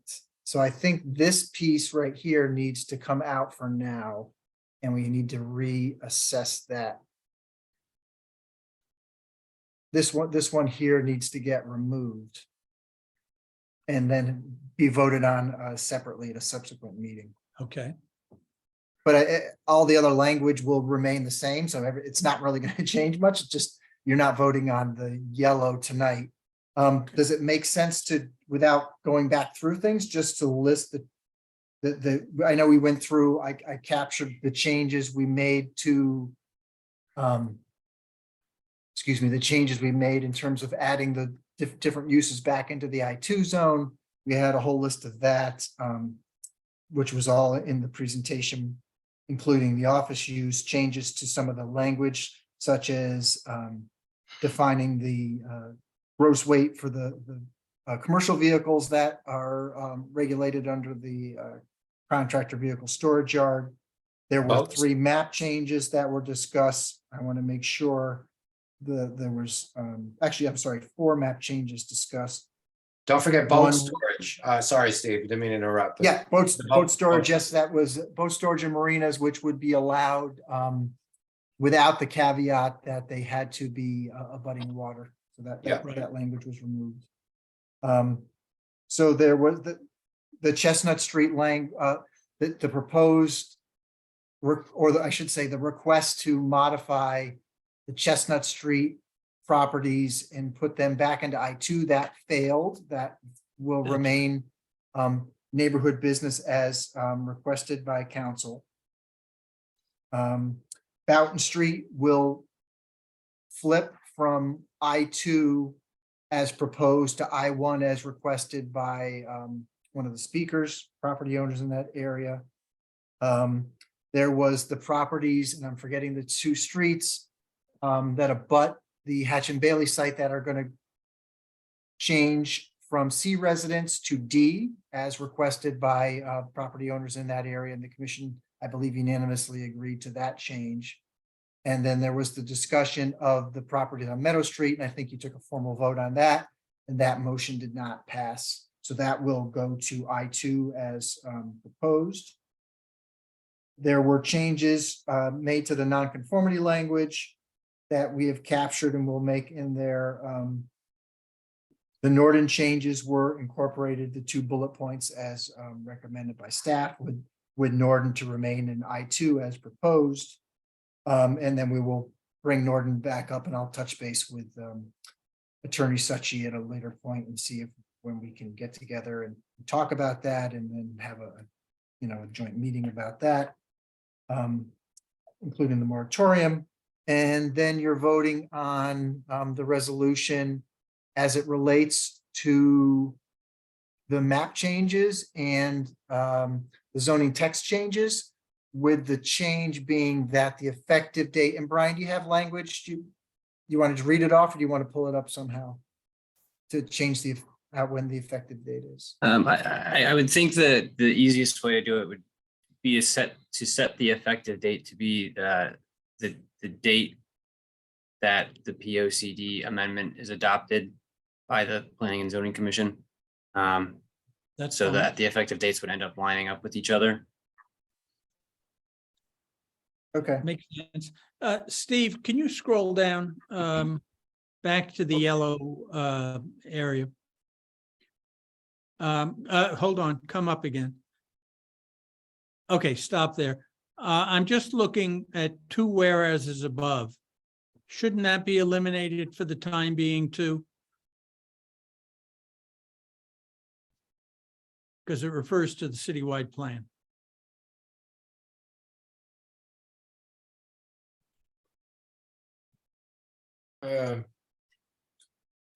I don't think I don't that think has to come out.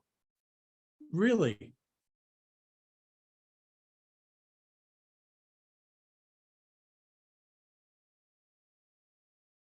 Based Okay. upon I understand where you're going, Lou, because you're saying based upon the vote, right?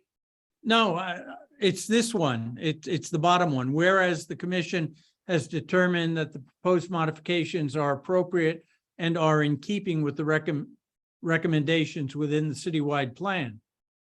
Because, well, the citywide plan makes, the citywide plan has recommendations to change the industrial zoning. So that's why I think it's still. Oh, okay. Is okay to That's- keep. Yeah, that's fine. That's fine. I mean, you could take it out either way. I just don't think you have to take it out. But if you Okay. wanted to, that's fine. No, then leave it in.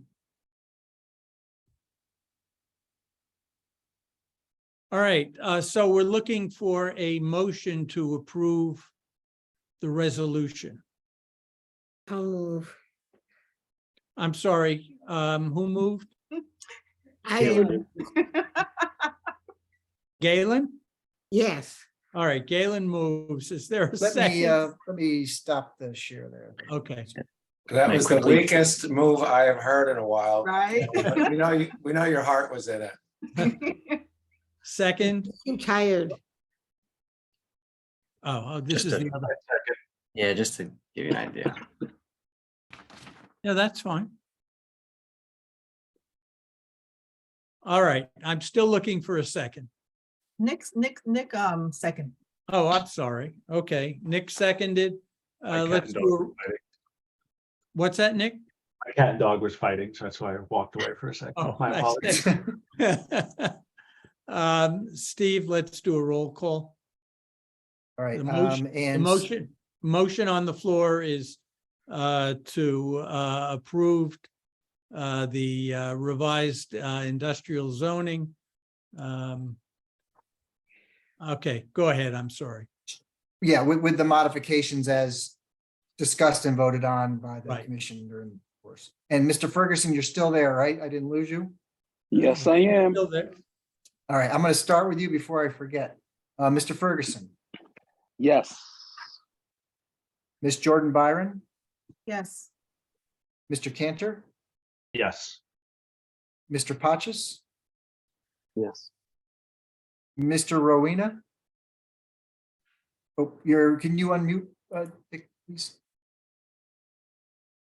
Yes. Thank you. Ms. Langalis, Yes. Ms. Wells, Yes. Mr. Mushak, No. and Mr. Schulman. Yes. That was one no, and I gotta count the yeses. 8. 4, 5, 6, 8, 8, 1.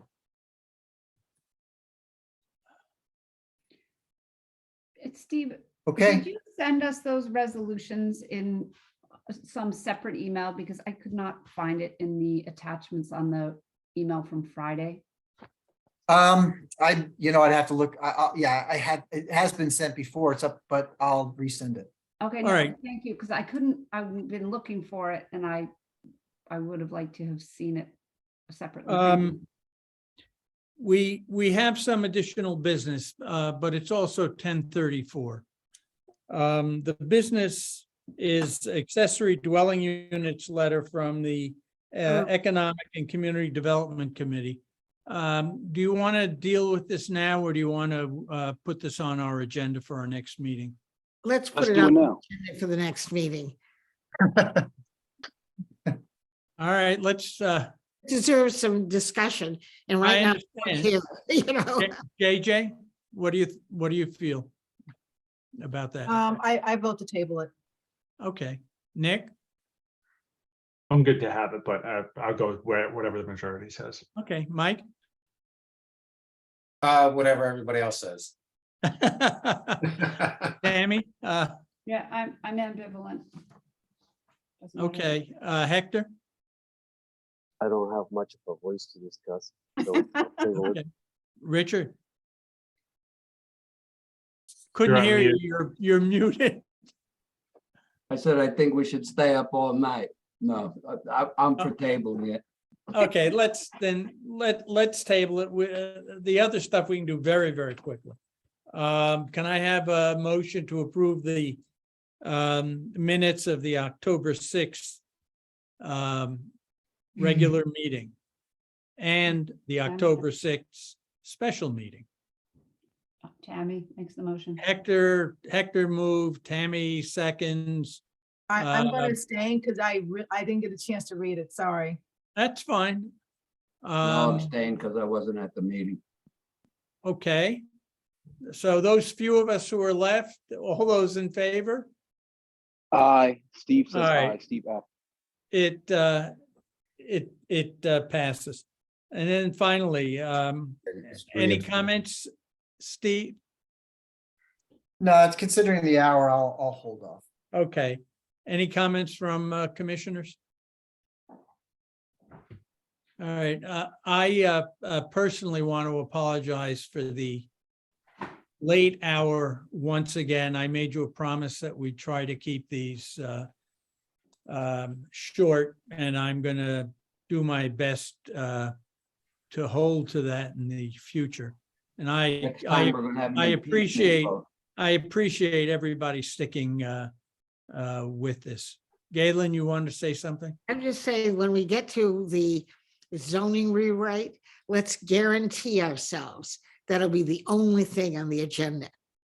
We Agreed. won't have another public hearing before it, or 10 little items or I think anything. that's a good promise to make. I agree. Remind me if I forget. Okay. I think You'll be we'll, impeached. Yes. Really. Is that a promise?